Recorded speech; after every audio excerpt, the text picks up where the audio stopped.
Quest of the Spider. A Doc Savage adventure by Kenneth Robeson. Chapter I. The Plotters Strike. A comet hurtled through the cloudy summer sky. It was a man-made comet of toughened steel and alloy, the New Orleans, New York passenger plane.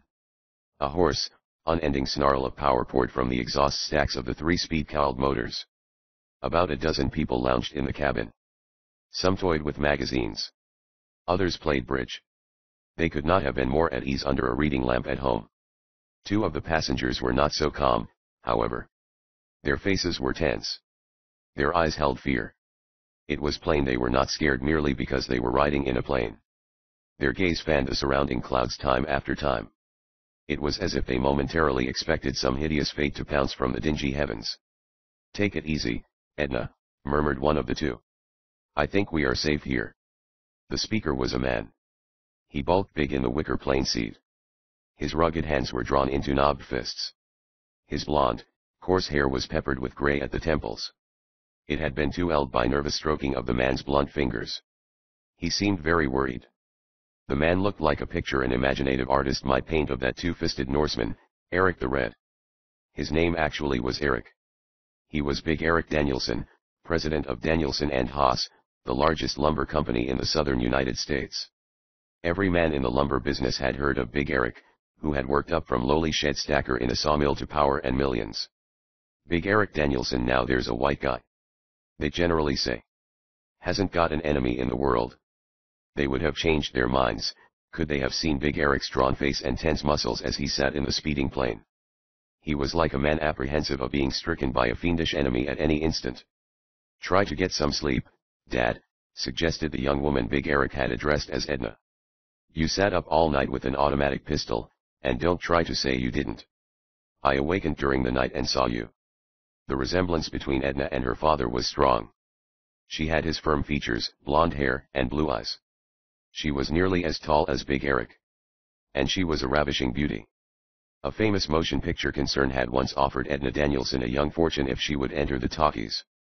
The company had been flabbergasted when the entrancing young woman pointed out that her salary as an executive vice president of her father's lumber corporation exceeded the film offer. It was an event when such beauty and brains came together. The fact that the men passengers on the plane, those who didn't have their wives along, had selected seats where they could steal a covered look at Edna now and then, showed what a pippin she was. One man passenger alone had not done that.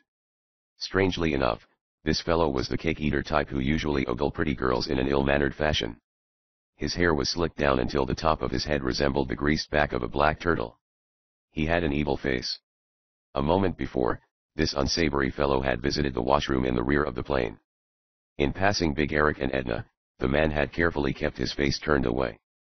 "There's something queer about the way that man acts," muttered Big Eric.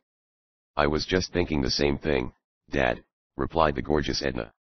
The plane cabin was partially soundproofed. Up forward in the pilot's compartment, they could hear the assistant pilot talking into the radio telephone instrument, which was in communication with the nearest plane dispatcher of the airline. The man was giving the condition of the air they were passing through, and getting information on visibility ahead, as reported by other planes. "I'm gonna keep an eye on that slick-haired gigolo," growled Big Eric, still watching the evil-faced man, who sat forward. The massive lumber king removed a large army automatic from a hip pocket. He put it in a coat pocket, where it could be gotten at more swiftly. "Don't do anything reckless, Dad," warned Edna. Big Eric tried to chuckle. He was under such a strain that the sound he produced was hardly more than a hollow rattle.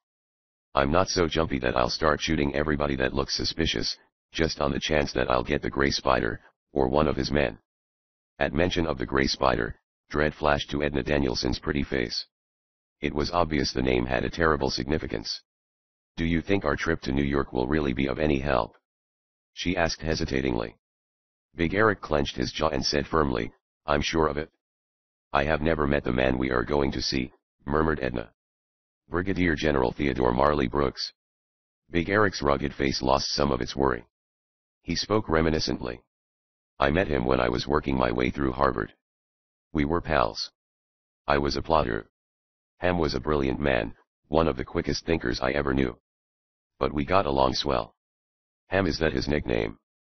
"Sure. Ham got it in the big war. He was always a lover of adventure. Even back in college days, He carried an innocent-looking black cane that was in reality a sword cane. It got him out of many a tight spot. He was always tumbling into trouble. But he still managed to become the greatest lawyer Harvard ever turned out. In the World War, he advanced to a brigadier generalship. His quick thinking saved the lives of thousands of our soldiers. Edna Danielson seemed doubtful. But can even a great lawyer and quick thinker help us? The Grey Spider must have hundreds, thousands, of men in his evil organization. A lawyer can't whip an army. Not even a Superman could. Big Eric's firm lips arched in a tight smile. That is exactly why I'm going to see Ham Brooks. Ham knows a person who is just what we need, a Superman. I don't understand. Edna was puzzled. Doc Savage. Something like awe was in Big Eric's voice as he spoke that name. He mentioned Doc Savage in the same manner an Italian peasant would speak of Mussolini, or a deeply religious Mohammedan would refer to Allah, or a Christian minister to his deity. It was obvious from Big Eric's tone that he considered Doc Savage nothing less than a supreme being. Ham knows Doc Savage, he said proudly. We may be able to get Doc Savage to help us against the Grey Spider. Big Eric spoke as if he believed that would solve everything. Pretty Edna Danielson puckered her charming forehead in an amazed fashion. You speak of this Doc Savage as if he was just about the most remarkable person in the world, she murmured, yet, I've never even heard of him. You never heard of Clark Savage, Jr.? Oh! Gasped Edna. Is that your Doc Savage? Why, he's the wizard who perfected that new species of fast-growing tree. Why, with that rapid growth, the forests of this world will never be exhausted. But what good will he do us? We don't need forests. No, grinned Big Eric. But this Doc Savage is just as great in other things. Medicine, geology, engineering, all these fields are his familiar territory. And still, interrupted Edna, her mind centered upon their immediate troubles, that doesn't help us out in the least. Neither your Ham nor your Doc Savage can cope with the Grey Spider. His daughter's exasperation now mildly amused Big Eric. He went on, then, explaining his purpose in seeking out Doc Savage in their trouble. Perhaps neither Ham nor Doc could help us against the Grey Spider, but Doc and Ham and the rest of their pals can help us, I'm sure. You see, it's not Doc alone, though Doc is the mainspring and regulator of the group. There are 5 of them, besides Doc. They're all men who are experts in their respective lines, and all of them owe so much to Doc, even their lives, that they will do anything for him. Not only that, but his knowledge is so great that he is the one person to whom all must bow. And I know they'll help us, because that's their work. Their lives are devoted to the task of smashing those who plot evil, of helping those who need help. They want excitement, they yearn for adventure, they live on thrills. They're real men, and it will take real men to get the Grey Spider. Father and daughter now fell silent. Discussing the power and mastery of the mighty Doc Savage had renewed the courage of both. They stared steadily beyond the nose of the speeding plane. In that direction lay the city of New York. There in the metropolis, they hoped to find their salvation, Doc Savage. The assistant pilot was speaking again into the radio telephone transmitter. All going O.K., he intoned calmly. Looks like a perfect trip. He was wrong. There came a sudden, terrific explosion. It was within the washroom at the rear of the plane. The washroom door popped off its hinges. It flew the length of the cabin. A great tongue of scorching flame seemed to pursue it. Sheets of the thin metal skin of the plane were ripped from the rear of the fuselage by the blast. Windows burst outward. Acrid smoke boiled in the cabin. Miraculously, no one aboard the plane was killed, but the ship began to flounder crazily. The tail structure had been nearly torn off. Controls were severed. The craft was helpless as a bird with a broken back. The pilot and his assistant seemed stunned with surprise. There had been no fuel tank in the rear of the plane. No part of the regular equipment could possibly have caused the explosion. Dad! Exclaimed Edna Danielson. That slick-haired man went into the washroom a few minutes ago. Remember? Sure, I remember. Rumbled Big Eric. The dirty rat. He lit the time fuse of a bomb and left it in there, if my guess is right. The plane careened more crazily. The mangled airliner was going to crash. The altimeter in the pilot's compartment read 10,000 feet. It was indeed fortunate the plane had been flying so hot. There would be precious minutes in which to escape. This airline was one which equipped their planes with a parachute for each passenger. The packs and the quick attaching harness were in baskets above the seats. One chute to each passenger, but no spares. The pilot and his assistant still seemed paralyzed with surprise. Big Eric showed the stuff that had taken him from a lowly sawmill worker to the heights. He assumed charge. "Put on your parachutes," he boomed commandingly. "You will find them in the baskets over your seats. Then jump. One at a time. Quickly." A fat lady promptly screamed. "Be calm," urged Big Eric. "There's nothing to be scared of." But pandemonium seized the dazed passengers. Parachute jumping might hold no terrors for Big Eric and his blonde, beautiful daughter, who stood so staunchly at his back. But to the others it smacked of the next thing to suicide. Another woman screeched. Men bellowed senseless words at each other in their fear. Big Eric caught sight of the slick-haired man. The evil-faced fellow had been crouching from view behind a seat. But now the plane door opened. The man leaped through into space. He had donned a parachute before the explosion. This proved to Big Eric that the man had set the bomb. The fellow was one of the Grey Spider's minions. Big Eric stood in the center of the plane cabin, and used his vast voice and powerful arms to quell the excitement. He knew how to handle panic-stricken crowds. He had learned that trick in many a sawmill disaster. "Cut out the fool screeching and jump," he roared. "Pull the ripcord ring of your parachute when you're clear of the plane." Big Eric's brain was racing. Why had the Grey Spider's man set the bomb if the fellow was really one of the sinister gang? How could it be an attempt on the life of Big Eric and his daughter? The other passengers seemed in as much danger. The torn plane was falling faster. Air was roaring through the rent portion of the fuselage. The earth was swelling upward like the green and bloated paunch of a vast monster. In faltering succession, the passengers pitched through the plane door. The faces of some held white terror as they jumped. A few were grimly composed. Others sobbed belated prayers. The pilot and his assistant had awakened to their sense of responsibility. They were left alone with Big Eric and his daughter. "Jump!" the pilot shouted. "We shall go last." Big Eric understood. No doubt the pilot and his assistant felt bad because they had not been first to rise to the emergency and take charge of the passengers. They would feel better were they the last to quit the fast-falling plane. Swiftly, Big Eric swung for the door. Other passengers were safe. With a lunge, his daughter got in his path. Her horrified look brought the big lumberman up short. "What's wrong?" he demanded. "If this is an attempt on our life, our parachutes must have been tampered with," gasped the girl. A sharp rumble came out of Big Eric's chest. Wrenching his chute pack around, he tore open the brown canvas covering. He stared at the silk folds of the chute itself. "Look!" he bellowed. A powerful acid had been poured into the parachute pack. The stuff had destroyed the strength of the silk. A quick examination was made of Edna's chute. They found the same condition. Big Eric swallowed rapidly. The nimble thinking of his attractive daughter had saved both their lives. To have jumped with those mutilated chutes would have been certain death. The pilot and his assistant came forward with an offer that redeemed their earlier failing. "Our packs are okay. 2 of us will jump with each chute." The huge, mangled airliner had paused at about 4,000 feet as though to chase its own broken tail about. But now it careened downward in a steeper plunge than ever. The pilot hastily wedged pretty Edna Danielson into his own chute harness. The 2 of them leaped bravely through the plane door.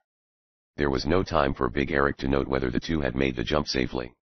Seizing the assistant pilot, Big Eric sprang clear of the plane. He was trusting his work-hardened muscles, now wrapped around the other man's body, to withstand the shock of the opening chute. When they had tumbled well clear of the plane, the assistant pilot gave the ripcord a yank.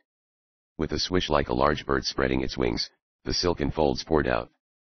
A shock followed that seemed to draw Big Eric's arms an inch apart at the joints. Then they floated in the air. Big Eric glanced about. He emitted a bellow of rage. The slick-haired man had landed and cast free of his chute harness. The fellow had dashed to a nearby highway. He was stopping a motorist, using a pistol for the purpose. Big Eric dug his automatic out of his coat pocket, twisting one arm around for a firmer hold. It vomited a deafening pow, pow, pow. But the distance was too great. He saw the bullets spade up dust far wide of the target. He stopped shooting, not wanting to hit the innocent motorist. There was quite a shock as the overloaded parachute lowered Big Eric and the assistant pilot to a cornfield. Big Eric dashed madly across corn rows to learn whether his daughter had landed safely. He found Edna giving the pilot a ravishing smile of thanks, a smile the airman undoubtedly would remember the rest of his life. "Man!" shouted Big Eric. "That slick-haired skunk is getting away from us." He charged to the highway. But he was too late. The shiny-haired, evil-faced man who had set off the explosion was already out of sight in his commandeered car. Big Eric glanced at Edna and said grimly, "I'd bet $1 million that he was a tool of the Gray Spider." They hurried to a farmhouse telephone, and put out an alarm for the would-be murderer. It was of no avail, however. The man had vanished. From the nearest town, Big Eric and Edna caught a train for New York City. "I'm not going to breathe easy until we put ourselves in the hands of Doc Savage," Big Eric said uneasily, as he listened to the click of the speeding train wheels. Chapter 2. Cult of the Moccasin. Alighting in the vast Grand Central Station in Midtown New York City, Big Eric and Edna hurried to a telephone. "I'm going to call Ham," Big Eric explained. He looked up Ham's number, then lifted the receiver. He did not pay particular attention to a man who hobbled nearby on a pair of crutches. The fellow had one arm in a sling. His face was swathed in bandages. His hair projected a tousled mass from the gauze swatting. It was curly and yellow. Big Eric replaced the receiver. "Ham was not at his home," he told Edna, "but he left an address where I can find him." The two travelers from Louisiana quitted the station and engaged a taxi. They failed to note that the bandage-swathed man had hobbled out after them on his crutches. The fellow showed remarkable agility. Over to Fifth Avenue ran Big Eric's cab. It wheeled south. The hour was near dusk. Myriads of lighted windows in the skyscrapers made them like stacks of flashing jewels. The bandaged man had taken another cab. In the obscurity of the machine, he was keeping a close watch on Big Eric's vehicle. At the same time he fingered his bandages as though their presence was irksome. Big Eric Danielson and his daughter alighted before a great building that ran upward like a white slab for nearly 100 stories. It was one of the largest and most sumptuous in New York. They rode in an elevator to the 86th floor. Big Eric touched the bell button beside a door which was severely plain, and devoid of all lettering. The door opened, framing a man. "Ham!" boomed Big Eric. "By golly, I'm glad to see you." Ham was a slender, quick-moving man. His garments were of the very latest cut and the most expensive fabrics. He was sartorial perfection. In one well-groomed hand, Ham carried a harmless-looking black cane, the sword cane which Big Eric had mentioned. Ham was seldom seen without this necessary item of his dress. Big Eric and Ham began pumping hands and giving each other terrific thumps on the back. "You fuzzy-eared pirate!" Ham chuckled. "You skinny ambulance chaser!" rumbled Big Eric. The Lumber King turned proudly to Edna. "This, Ham, is my reward for getting married instead of bouncing around over the world, tumbling into messes and out, as you have done. My daughter." "I find it hard to believe," Ham smiled gallantly, "that such a homely father could have a daughter so entrancingly beautiful." After a few more ribald pleasantries passed between the old friends, Big Eric glanced about the office curiously. The place was furnished with great luxury. A large safe stood at one side. A massive and exquisitely inlaid table was near the large windows. A door on the other side of the room was closed. "This your office, Ham?" the lumberman inquired. Ham shook his head. "No. This is the New York headquarters of Doc Savage." Big Eric glanced about anxiously. "I hope we can meet Doc Savage soon. We certainly need his aid." At this, Ham's well-barbered face showed regret. "I'm afraid I have some bad news for you." Big Eric's ruddy features paled. "What do you mean?" "I cannot find Doc Savage," replied Ham soberly. A shocked silence filled the room for a moment. "Golly!" gasped Big Eric. "You don't mean the Gray Spider heard I was coming to Doc Savage, and killed Savage to keep him from helping me?" Ham waved the suggestion away with his sword cane. "Not at all. It is something entirely different. You recall that I told you a great deal of Doc Savage. Especially did I dwell upon the fabulous fund of knowledge he possesses. I mentioned great discoveries he has made in the fields of chemistry, electricity, surgery, and so on. In your own field, you know of the marvelous quick-growing timber tree he perfected." "I certainly do," affirmed the Lumber King. "In my opinion that is the outstanding piece of plant wizardry of all time. What I am getting around to is this," continued Ham. "These marvelous discoveries are made by Doc Savage during periods when he drops from sight. He simply vanishes. Nobody knows where he goes.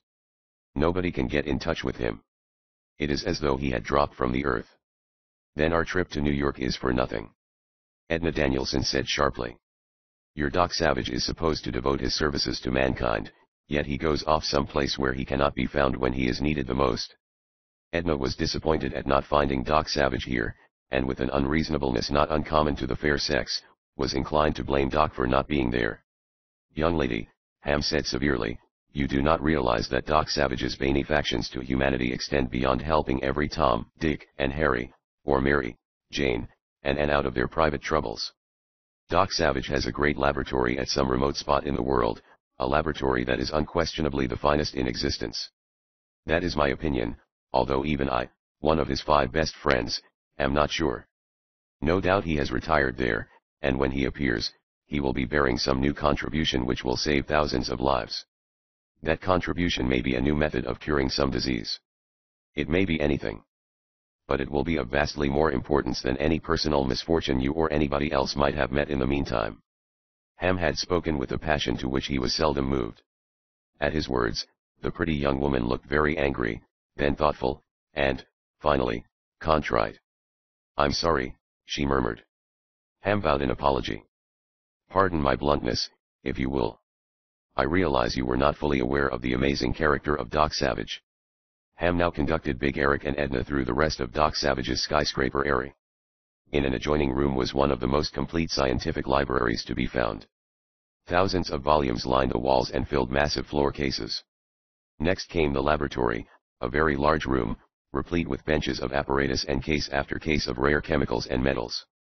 Efficient electric furnaces, mixing machines, exhausting machines, and equipment of which no one but Doc Savage knew the use, were set on permanent bases here and there.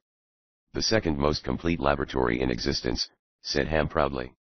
The most complete is undoubtedly the one which nobody but Doc has ever seen. They returned to the outer office. Isn't there any possible way we can get hold of Doc Savage? Big Eric asked desperately. Absolutely no way, declared Ham. He will appear here. Until he does, no one can get word to him. Doc demands absolute solitude when he does his greatest work. It may be weeks before he returns. It may be minutes. I've got millions of dollars, Big Eric muttered. If money will. It might interest you to know, Ham smiled dryly, that during the past year Doc Savage has probably spent on worthy causes more millions than you possess. Where'd he get his jack? Inquired Big Eric, with the natural curiosity of a man who has made a success wishing to know how another man accomplished the same thing. Ham ignored the question to make a statement. Doc Savage has merely to step into a radio station at a certain hour on a certain day, and broadcast a few words in a language not one person in 10 million understands. Within a few days, he will receive automatically a shipment of several $1 million worth of pure gold. Big Eric goggled. Golly! He sputtered. Where does it come from? Ham shook his head. I am not at liberty to tell anyone. Nor could the most agonizing tortures have forced Ham to reveal the source of Doc Savage's fabulous and perpetual wealth. It came from a lost valley in a remote section of Central America, did that limitless flow of gold from a valley defended by descendants of the great Mayan civilization of ancient times. The wealth was supplied by the Mayans to be devoted solely to the benefiting of mankind, and it was through Doc Savage that they knew it would be expended for that purpose. But the source of the gold was a secret to all but Doc and his 5 friends, of whom Ham was one. Beautiful Edna Danielson twined her fingers together thoughtfully. She was beginning to realize Doc Savage was a personage mighty beyond all her imaginings.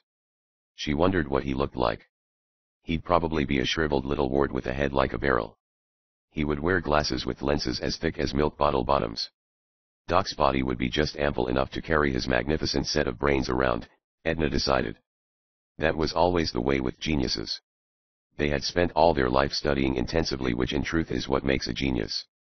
But as a consequence, they became pale, shriveled, bald specimens.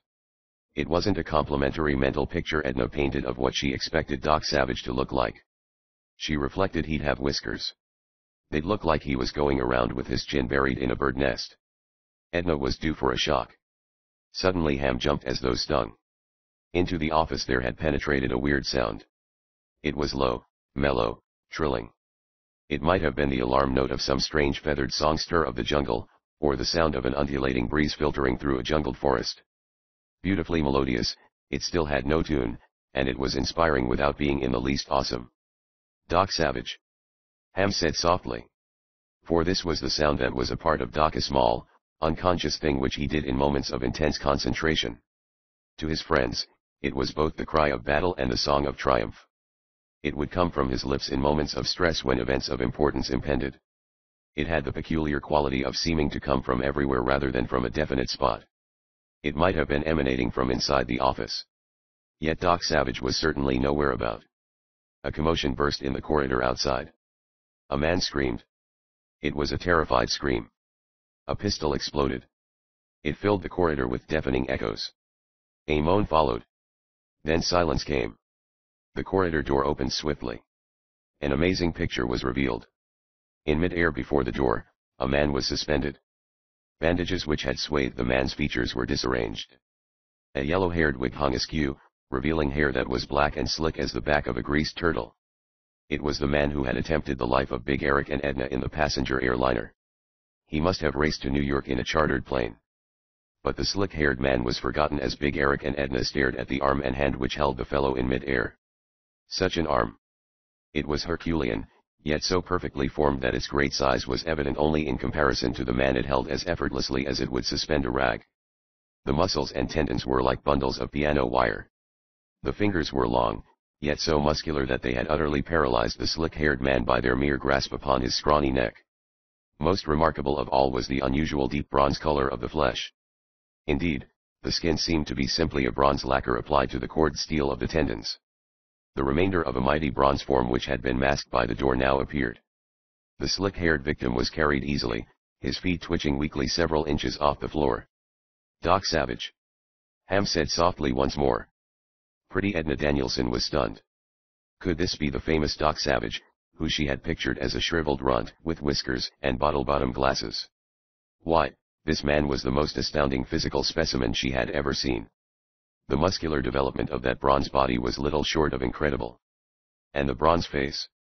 The beautiful Louisiana girl knew she had never gazed upon more striking features. They were perfect in their strong regularity. The hair, of a slightly darker bronze, lay back smoothly. It was Doc Savage's eyes that held her though. They were strange, marvelous eyes. They glittered like pools of flake gold as they caught little lights from the ceiling chandelier. Those golden eyes seemed to have a power of conveying command solely by their expressive quality. Doc Savage released the slick-haired man. So terrible had been the grip upon his neck, the fellow fell to the floor as though paralyzed. He was listening outside the door, Doc said. He had a gun in his hand, as though he were going to leap in here, shooting. Fortunately, the gun missed me when it went off as I seized him. Doc's voice was capable of wondrous tonal changes. "He's one of the Gray Spider's men," said Big Eric. Big Eric's words were little more than a whisper. He was awed by the impressive presence of this great man of bronze. And it was the first time Big Eric had been awed by any man. Doc Savage moved into the laboratory. His going was so light and effortless that he seemed to flow like a quick puff of bronze smoke across the carpet. "I've seen what I thought were strong men," Big Eric mumbled. "But I never say when you think until a minute ago." Beautiful Edna Danielson added a thought which reached nobody's ears. "I can say the same thing about his good looks." Doc Savage came back. He carried a small leather case. This held, on a plush bed, 2 hypodermic needles. Doc applied one of the needles to the eavesdropper's arm. Nothing seemed to happen. The fellow merely sat there, absently rubbing the spot where the needle had pricked. "Get up and sit in a chair," Doc commanded compellingly. The man obeyed meekly. Noting the astounded faces of the others, Doc tapped the hypodermic needles and explained. "The first holds a drug which affects a certain portion of the brain, rendering the victim incapable of thinking. This fellow, for instance, will now do anything I tell him because he cannot think of reasons why he shouldn't. I could tell him to go over and jump out of the window, and he'd do it without being able to think that the fall meant certain death. This drug is one of my late developments." Doc indicated the second hypo needle. "This contains a drug which neutralizes the first. In other words, this man will remain in his present condition for days, unless he receives the second drug." Big Eric and Edna had listened to this in a sort of frozen wonder. Ham, however, did not seem surprised. He was accustomed to the remarkable things Doc Savage did. Ham delivered belated introductions. Attractive Edna Danielson was mildly vexed when Doc Savage showed no signs of being moved by her beauty. This was something new for Edna. Most young men would have all but toppled over after an enthralling smile such as the one that seemed wasted on Doc. Strangely, she felt a desire to impress this remarkable bronze man, a desire that was unusual to Edna, in whose life young men meant nothing. Doc Savage killed no time in getting down to business. "I am sorry I was not here to receive you," he said.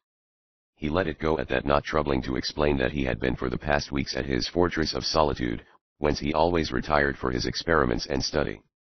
This retreat was on a rocky island within the bleak fastness of the Arctic.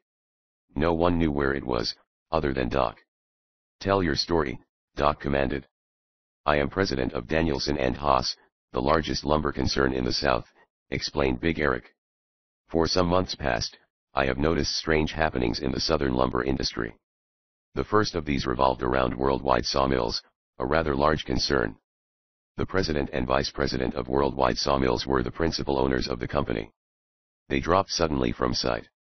The word went out that they were taking an extended world cruise. But I had private detective investigate, and no trace of their sailing on such a cruise could be found. Simultaneous with their disappearance, 2 strangers took charge of Worldwide Sawmills. Everything was legal. The vanished vice president and president of Worldwide had signed over absolute control of the company to these men. There was no doubt of that." Big Eric paused to make an angry growling noise in his big throat. "The 2 strangers are looting Worldwide Sawmills. I'm sure of it. They're liquidating the company, which is worth many millions. They're selling out slowly, and pocketing the proceeds." A few weeks later, almost the identical thing happened to Bayou Sash and Door, another large concern. The next was the Little Giant Lumber Corporation. And others followed. In each case, the owners dropped from sight, and strangers took charge. Big Eric struck the inlaid table for emphasis. "I tell you, a highly organized gang is stealing millions," he exclaimed. "I became suspicious," Big Eric continued. "As I mentioned, I put private detectives to work. They found little of value. But they did unearth strange rumors of a sinister being known as the Gray Spider, who is moving slowly but surely upon a gigantic plan to loot the lumber industry of the South." "That all you know of the Gray Spider?" Doc inquired. "Yes, except that queer, uncanny things are told of this Gray Spider. One tale has it that his organization is a fanatic group known as the Cult of the Moccasin, and that they give human sacrifices. Those rumors are strange things to be connected with high finance and thievery." "Sounds like voodoo," said Doc Savage. "Cults of voodooism are known to flourish right here in New York.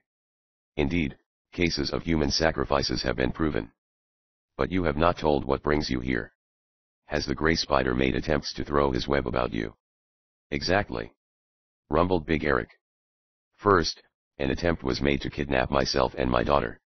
Evil-looking little brown men attacked our car, but I beat them off. Twice after that, we were shot at. I became worried, and started for New York. The man you just seized tried to murder us by disabling the plane, and fixing our parachutes so they were worthless. Who takes charge of your company in case you are put out of the way?" "My daughter," said Big Eric proudly. "In case you both are eliminated." "Why, Horace Haas," Big Eric replied hesitatingly. "He owns a portion of the concern, and is the junior partner. He's a harmless cuss. Not even a good businessman. But he furnished the capital for my first business venture, and for that reason, I guarantee you he will share in my fortune as long as there is such a thing." Doc's strange golden eyes flickered appreciatively. Big Eric evidently was not a man who forgot his friends. "Wait here," Doc directed. "I am going to search the prisoner." To the drugged captive he said sharply, "Follow me." The man got up meekly and followed. He bumped into the inlaid table and stood pushing foolishly against it until Doc pulled him aside. The man was so under the influence of Doc's weird drug that he was not able to reason that he could get past the table by going around it. He was like a mechanical man somebody had wound up and turned loose. Out of sight of Edna Danielson, Doc stripped the prisoner. He examined the fellow thoroughly. Inside the man's mouth, he found the only thing of interest. It was a likeness of a poisonous water moccasin tattooed on the roof of the fellow's mouth. Chapter 3. Death in the Air. "This man is one of the Cult of the Moccasin," explained Doc Savage, when he had dressed the prisoner and taken him back into the outer office. "If that drug of yours has fixed the fellow so he can't reason things out, maybe he'll answer our questions truthfully," suggested Big Eric. "He can't think up lies to tell us." Doc's bronze head shook. "The trouble is, he can't think up the answers, either. The drug is nothing in the nature of a truth serum." Big Eric smiled widely. "I'm dang glad you're going to help me fight this gray spider. I like your style." Doc Savage did not reply immediately. "I haven't said I would," he pointed out. Big Eric blanched. He stuttered, "Why won't you?" "I will," Doc told him quietly. "Providing we can agree on the matter of the fee you will pay." Big Eric swallowed. "Just what fee would you consider? You have more money than you know what to do with, haven't you?" "Well, I'd hardly say that," Big Eric muttered with the caution of a rich man. "The fee is $1 million, Doc said as calmly as though he were a laborer asking $3 a day for his services. "Huh." Big Eric purpled. He all but choked. He howled, "$1 million. And you're the guy who goes around benefiting humanity. It looks to me like you're trying to hold me up." Big Eric caught Ham's eye and hastily swallowed the rest of his outburst. He looked at Doc. The remarkable bronze face was as inscrutable as the metal it resembled. Big Eric suddenly got the idea it would be useless to squawk about being overcharged. At the same time, he was too canny to put out such an outrageous fee without knowing he would get his money's worth in results. "You will turn this $1 million over to a committee you and I will select," Doc continued. "It will be used to supply food and clothing and education to the poor and destitute in Louisiana."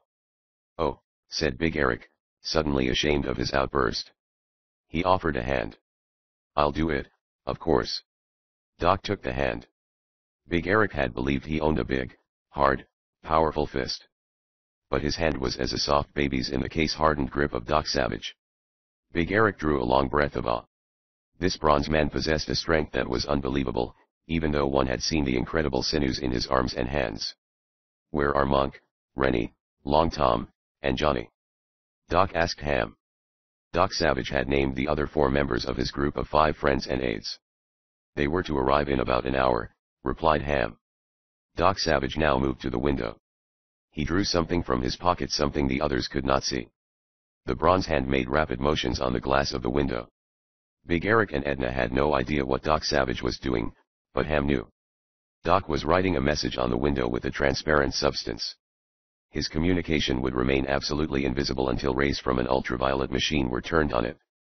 Then it would appear brilliant, glowing with an uncanny light. The secret message was: "Go to New Orleans at once and get in touch with me through the lumber company of Danielson and Haas." Doc did not sign it. There was no need. No other hand could have inscribed a script as minutely perfect and recognizable as his. Monk, Rennie, Long Tom, and Johnny, his 4 friends, would turn the ultraviolet light on the window and get the message. "Come on." Doc picked up the drugged prisoner as lightly as though he were an infant. "We're heading back for New Orleans." Doc Savage stood on the running board of the taxicab which carried them away from the towering white skyscraper. His presence outside the machine had a magical effect, causing policemen to open traffic for them. The taxi ended its journey at an airport on the outskirts of New York City. The airport flunkies showed the great bronze man much attention. Mechanics scurried about. A hangar door caved open. "Golly!" ejaculated Big Eric, staring at the plane which was being rolled into view. The craft was an airman's dream. It was an all-metal job, low-wing, streamlined to the height of aeronautical engineering. In the air, the landing gear could be retracted, making the ship little more than a flying wing. The 3 great radial motors were equipped with the latest design speed cowling. "This is Doc's new ship," Ham told Big Eric and Edna. "He had another very like this, but it was destroyed in a terrible experience we went through in the South Seas. The present craft was delivered while Doc was away. This is the first time he has seen it." The slick bronze man. Doc took his position at the plane controls. The motors started in quick succession. Big Eric, noting the airport personnel standing around with open mouths, wondered what so interested them. Then he understood. The plane motors were silenced. The sibilant swish of the propellers was the only sound. As Doc opened the throttle, this note became a terrific whine, like the noise of a great gale. With a short run, the plane took the air. The landing wheels folded up. The ship sped like an arrow into the west. Craning his neck, Big Eric got a glance at the airspeed indicator. His eyes popped. They were doing nearly 250 miles an hour. Yet the motors were not straining. It don't take Doc long to go places, Ham grinned. But even Ham would have been surprised to know Doc Savage had just finished a grueling flight of thousands of miles from his fortress of solitude far within the Arctic. For the bronze giant showed no signs of fatigue. Attractive Edna Danielson had been strangely quiet the last half hour, but her eyes had followed Doc's every movement. She seemed to get a thrill out of merely watching the bronze man. The big speed plane rushed through the night. Inside the soundproofed cabin, only a steady, low moan told of their terrific momentum. The prisoner lolled back in a seat. He slept. His mouth was wide open, revealing the gruesome insignia of the cult of the moccasin tattooed inside. Hardly 5 hours later, the plane sped across lower Mississippi. New Orleans was not far ahead. Not a cloud scummed the sky. The moon slanted bright beams against the plane. Using the plane's radio telephone, Doc had kept in touch with various airport stations, obtaining weather information. The remarkably bright moonlight enabled Doc to discover another plane flying some miles ahead. The craft was probably making 150 miles an hour. But Doc's speed plane overhauled it as though it was standing still. He altered his course slightly. The other plane also swung over. "What do you make of that?" Ham growled. "Do you suppose the Gray Spider has sent that plane after us?" "We'll soon see," Doc replied. "I have taken no particular pains to keep our coming secret. The Gray Spider might have heard me getting weather reports over the radio. He could use a directional radio loop and locate us." Doc's ship held its course. The other craft drew closer. It was a high-wing monoplane, with a tube of a fuselage spread rapidly. "Poison gas," bellowed the quick-thinking Ham. Doc's speed plane could not swerve aside in time to avoid hitting the gas cloud. It had been released almost against the trio of flashing propellers. Comely Edna Danielson went white, and spread her hands over her face. Big Eric, a quick thinker himself, sucked in air to fill his lungs before the poisonous fumes came. The prisoner sat still, as unconcerned as a machine, for he couldn't think enough to realize there was danger. The plane popped into the gas cloud. It came out. 1 minute passed. 2. The gas cloud was left nearly 5 miles behind. Nothing had happened. Doc banked the plane swiftly. He flung it for the craft which had tried to gas them. "Hey!" puffed Big Eric, unable to hold his breath longer. "Ain't that gas gonna?" "The plane cabin is airtight," Doc Savage pointed out. "Haven't you noticed you have experienced no difficulty in breathing during the flight, although we flew above 20,000 feet much of the time? That was because the cabin is air-conditioned, furnished with oxygen stored in a special supply tank." The gas plane was striving frantically for altitude, after the manner of combat craft. But it was like a clumsy buzzard fleeing from a speedy hawk. Doc's great racer came alongside. He saw the other pilot was wearing radio earphones. "Land immediately." Doc's powerful voice boomed into his own radio transmitter. The excited actions of the other flyer showed he was tuned in on Doc's wavelength. He had located Doc's plane by radio. Instead of landing, the pilot banked swiftly. A machine gun, synchronized to shoot through his propeller, mouthed nasty red tongues. The burst stopped short, for Doc's Skystreak had flipped far to one side with a lightning-like maneuver. Then the entire forward edge of the wing of Doc's ship aft. For there was no less than 10 Browning guns installed in the wings of the plane. The was helpless before this ultra-modern sky terror. The Gray Spider pilot knew he had caught a Tartar. He shrieked and put his hands over his face as lead popped and tore and screamed about his ears. The metal storm ceased. Fearfully, the pilot peered up. He jumped as a commanding voice crashed in his radio earphones. "You have one more chance to land." Such a fearsome quality did that great voice hold, even though distorted by the metal telephone diaphragms, that the vicious pilot put the nose of his plane down as though his very life depended on reaching the ground in less than nothing flat. The fellow was such a nervous wreck that he washed out his plane in landing. Coming down too heavy, the landing gear was wiped off, the propeller beat itself into a ravel of metal, and both wings were knocked askew. Unhurt, the pilot bounded out. He looked up. Doc's plane was flashing in like a great bat. The would-be killer ran. The nearest brush was but a few rods distant. But long before he reached it, a giant of bronze overhauled him. Arms that could be compared only to steel trapped him. He thought for an instant that the awful strength of the grip was going to crush his life away. That did not happen. He was carried to the speedplane. He tried to struggle, but the sinewy bronze hands tightened and hurt him so he could only tremble and scream. A small needle gouged the man, and suddenly the man ceased all action. He was the second victim to undergo an injection of Doc's special serum. "Get in the plane," came Doc's commanding voice. The pilot got in the plane. He couldn't think of anything else to do. Doc Savage entered also. In a moment, the remarkable air vehicle took off. Soon they circled a New Orleans airport. Concealed lids on the undersides of the wings slid back, revealing the radio in the plane to summon the machine, Doc told the surprised lumberman. "Things have got a habit of happening smooth and fast around Doc," grinned Ham, twiddling his indispensable sword cane.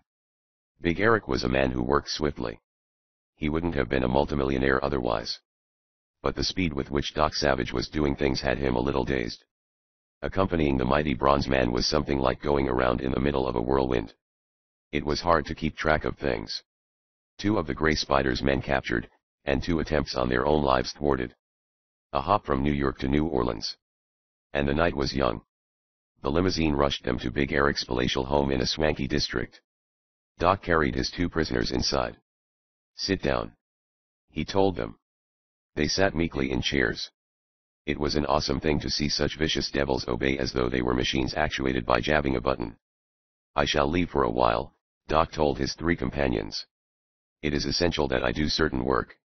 He did not explain that this work was to leave a message in the invisible ink which could only be brought out by ultraviolet rays. This message would be written on the front door of the Danielson and Haas Lumber Concern's office. Doc knew that his other 4 men, Monk, Rennie, Long Tom, and Johnny, might arrive before the night was over. They were no slouches themselves, when it came to fast moving. Doc kept silent about the message for the simple reason that the 2 prisoners, although unable to think, would remember everything that had happened to them, once they awakened from their strange trance. He did not want them to overhear. Doc took his departure. The driver of the limousine was astounded when his giant bronze passenger rode outside the running board, although the tonneau was empty. But Doc Savage habitually did that when danger was a prowl. He liked to see what went on about him. From the door, Big Eric watched Doc go. "A remarkable man," he declared. "You know, I already feel as though I had nothing more to fear from the Gray Spider." Hardly were these words off his lips, when he gave a sharp start. A dazed expression came into his eyes. He fumbled at his chest. He fell with a loud crash to the floor. His massive frame lay limply. Beautiful Edna Danielson shrieked. She sprang toward her father. She, too, started violently. She seemed bewildered. Then she collapsed. Ham whirled. His sword cane was unsheathed. But he saw no enemy. He leaped wildly for a door, to escape. Then he twitched, became vacant of expression, and himself tumbled down alongside the others. The 3 forms were motionless. Big Eric had spoken too soon. For the hand of the Gray Spider had stricken down everyone in the room. Chapter 4. 2 dead men. An ominous silence gripped the room where the 3 limp, unmoving forms lay. The slow tick-tock of a wooden clock in another part of the mansion was a sound like the bony footsteps of death. The motor of an electric refrigerator ran softly back in the kitchen regions. From the Mississippi River in the distance came the forlorn toot of a packet boat. A radio played through an open window in the more immediate neighborhood. There was a party where the radio played. Glasses clinked. Giddy laughter cackled. A voice said, "Me guess coast EES clear." 2 queer-looking men stepped out of a closet. They were undersized. Their skins had an unusual yellowish-brown color. Their features were pinched. They looked like nothing so much as big, hairless monkeys, whose tails had been cut off. Dungaree pants bobbed above the knees. Ragged, filthy shirts comprised their only other attire. They were barefooted. Each man carried a long, slim tube. They bent over the unconscious forms of Big Eric, Edna, and Ham.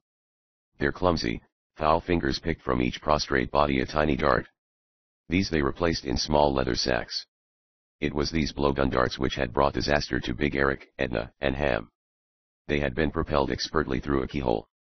The long, slim tubes were the blowguns. The 2 men now went to the door.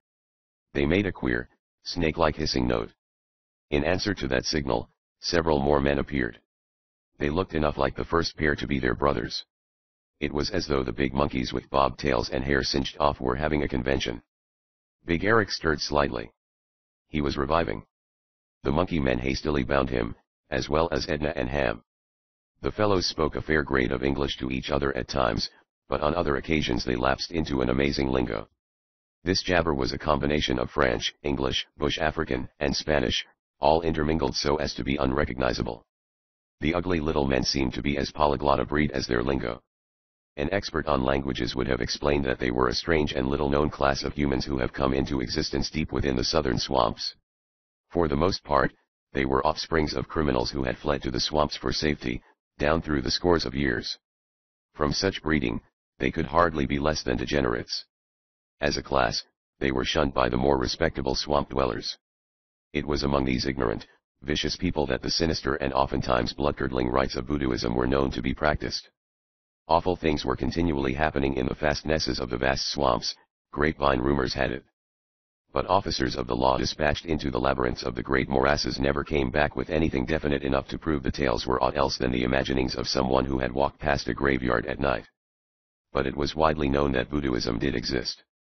The leader of the monkey men strode over to the slick-haired man and the pilot of the gas plane. "What is wrong with yo?" The two men made a meaningless gibberish in reply. Their words expressed no coherent thought. "Saker," rasped the monkey man. "Yo, answer me." The fellow slapped the faces of the two he was questioning. They merely swayed in their chairs. They did not strike back. The monkey man's little eyes began to protrude. "Heem hexed," he muttered. The ignorant fellow thought a voodoo spell had been laid upon the pair. "Yo bat," gulped another. "Ol' hex got him both, sure." The evil crew stood about. They shifted from one bare foot to another. Sweat, like hot paraffin, came to their foreheads. They looked at the slick-haired man and the pilot as though the pair were particularly undesirable ghosts. "What yo want do?" one asked the leader. The man considered. Then he grinned fiercely, as though pleased with the idea his weak brain had evolved. "Bien," he ejaculated. "Kill him both. That es make him all okay."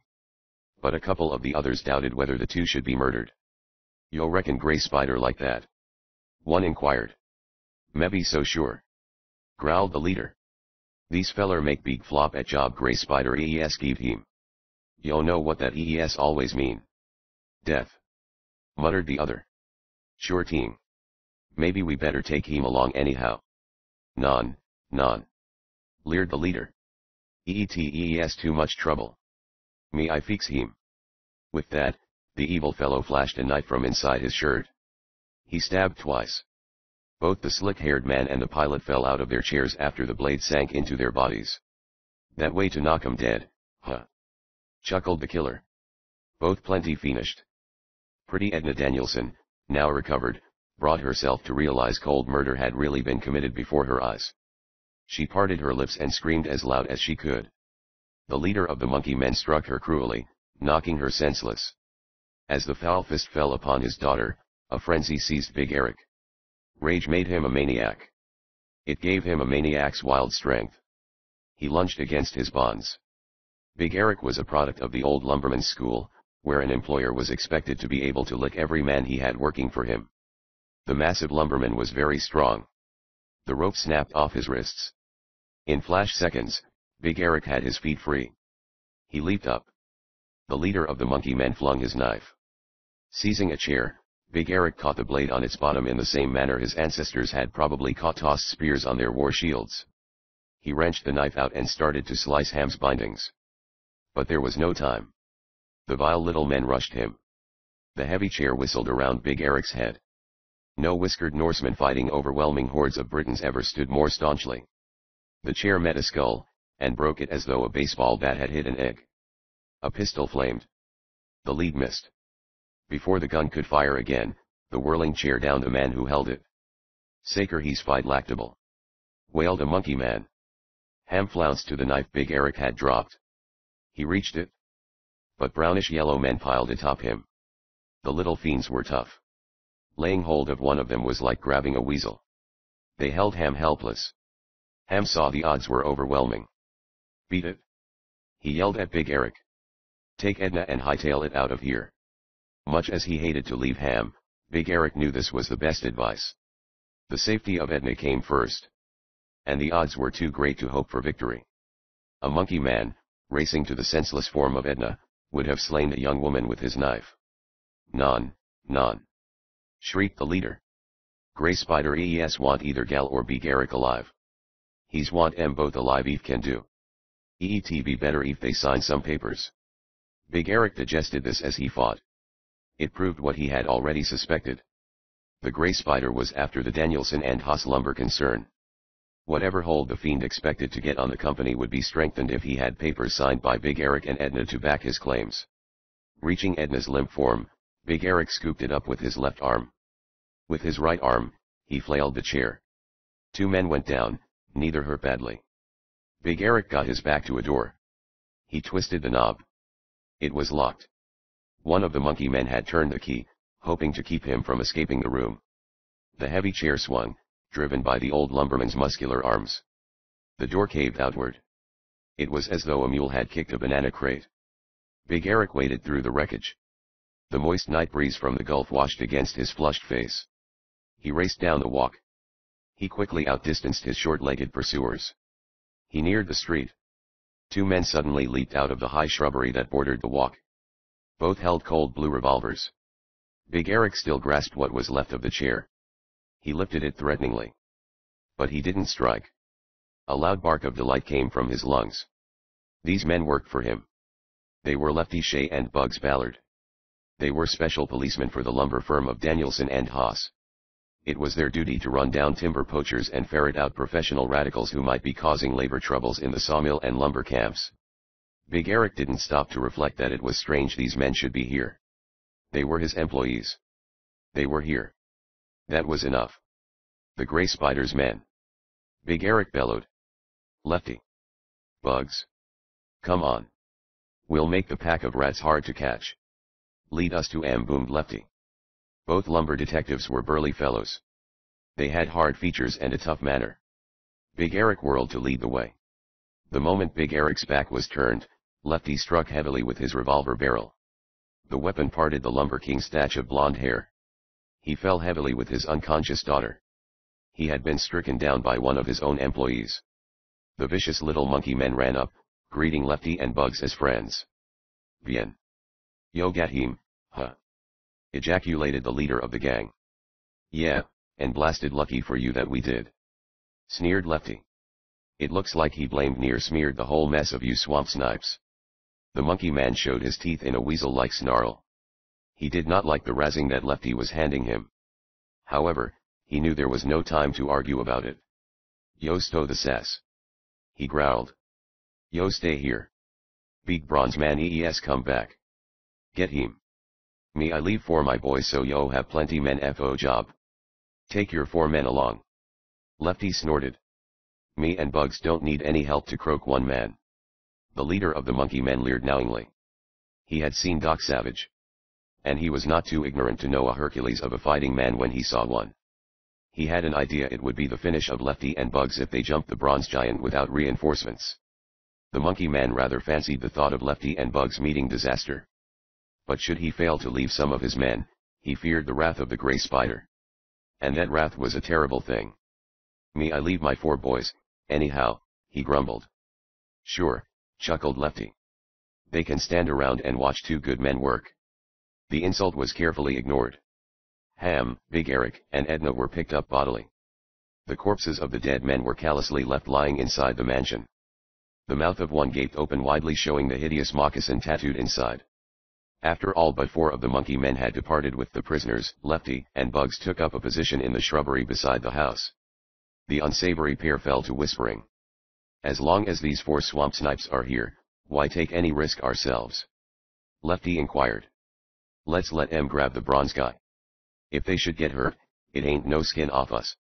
An idea, pal. Chuckled Bugs. We'll do just that. They proceeded to maneuver the 4 monkey men inside the house, where they would be in a position to drive blowgun darts at Doc Savage about the same moment he discovered the bodies. Lefty and Bugs waited outside. The single shot which had come during Big Eric's valiant fight had evidently passed as an automobile backfire, for it had attracted no attention. Edna's scream had escaped notice, too, probably because the Big Eric Danielson mansion was set in elaborately landscaped grounds that were as large as a city park. Before long, a car halted in front of the estate. It did not enter the grounds. After loitering a moment, as though to permit a passenger to alight, it drove on. "Here he comes, I'll bet," breathed Lefty. They waited. There was no sound. They held their breath, but they still could hear nothing. No feet slapped the walk. No leaves or branches stirred.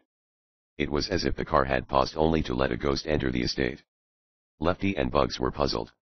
Then their hair stood on end. A mighty bronze man had appeared in the room that held the bodies. His coming had been silent, as though suddenly projected there by an invisible motion picture machine. His golden eye surveyed the scene. The slick-haired man and the pilot of the gas plane lay beside their chairs. They had fallen there after being stabbed, and had not moved since. The one monkey man Big Eric had slain in his fight also reposed on the floor. The latter's jaws were agape. The tattooed serpent was visible on his mouth roof. Even Lefty and Bugs, crouched outside, could see the strange flickerings in the golden eyes of the bronze giant.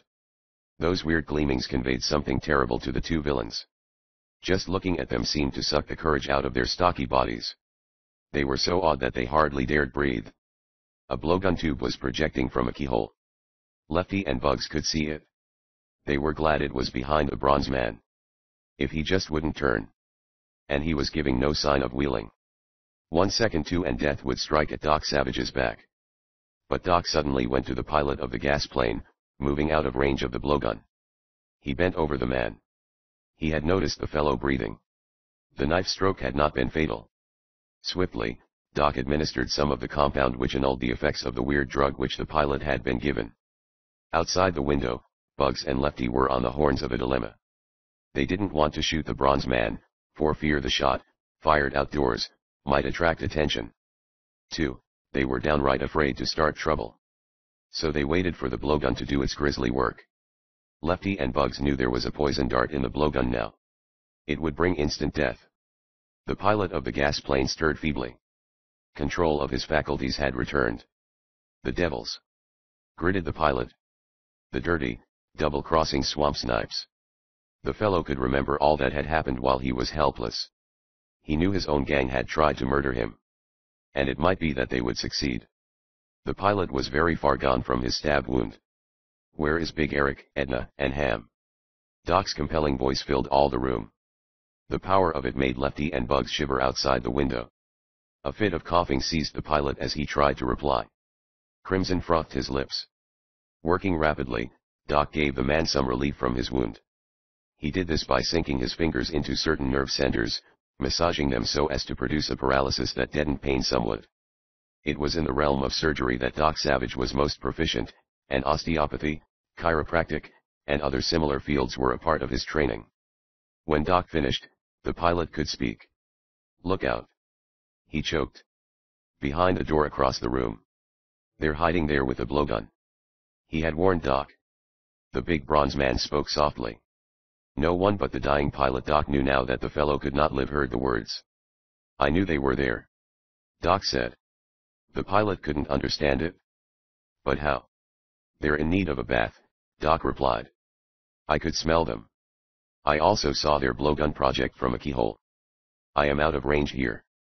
But Doc did not know the two devils, Lefty and Bugs, lurked outside with revolvers in hand and a mixture of fear and murder in their hearts. The pilot had not been able to note any unusual odors in the room. It was incredible to him that the bronze giant could not only detect a foreign smell, but locate its source all without seeming to. But the pilot had no way of knowing Doc exercised his olfactory senses intensively each day through his life. He knew nothing of the 2-hour routine of high-pressure exercises which this bronze man put himself through each morning. An exercise routine which had made him the Superman he was. "The cult of the moccasin got the others," breathed the pilot. "The devils also left me for dead." "Do you know where they took the prisoners?" Doc inquired swiftly. Outside the window, Lefty and Bugs were shivering in their excitement. Why didn't the monkey men go into action? They began to raise their own pistols. "Yes," gulped the dying pilot. I know where the captives were to be taken. It is a spot at which they will be held for a time. Then other members of the cult of the moccasin will come and take them to the castle of the moccasin. Only the Grey Spider and a few others know where the castle of the moccasin is. Where can I find them? Doc interrupted. You can tell me the rest later. The pilot drew in breath to answer. But the answer did not come. The monkey men leaped out of the adjoining room. They rushed to the attack. One lifted the blowgun to his lips. He discharged it. But Big Bronze Doc moved so quickly that he seemed to vanish completely, to reappear several feet to one side. The blowgun dart missed by a yard. It plinked into the wall and stuck by its needle-like point. Before the four monkey men could realize what had happened, there towered among them a nemesis which might have been made out of metal. The four clutched their sharp knives. They were at least not cravens. They would fight to the death. To the death it was. And it came more swiftly than they had dreamed possible. One monkey man launched a stab he felt certain would end the fray. It was aimed directly for the bronze giant's heart. But the monkey man felt a terrible paralysis seize his wrist and arm. He did not have time to realize a steel-thewed hand had grasped his darting knife fist and turned it toward his own vitals. The blade was in his heart before he could realize that fact. The wounded pilot of the plane put forth a terrific effort and hauled himself across the room. He took refuge in a closet, laboriously pulling the door shut after him. Another monkey man struck at Doc with a razor-sharp stiletto. He, too, believed his stroke would go home. But by some miracle the bronze man moved a trifle. The blade only sheared open his coat and shirt. Saker. The beginning of the oath was the fellow's last word. He tried to strike again. There was a hollow snap. He collapsed. Great Hands had broken his neck. Lefty and Bugs, outside the window, leaped out, fearful of throwing themselves into the fray. They hoped the swamp men would soon overpower Doc. Suddenly the bronze man strode across the floor. He held the surviving two monkey men, one in each hand. The swamp rats squirmed. They tried feebly to knife the giant. But such was the agony of the hold upon them that they could not. A pair of mighty arms propelled them for the window. They flew through the air. Their spinning bodies wiped the glass out of the window. Both fell at the feet of Lefty and Bugs. This fact led the two crooked lumber detectives to think they had been discovered. They were cowards. Terror seized them. Although they could have shot at the bronze man, they spun and fled instead. The threshing of the two dazed monkey men who had been hurled through the window covered the sound of their flight. Doc Savage lunged to the side of the dying pilot. It was important that he get an answer to his question: where had the men of the cult of the moccasin taken Big Eric, Edna, and Ham? But the man was dead. From his stiffening lips would never come word of where Big Eric, Edna, and Ham had been taken. Chapter V: The Bronze Rescuer. The giant bronze form of Doc Savage moved to the window. He did not see Lefty and Bugs, because they were already out of sight. Dropping lightly through the window, Doc searched the two dazed monkey men. He threw their weapons away. They seemed to grow light in his powerful grasp, and sailed through the window into the house. They tumbled end over end across the floor, such was the momentum with which they had been tossed. Doc did not bother to tie them. When one tried to flee, he was knocked flat on his back before he had taken a single step. They had no more chance of escaping Doc than a captured mouse has of evading the cat that caught it. Where are the people who were taken away? Doc's compelling voice filled all the room. No savvy what yo talk about, muttered one of the vile swamp denizens. Have you any idea what will happen to you if you don't talk? The pair were scared. But it was not a drooling, cowardly fear. They were determined not to talk. Yo never get one single word from us. Doc was convinced they were right. He knew men. He felt these half-savage swampers could be tortured to death without a word escaping their lips. Standing erect, Doc strode over to the lifeless body of the pilot. Then his gaze went to a cheap ring on a finger of the dead man. The pilot had used the upraised setting of his ring to scratch 3 letters and a number in the wall plaster. W.W.S.3. Doc Savage's eyes ranged over the sprawling inscription. He examined the pilot's ring and made sure traces of plaster still clung in the setting. The pilot had undoubtedly scrawled the cipher. Perhaps a minute, Doc remained motionless. Then he nodded slightly, as if to himself. He had solved the puzzle of those letters. There was a telephone in the adjacent room. The two evil little swampmen found themselves batted head over heels into the next room. They wound up in a corner, dazed, aching. It was not pleasant treatment they were receiving. Standing with one golden eye on the unsavory pair, Doc picked up the phone. He was connected with the leading morning newspaper in New Orleans. "I would like to get the location of Worldwide Sawmills No. 3 plant," he requested. This, Doc had decided, was the meaning of the WWS3 scratched in the closet plaster. In a moment, the information came rattling over the phone wire. "Thank you." Doc hung up. The two swamp rats squirmed uneasily, expecting the worst. Their captor seemed to have no more regard for their kind than a lion has for a jackal. And he handled them in about the same fashion. Come on," Doc told them. "We're leaving here." Half an hour later, the two swampmen were sleeping in a hotel room. Their sleep was caused by a drug, the effects of which would not wear off for weeks. The two would not be disturbed by the hotel attendants. In a day or so, a mysterious stranger would arrive. He would take the two men to an amazing institution in the northern part of New York State. This place was run by one of the greatest experts on psychology and criminal minds alive. This wizard made a business of curing men of their criminal tendencies, whether they wanted to be cured or not. No one released from his institution as cured had ever been known to go back to his former life of crime. This remarkable place was supported by Doc Savage's fabulous wealth. Doc Savage never sent a villain who opposed him to a prison. The police never got them. Instead, they went to this weird establishment to be renovated into decent citizens. Doc telegraphed the man at the institution to send for the two swamp natives. Then he selected a small garage that seemed to need business and bought a good used roadster for cash. The car carried him rapidly out of New Orleans. He was headed for the No. 3 plant of Worldwide Sawmills concern. Nightwind whipped his bronze face and deeper bronze hair, but with no more effect than had he been a man of metal. Tires whined on the concrete. The speedometer flirted with 70. Dawn was not far off when the charging roadster neared the vicinity of Worldwide Sawmills plant No. 3. It was in a cypress logging district. Off to the right the surface of a bayou shimmered in the bright moonlight. An occasional late-feeding fish leaped, casting ring after ring of ripples. A floating sawmill was on the bayou. It consisted of a head saw, edger, trimmer, and cut-off saws mounted on a big scow. It was shut down for the night, but a tendril of smoke strung from the boiler stack. A fireman was puttering about, preparing to get up steam for the new day's work. Doc turned off the roadster headlights. The windshield had become splattered with night moths, and he had turned it down. His eyes roved alertly. It was only a few miles more. Great branches overhung the road. Tendrils of moss draped low enough to whip his face occasionally. It was a somber, macabre region. Kicking the gears into neutral, Doc switched off the motor. The machine, going 70, would roll a mile on this road. After the engine died, the call of nightbirds was audible. The tires buzzed on the pavement. Before his momentum was gone, Doc wheeled off the road into a brushy lane. He left the car masked by a thicket of swamp maples. Out on the bayou, a tug whistle honked stentoriously. Through the trees, Doc saw the tug was escorting a raft of logs fully half a mile long. Evidently they were being rushed to some mill in time for the day's work. But they were not headed for Worldwide Sawmills No. 3. The plant was shut down. A soundless wraith in the roadside brush, Doc reconnoitered.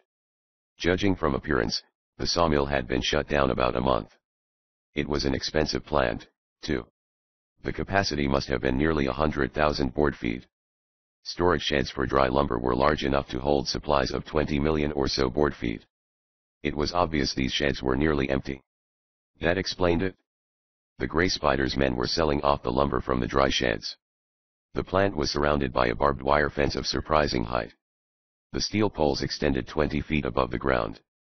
Doc started to run lightly up the fence. Halfway to the top, he suddenly released his grip and dropped to the ground. A narrow squeak. He told himself sagely. Finding a wet limb, he tossed it against the upper part of the fence. The twig came in contact with two of the barbed strands. There was a sputtering burst of unholy green fire. Smoking, the twig fell to earth. The fence carried a high-voltage electric current. Only the sharpness of Doc's eyes in noting that the wires ran through insulators at the steel posts had saved him from death by electrocution. Around the fence, the bronze giant worked. He found a tree. It had one branch which extended beyond the electrified fence. A great leap launched Doc's powerful form several feet up the tree. He ran on up as easily as a squirrel. He worked out on the branch, balancing like a tightrope walker. It was a full 30 feet to the ground. Yet great muscles cushioned his drop until it seemed he had hardly more than stepped off a chair. Doc's golden eyes were alert. He knew this was the most dangerous moment of his entrance. If there was a guard, it was likely the fellow would see him. He was right. An eye of flame batted from behind a dry kill. It licked so rapidly it was an ugly glow. Bullets passing Doc's head made a ringing sound like a nail tapping against a bottle. Then came the tumbling gobble of a machine gun. Doc flattened against the ground. He moved with a bewildering speed. His bronze skin and dark clothing blended surprisingly with the earth. The gunner stopped firing. He had completely lost track of his target. He stepped out into the moonlight. He held his weapon ready. It was not one of the submachine or Tommy guns firing .45 caliber pistol cartridges, but a regulation aircraft type gun shooting the big cartridges. It was harnessed to a wide leather belt about the guard's middle so he could handle the powerful recoil. "Eats the bronze guy," bellowed the fellow. "He's over defense." Non, called another monkey-like member of the cult of the moccasin. "He's could never find this place." "Maybe so, but he done be in here right now." The second man came running.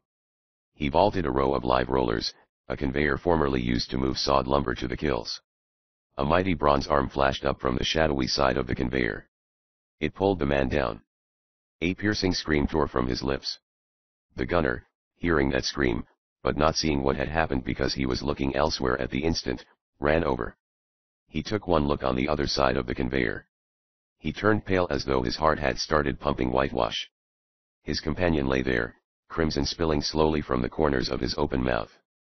The man was only unconscious, but the gunner took it for granted he was dead. He let out a howl that rivaled the one he had just heard. He tore full speed for one of the storage sheds which still held dry lumber. He considered it impossible that anything of flesh and blood could have moved from the spot under the tree to the conveyor with such swiftness. And without being seen? He couldn't fight a bronze ghost. He dived into the great shed. The interior was rather dark. Rough, dry lumber was here. The piles were fully 16 feet high. Back into the labyrinth, the scared swamp man worked. He thought he heard a noise behind.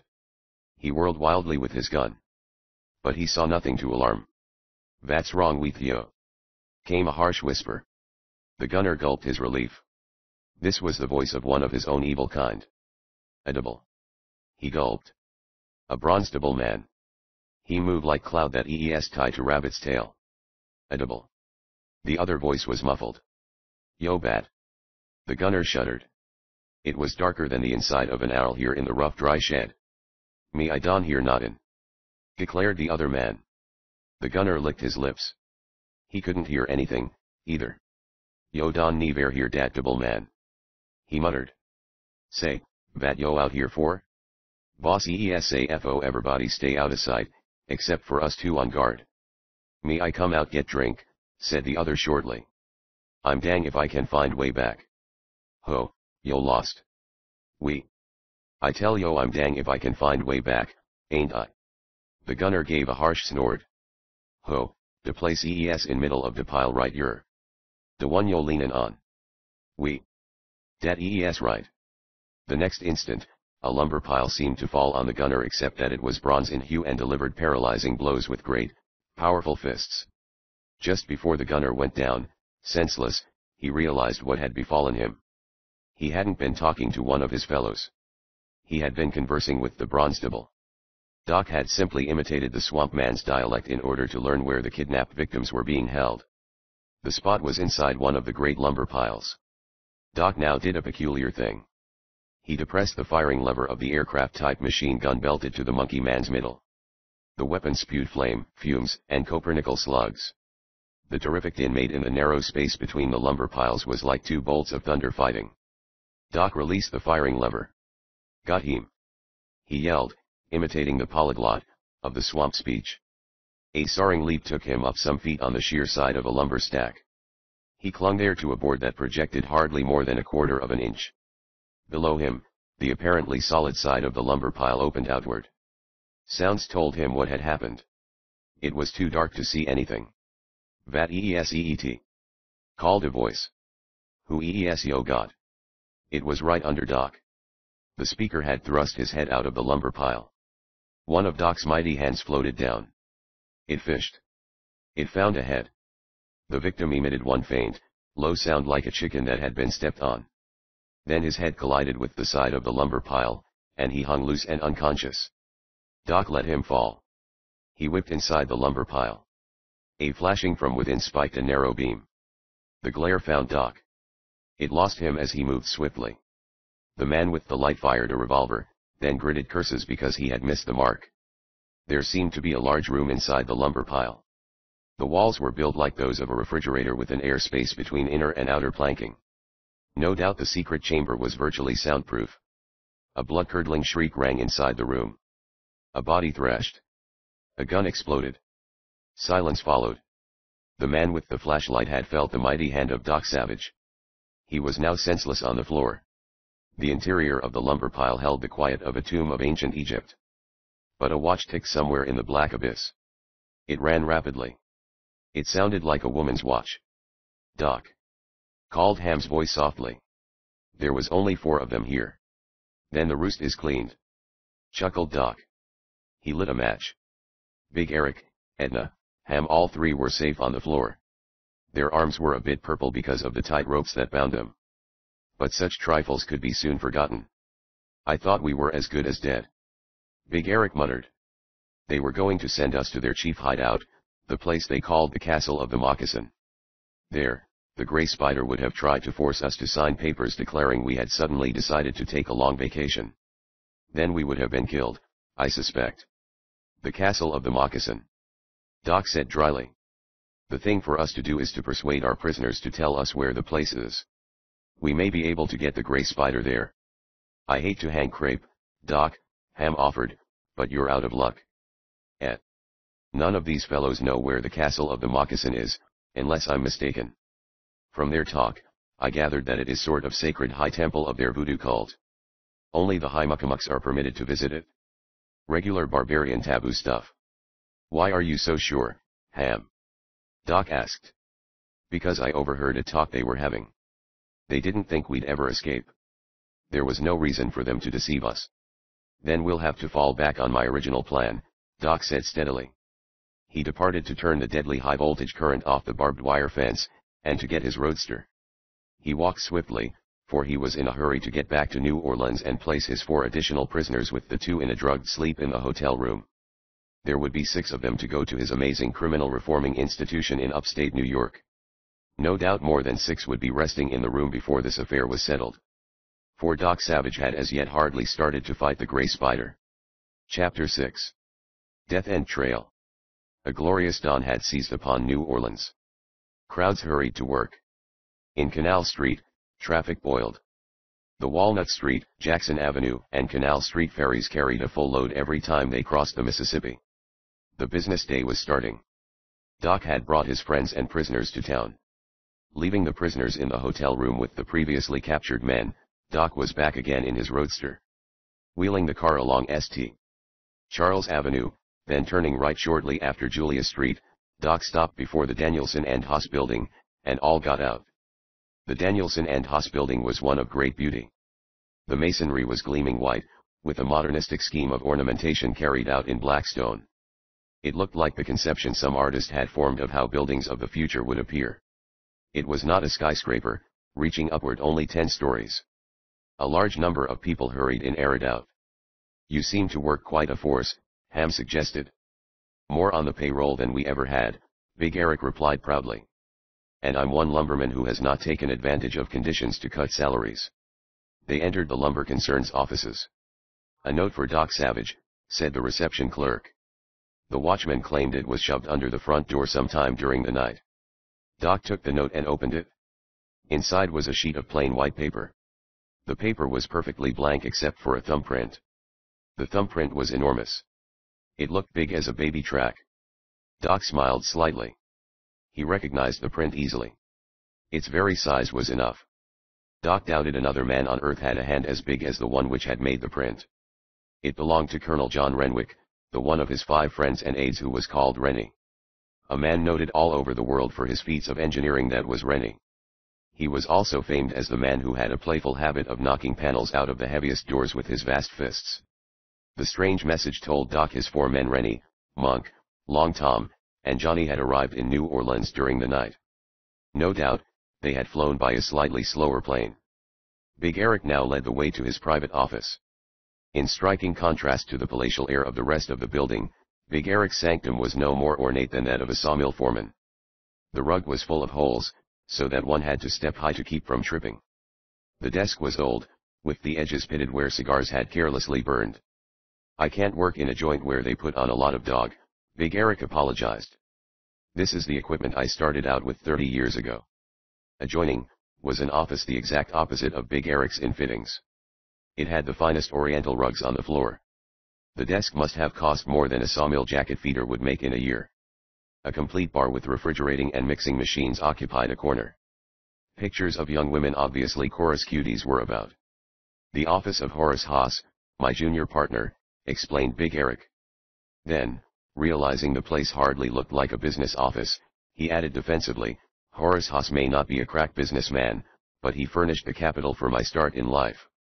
At this point, a shrill, managing voice said, "Could I have a word with you, Mr. Danielson?" Big Eric turned. "Oh, it's Silas Bunnywell, one of the bookkeepers." Silas Bunnywell was a typical movie bookkeeper. He was tall, but his upper body was hunched as though he had sat on a stool all his life. His face was shrunken. He had a little pot belly, but the rest of him was too thin. His hair was white as a cottontail rabbit's tail. He wore a shiny blue suit. His glasses were the sort Edna Danielson had expected Doc Savage to be wearing. The lenses were like bottle bottoms. "What is it, Bunnywell?" inquired Big Eric. Old Bunnywell kneaded his hands together nervously. He seemed reluctant to talk. "It is rather private," he muttered. "If I could see you alone." "Shoot," Big Eric commanded. He waved an arm at Doc, Ham, and Edna. "Ain't nothing too private for these folks to hear. I'd rather only you." come on, Bunnywell," rumbled the massive lumberman. "Talk up." "It's about Horace Haas," Bunnywell whined. "I loaned him $500 some time ago. He promised to pay it back within 10 days. But when I ask him for it, he just laughs me off. I wonder if you would speak to him. $500 may not seem to you like much, but it is a large sum to me. I worked very hard to save it."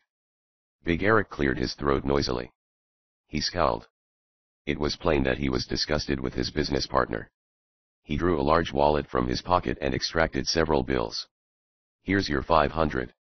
he boomed. "I'll collect it from Horace Haas."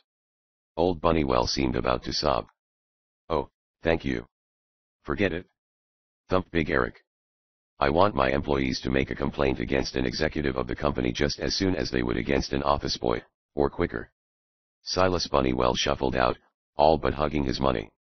"It's about time for me to hand Horace Haas another trimming with my fists," growled Big Eric. "I have to knock him into line about once a year." "Here he comes now, Dad," interposed Edna. Horace Haas came in. One noticed first the light yellow, double-breasted T-vest he wore. Second in prominence was an enormous diamond ring. Morning coat, striped pants, 2 shiny shoes, and spats were noteworthy, as well as a flashy cravat. The least striking thing in all this flamboyance was Horace Haas, the man. He was just a weak-chinned, florid, watery-eyed, and roly-poly fat man. His hair was very dark. He was excited. He flourished a sheet of paper. "Big Eric," he barked loudly. "I got something important. Look it. A letter come through the mail this morning from Topper Bede, the man who has been helping us against the Gray Spider." Big Eric took the letter. He gave it a glance. "Read this," he boomed, and thrust it to Doc. Doc's golden eyes translated. "If you want to seize the Gray Spider, I can tell you where to get him. Topper Bede." "Give me Topper Bede's address," Doc commanded. "He has a large sawmill equipment repair shop and second-hand store over beyond Canal Street," replied Horace Haas. He gave the exact address. Haas stared at the mighty bronze man. His weak jaw fell slowly. His shifty eyes seemed to swell in their watery sockets. He was awed by the giant metallic figure before him. "So this is the Doc Savage you told me you was goin' after?" he muttered to Big Eric. Doc Savage moved silently for the door. I am going to interview Topper Bede, he said grimly. Topper Bede's sawmill repair shop and second-hand store was not located far from the old French Quarter. Beside the place, and easily accessible to a wharf on the Mississippi, lay what looked like a junk lot of the parts of scores of sawmills. Some of the stuff was in good shape. No sign of life was apparent around the ramshackle sheet iron building which housed the shop. The door was secured with a heavy chain and a padlock. Doc Savage's sinewy bronze fingers worked for a moment with the padlock.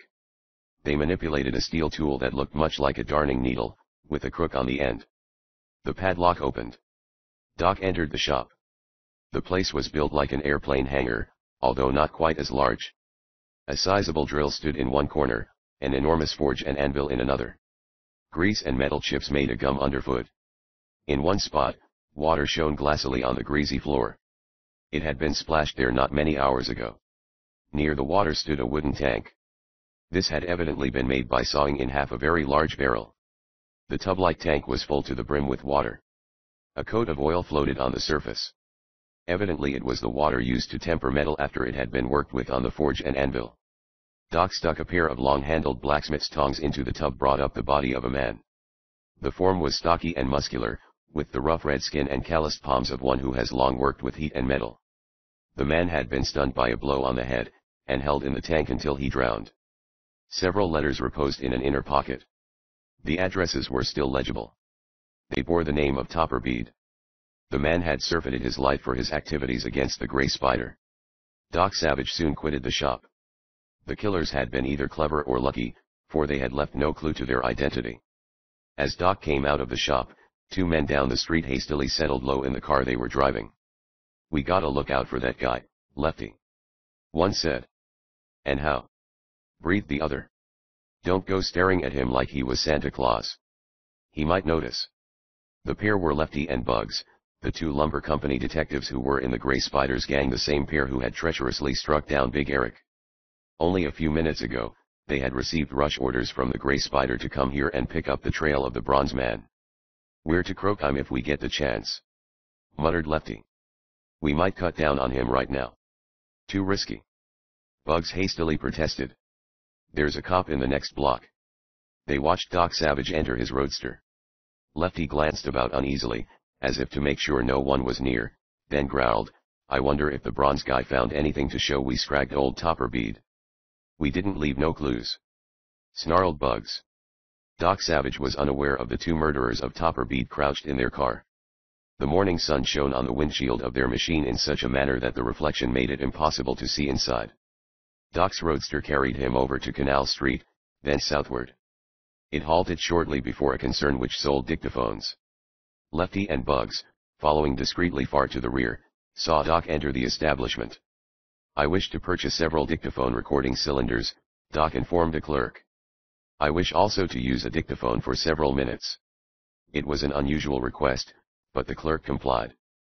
Seating himself at a machine used for demonstration purposes, Doc clipped on one of his new records and proceeded to dictate a long message. No one heard his voice.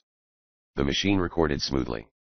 Doc gave order after order, together with detailed instructions on how they were to be carried out. He was delivering commands to his men, for he intended to dispatch the records to them by messenger. Keep in mind, he finished, that should one word of these instructions reach the Gray Spider, it might easily mean immediate death and destruction to us all. Doc made his records into a small package. Down the street a few doors, he entered a telegraph office and engaged a messenger. On a paper, he wrote the name of a hotel and a room number. It was the hotel to which he had directed his four pals, the directions having been on the message he had left in invisible ink at the Danielson and Haas offices. Monk, Rennie, Long Tom, and Johnny would be waiting there. The messenger stood on the curb and watched the giant bronze man enter his roadster and drive toward the Danielson and Haas building. When Doc Savage was out of sight, the messenger got astride his bicycle. He carried his package carefully. He had been instructed to take pains not to drop it. He eyed the address of the hotel, then tucked the paper in his tunic pocket. He pedaled on his errand. Traffic was heavy on Canal Street. The messenger decided his shortest route was a left turn on Claiborne Avenue. He veered over. Suddenly an automobile whipped in front of his bike. He trod his coaster brake. No use. He hit the car head-on. His front wheel crumpled. He took a dive over the handlebars and banged his head against the car. Limp and unconscious, he dropped to the pavement. By a miracle, the package he carried did not fall heavily enough to shatter the well-padded records inside. "Nifty work, Bugs," chuckled one of the men in the car. "Hold everything, Lefty," rasped the other. "I'll grab the package the kid was carrying. Get the paper we saw him put in his coat pocket, too." The pair of crooked detectives had welcomed the chance to shift their shadowing activities from Doc Savage to the defenseless messenger boy. All too well, they remembered what the bronze giant had done to the 4 swampmen who had tried to slay him. They did not like the shadowing job, so they had taken a chance that whatever the messenger was carrying would be important enough to point to a reason for losing Doc Savage, for they would have to show the Gray Spider a good excuse. Bugs got the package, and the paper from the messenger's pocket. He sprang into the car. The machine raced away. "Hey, look it!" exclaimed Bugs, opening the package. "Dictaphone records. They got anything on M?" "Guess so." Lefty quickly turned their car to the curb as he caught sight of another office supply concern. "The bronze guy must have rented a machine to make M," he declared. "What's to keep us from renting one to hear M?" "That's using the old think box," complimented Bugs. They entered the office supply establishment, drew a clerk aside, and made their needs known. A moment later, they were bending over a transcribing machine. A record was fitted on the cylinder. The headset consisted of 2 receivers. They divided it between them. Lefty started the machine. They held their breath. The rotating record, not yet to the message, made a low hiss in their ears. Then it began to talk to them. A dazed expression seized their faces. It was as though somebody had suddenly hit them in the head with a hammer. They couldn't understand a word they were hearing. Doc Savage had dictated in a language not one person in 100 million knew, the tongue of the ancient Mayan civilization. Doc and his men had learned this language from pure-blooded descendants of the ancient race of Maya, from the folk who resided in the Lost Valley in Central America, and who kept Doc supplied with gold. "What are we gonna do now?"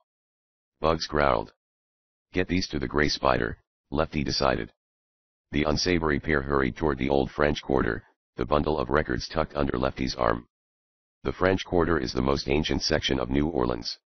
Although only a short distance from the new business district of skyscrapers, the French Quarter is probably one of the most unique features of any American city. It is more remarkable even than the Chinatown of San Francisco.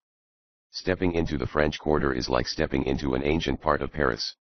Old buildings and quaint streets characterize the place. Overhanging balconies were plentiful. Lefty and Bugs sidled furtively into one of the shabbiest of the buildings. They clumped down a shadowy passage. A door opened after they had mumbled their identity. The shoddy, ill-smelling room in which they found themselves, was fitted with tables, rickety metal chairs, and a bar. Perhaps a dozen slovenly individuals were present, all men. One of the yellowish-brown monkey-like men sat at a table. Lefty and Bugs gave him their package and the paper bearing the name of the hotel. "Get this to the Gray Spider," Lefty directed. "Tell him we think it's important.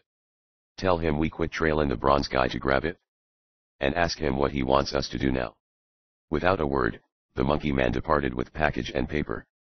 "I'd kinda like to follow that swamp snipe and see where the Gray Spider's got his hangout here in New Orleans," leered Lefty. "If you ask me, it wouldn't be healthy," mumbled Bugs. "You saw what old Topper Bead got for knowing too much." "You mean what we gave him?" Lefty chuckled coldly. "But he got his because he was spilling what he knew." "How'd Topper Bead happen to get wise to the Gray Spider?" questioned Bugs. "How'd he learn who the Gray Spider is?" "Topper Bead was buying the stolen sawmills the Gray Spider's men were selling. But he got suspicious about the deals.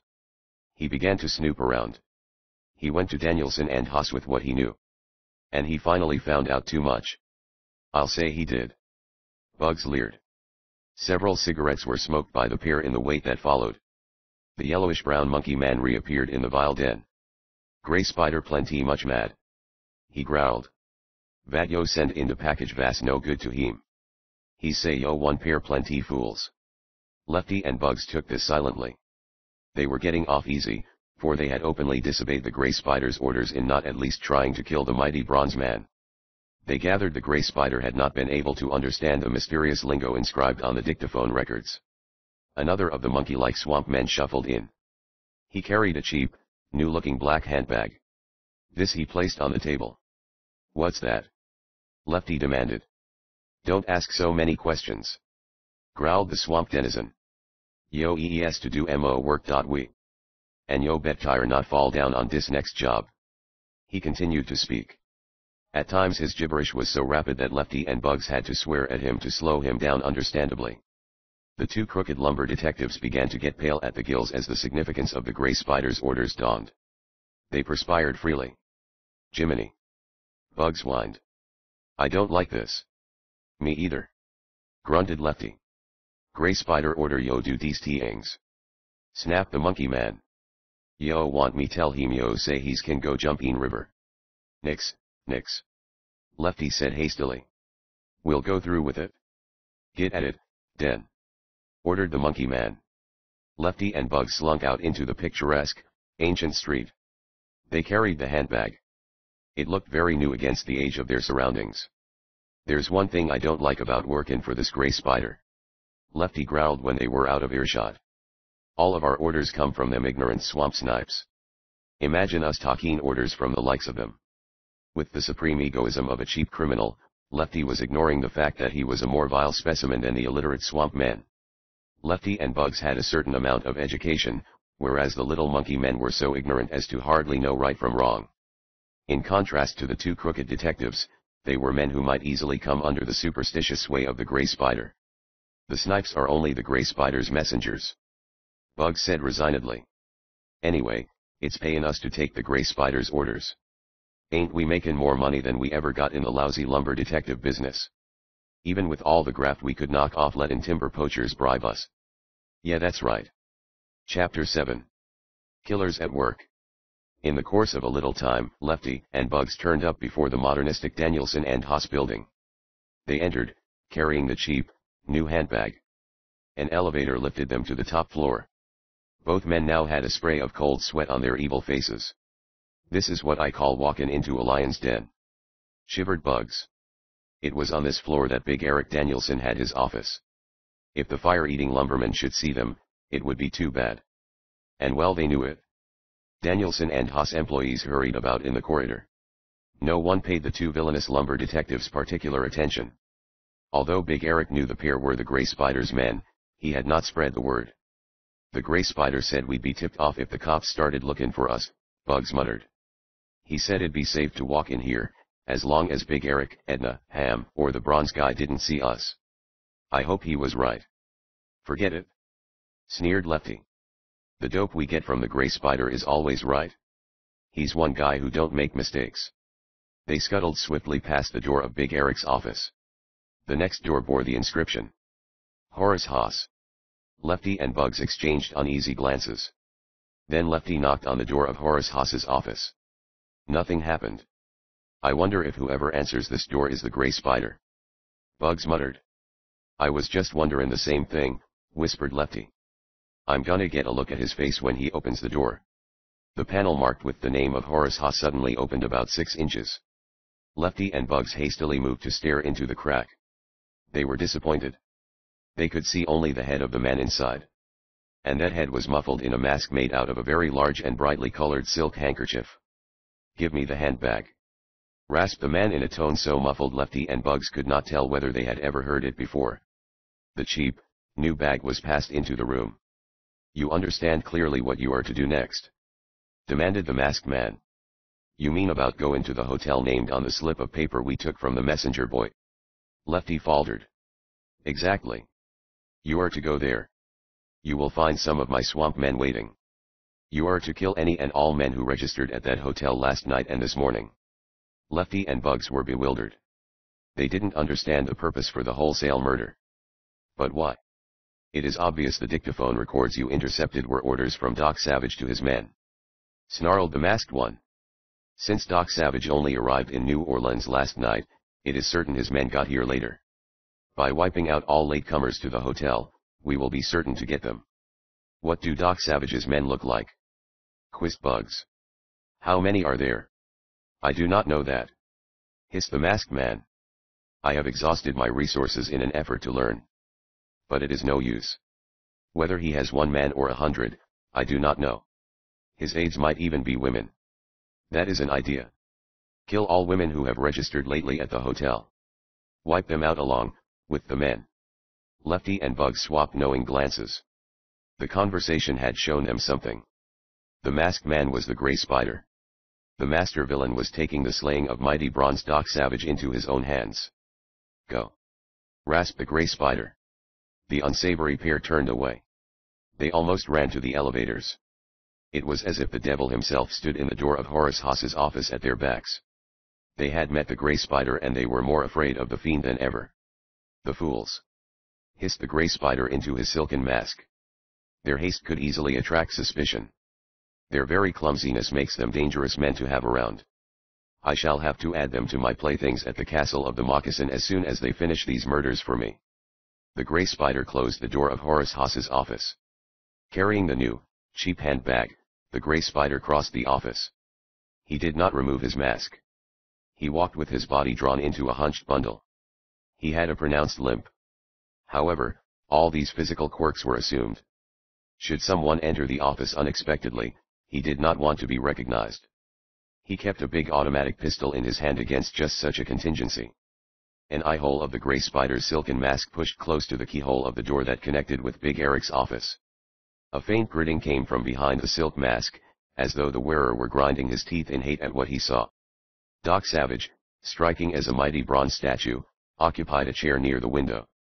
Sunlight slanted against his remarkable features. An unending play of tiny flickerings came from his eyes, as though they were pools of flake gold being continually stirred. Big Eric, Edna, and Ham lounged in chairs. None of the three were more than an arm's length from the bronze giant. Ham had recovered his sword cane from where he had lost it during the attack of the swamp men at Big Eric's mansion. He twiddled it idly in his fingers. The group talked in low voices. Big Eric and Edna were giving Doc details about the Grey Spider, details which there had been no time to deliver before. They were also discussing peculiar phases of the situation. Horace Haas has not been attacked by the Grey Spider, as I understand it, Doc suggested. Not a single time, admitted Big Eric. If you and your daughter should meet death, control of the company would fall into the hands of Horace Haas. Is that right? Big Eric looked like he had been slapped. His vast face purpled. Now, listen here. He grumbled, Horace Haas may be a fop and a spendthrift, but I'll stake my life he wouldn't lay a finger on Edna or me. He's not the Grey Spider. You're jumping to conclusions, Doc said dryly. What I was getting at is this: the Grey Spider may be trying to kill you too, so control of your concern will go to Horace Haas. The Grey Spider could then terrorize Haas into doing his bidding. I think you will agree with me that Haas does not seem to be a man of particularly strong character. The Grey Spider could control him, I'm afraid. Big Eric was thoughtful. Then he muttered, I'll bet that's it. Again the gritting sound of gnashed teeth came from the silk masked man hunkering at the keyhole in the adjacent office. The Grey Spider swiftly opened the new, cheap handbag. He wore pale gray gloves for this work. The bag contents consisted of a strong but small steel tank, to which was attached several feet of tough hose somewhat smaller than a lead pencil. Poison gas, gritted the Grey Spider, stroking the steel tank. The same kind they managed to escape when my plane released it ahead of their craft. But they will not evade it this time. The slightest breath of it is death. Even its touch brings a terrible fate. He inserted the hose end in the keyhole. He turned on a valve at the tank. With a shrill squeal, gas began escaping. The stuff was under high pressure. The Grey Spider scuttled out of Horace Haas's office. The squeal of the liberating gas seemed to increase its note. So great was the velocity with which it left the hose that it was thrown completely across the office in which the four intended victims sat. Luckily, the gas cloud did not blow directly against Doc and his friends. But it made a barrage between them and the other door, a barrage which it would be death to penetrate. The only other means of exit was the window. And below that was a death fall of 10 stories. Doc Savage's amazing muscular development gave him the ability to ascend or descend the average brick wall as easily and rapidly as a lesser man would dash up a flight of stairs. But the Danielson and Haas building had been constructed of white marble blocks polished to a glassy luster, and fitted together with joints that were hardly visible to the naked eye. Even Doc could find no handhold on that sheer wall. Nevertheless, the window was the only escape. Sinewy bronze arms wrenched up the window a chip part of a second after the gas began to whistle. Outside. Doc's powerful voice crashed. Stand on the sill. Big Eric and Edna hastily scrambled out. Ham followed. The windowsill was hardly 6 inches wide. They were forced to grasp every handhold that offered to their fingertips. No use. Big Eric wailed. The infernal gas will seep around the window edges and get us. These sashes don't fit tight. I've often felt a draft when they're closed. It was Doc Savage's keen brain that solved the problem. A small pot of ordinary white paste stood on Big Eric's shabby desk. Doc scooped this up. He joined the others outside on the windowsill. He closed the window. With quick strokes, Doc strung the gummy white paste around the window, effectively sealing all cracks. That's what I call quick work. Big Eric said admiringly. But why couldn't we have dashed through the gas cloud to the door? The stuff is not only deadly if inhaled, but fatal if it touches the skin, unless I am mistaken, Doc explained. I believe it is closely akin to the terrible mustard gas used in the World War. Doc sidled swiftly to one end of the windowsill. The next window was half a dozen feet distant. The wall between was every bit as smooth as glass. But Doc Savage, employing the springy tendons of his legs, and the balancing effect of his strong arms, leaped sidewise from the windowsill. It seemed an impossible feat to accomplish without falling outward from the sheer building. His great bronze frame appeared to skid a rising arc along the wall. He reached the next window. His powerful fingers grasped and held. He was safe. It had happened before the others could as much as emit a gasp of amazement. Stay where you are. Doc commanded them. A freckled stenographer strangled on the gum she was chewing as the big bronze man appeared like magic in the window beside her desk. She was still coughing when Doc crossed the room and entered the corridor. She had received the shock of her gum-chewing career. Doc watched the building entrance several minutes. He saw no one leave in a suspicious manner. Returning upstairs, he noted that old Silas Bunnywell, the bookkeeper, occupied a tiny cubicle from the door of which the entrance of Horace Haas's office could be seen. Old Bunnywell was stooped over his ledgers. Have you noticed Horace Haas leave his office recently? Doc inquired. The old man took off his glasses and rubbed his reddened eyes. No, sir. I'm quite sure I haven't. Mr. Haas must be in his office now. Only a few minutes ago, I saw 2 men hand a bag through his door. Describe them. Doc commanded. Elderly Silas Bunnywell gave an accurate description of Lefty and Bugs. Doc recognized the pair from what Big Eric had told him of them. And Horace Haas is in his office now. Doc said grimly. I am not sure. But he must have been there a few minutes ago. I am not able to observe all who enter, because of my work. Doc swung to the door of Haas's office. He opened it. He was cautious, not knowing what form of death might lurk within for him. But he need not have been careful. The office was empty, but Doc saw the gas contrivance. He turned off the petcock on the tank of gas in the handbag. Then he got a rope, went to the roof, and rescued Big Eric, Edna, and Ham from the windowsill. They held a serious council in Haas's office. It looks bad for friend Horace. Ham said, tight-lipped. You mean you think Horace Haas turned that gas on us? Big Eric muttered. What do you think? I don't know, Big Eric replied, a long hesitation between each word. I hate to think he'd do such a thing. But there's no reason why he should go out. At this juncture, Horace Haas came into the room. His step was not as jaunty as usual. He looked like a fat, overfed pup somebody had just kicked. He gave a distinct start at sight of Doc and the others. Hello, he said uncertainly. Big Eric got to the point without delay. Where in thunder have you been? He roared. Horace Haas reddened angrily. Since when was I tied to your apron strings? None of your business where I've been. It might interest you, wise guy, Ham put in, to know that an attempt was just made on our lives from your office. And, to be very frank, you are under suspicion. This blunt declaration had a marked effect on Horace Haas.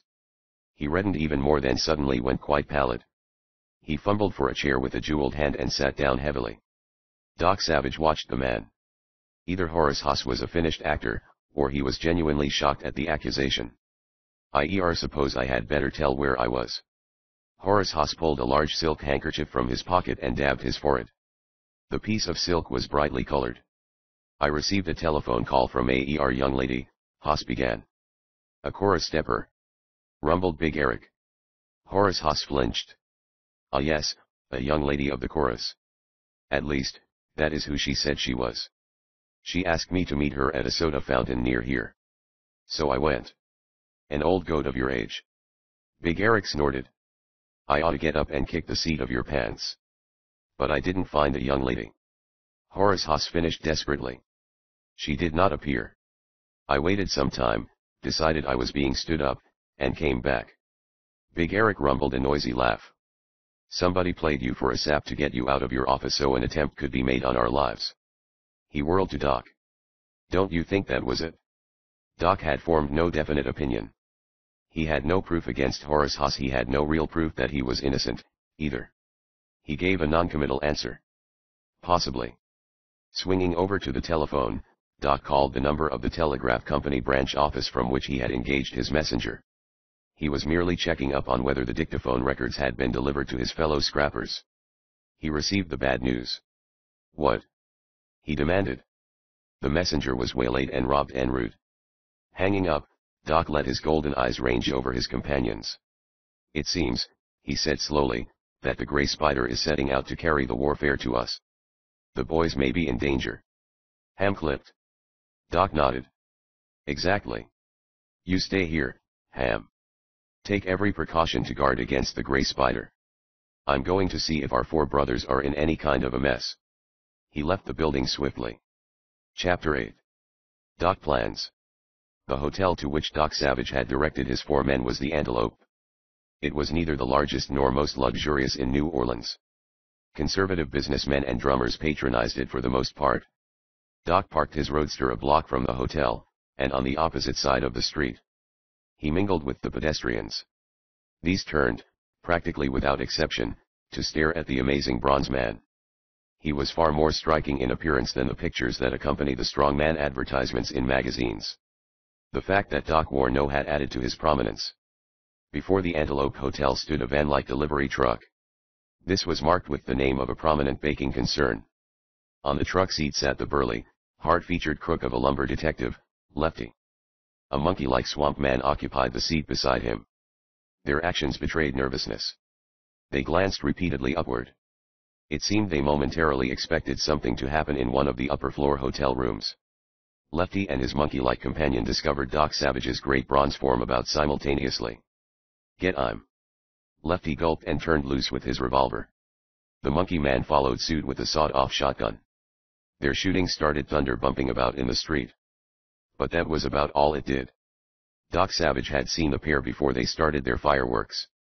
By the time the first shot crashed, he was sheltered behind a parked limousine. Glass from the limousine windows sprayed his back. Bullets hit the car body with tinny noises. A bronze blur, Doc scuttled 50 feet down the walk and calmly seated himself behind a fire hydrant. He had no gun. Indeed, he so rarely found necessity for a weapon, that he seldom carried one. He waited. Shrieking pedestrians were darting about like chickens in a pen into which a hawk had suddenly dived. From the volume and terror of the yelling, one might judge half of them were suffering mortal wounds. As a matter of fact, a foppish youth who had a foot-long cigarette holder blown out of his mouth by a shotgun burst was the only casualty. Lefty and the monkey man, both shooting wildly, emptied their respective weapons. They didn't take time to reload. We're getting out of here.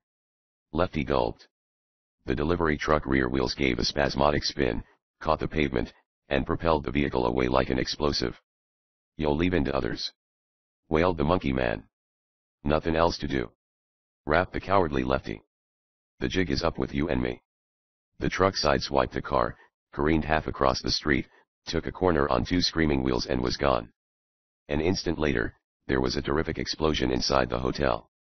Doc Savage's golden eyes lifted, seeking the source of the blast. It was a window far above the street. This window was just flying outward, torn wood and a shower of bricks followed. Metal sheaked across the street to knock puffs of masonry off the building there. A piece of this metal fell near Doc. It was a common steel ball bearing. Shrapnel. A blast of shrapnel had been set off in the room registered for by his men. Doc's big bronze figure flashed across the street and into the hotel. He seized the register. He saw his men had signed for room 720. It must be the room in which the shrapnel had been exploded. Doc sprang for the elevators. 10 feet from them, he halted. One of the cages had just come down. But the door didn't open immediately. Instead, there was a terrific uproar in the cage. It sounded like a gigantic cat and dog fight. Loud bangings arose, as though a sizable sledge was beating the metal sides of the lift. Men screeched. They moaned. They sobbed, cursed, blubbered. And through all the bedlam ran a fierce rumbling and roaring as of some big beast in action. Then silence fell. The cage doors opened. Out of the lift walked an individual who should have been the wild man in a circus. He was a bare 5 feet and a half in height, but almost equally as wide. He would tip the scales at 260 pounds. He was covered all over with coarse red hair like hawk bristles. His eyes were so surrounded by gristle as to resemble little stars twinkling in pits. The rest of his face was incredibly homely. He carried 5 battered and unconscious men in his arms, much as a bellboy carries several suitcases. Monk. Doc's great voice seemed to fill all the hotel lobby with a glad ring. For this remarkable individual was Lieutenant Colonel Andrew Blodgett Mayfair, one of Doc's 5 aides. He was called by the only nickname that could possibly fit him, Monk. He was, despite his gorilla-like looks, one of the greatest living chemists. Hiya, Doc. Monk grinned from ear to ear. He shook his armload of captives. I been collectin' rats. You escaped the blast? Doc demanded. Sure, thanks to your advice. Like we was directed in that message you left on the Danielson and Haas front door, we registered for 1 room, but got the hotel to give us another one, and not put it on the register. Monk chuckled. He had a surprisingly mild voice for so huge and homely a man. We kept a sharp lookout. We saw these rats skulkin' around, and closed in on 'em, right after the blast. Doc entered the elevator. Monk turned and followed him inside like a big dog, still carrying his 5 victims under his arms. The elevator operator was prone on the floor of the cage. There was not a mark on him. He had simply fainted from fright during Monk's terrific fight. Where are the others? Doc questioned. Reckon they've got the rest of them upstairs, Monk laughed. Anyhow, they was goin' strong when I chased these 5 into the elevator. What floor they on? 5th. Doc halted the cage at the 5th floor. He got out. Monk trailed him, pausing only to butt the head of one of his captives against the wall when the fellow seemed about to revive. Monk did this without even shifting the prisoner under his arm. Stifled screeches and moans were coming from a room down the corridor. Doc and Monk approached the sounds. But they had only taken a few steps when the panel flew out of the door, a torn mess of splinters. Approximately a gallon of reddish, iron-hard knuckles appeared. Rennie is celebratin'. Monk chuckled. The big lout is gonna haul off and hit a block of iron by mistake someday. The fist belonged to Colonel John Renwick. He was honored throughout the world for his feats in civil engineering and for his ability to pop the panel out of the stoutest door with his fist. He had a habit of doing this when he felt good. Evidently his spirits were high now. It was the print of Rennie's gigantic thumb which had signed the blank sheet of paper they had left at the Danielson and Haas office to show Doc they were in town. They caught sight of Rennie's features through the hole his big fist had made. The face would have surprised a stranger, who would naturally have expected to see a wide grin. It was forbidding, solemn. Indeed, it looked as if the owner had just gone to a funeral. But that was another peculiarity about Rennie, who was 6'4", and weighed 250. The more joyful the occasion, the more sour he looked. Another burst of screeches and moans came out of the room. Doc and Monk entered. Glory be! Grinned Monk. What are you doing to that poor feller, Long Tom? Long Tom Major Thomas J. Roberts on the military records was the weakling of the crowd, judging by appearances. He was undersized, slender, only fairly set up. He had pale hair and pale eyes, and a somewhat sallow complexion as though he might have spent a lot of his life in a cellar. His ears were big and thin and pale, and since they were between Doc and Monk and the light, it was almost possible to see through them. Long Tom sat on a beaten-up swamp man. He was busily engaged with the ends of an electric cord he had torn from a floor lamp. He was tying them to the wrists of the man on whom he sat. This monkey don't know what electricity is, he snorted. I'm gonna give a couple of shocks. It might persuade him to tell who the Gray Spider is, and where we can get him. It was natural that Long Tom's thoughts should turn to electricity. That was his profession. His reputation in the electrical field had few equals. He was called in for consultations by the great electrical experts often. A loud moan of agony drew their eyes to the window. Another experimenter. Monk snorted. The last member of Doc's group of friends and aides was near the window. He, too, sat on a prisoner. He was tall and gaunt, with a half-starved look. His hair was thin, and gray at the temples. He had the appearance of a studious scientist rather than an adventurer. This was Johnny, or William Harper Littlejohn to the great men of archaeology and geology. Johnny possibly knew more about the structure of the earth and the habits of mankind, ancient and modern, than 99 out of 100 so-called experts on the subjects. With one hand, Johnny was holding his glasses in the sunlight. The left lens of these spectacles was in reality a very powerful magnifying glass. Johnny didn't need a left lens, since he had practically lost the use of that eye in the Great War. So he carried in its place a magnifier, which he could use in his business. A curl of smoke came from the coat of the man Johnny sat on. The sun, concentrated by the magnifying lens, was burning the coat. Talk. Johnny directed his prisoner. Or I'll put this glass to work on your eyes. It'll burn 'em out in about a minute. The captive only glared hate. A moment later, Long Tom's victim gave a squawk as the electric current tingled through him. Although harmless, the voltage was highly uncomfortable. The man kept a tight lip. I hate to discourage you, Doc chuckled, but I'm afraid you won't get anything out of these men. You would have just about as much success trying to scare an Apache Indian into talking. They're peculiar beings, these swamp dwellers, Johnny agreed. Being the offspring of criminals who have fled to the swamps for safety, they have had one rule of existence drummed into them all their lives. That rule is to tell nothing to an outsider, no matter what the cost. That's the idea, Doc agreed. Did any of them get away? Johnny counted Monk's armload of captives. 5. And these two make 7. 7 are all we saw. That's right, Rennie agreed. Then we'll take them to the hotel where I have some of their friends sleeping, Doc replied. Afterward, we'll find a new hangout for you fellows. And I'll outline the part you are to play in the festivities. They left, bearing the prisoners.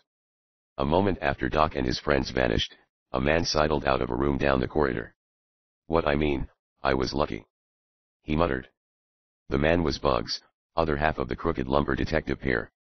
At the start of the fight which had resulted in the downfall of the Swamp Man, Bugs had had the good fortune to dodge into an empty room without being seen. There he had crouched, preserving his own hide, callous to what happened to his assistants. He scurried down successive flights of stairs, reached the lobby, and worked across it. Excitement raged in the lobby. Wiremen were arriving, although there was no need of them. Bellboys and guests charged about, adding to the general confusion. Bugs walked outside.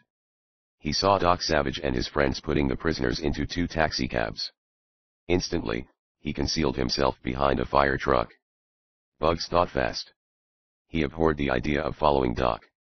He feared the big bronze man more than the devil himself. The devil wasn't real to Bugs, but only somebody the preachers shouted about.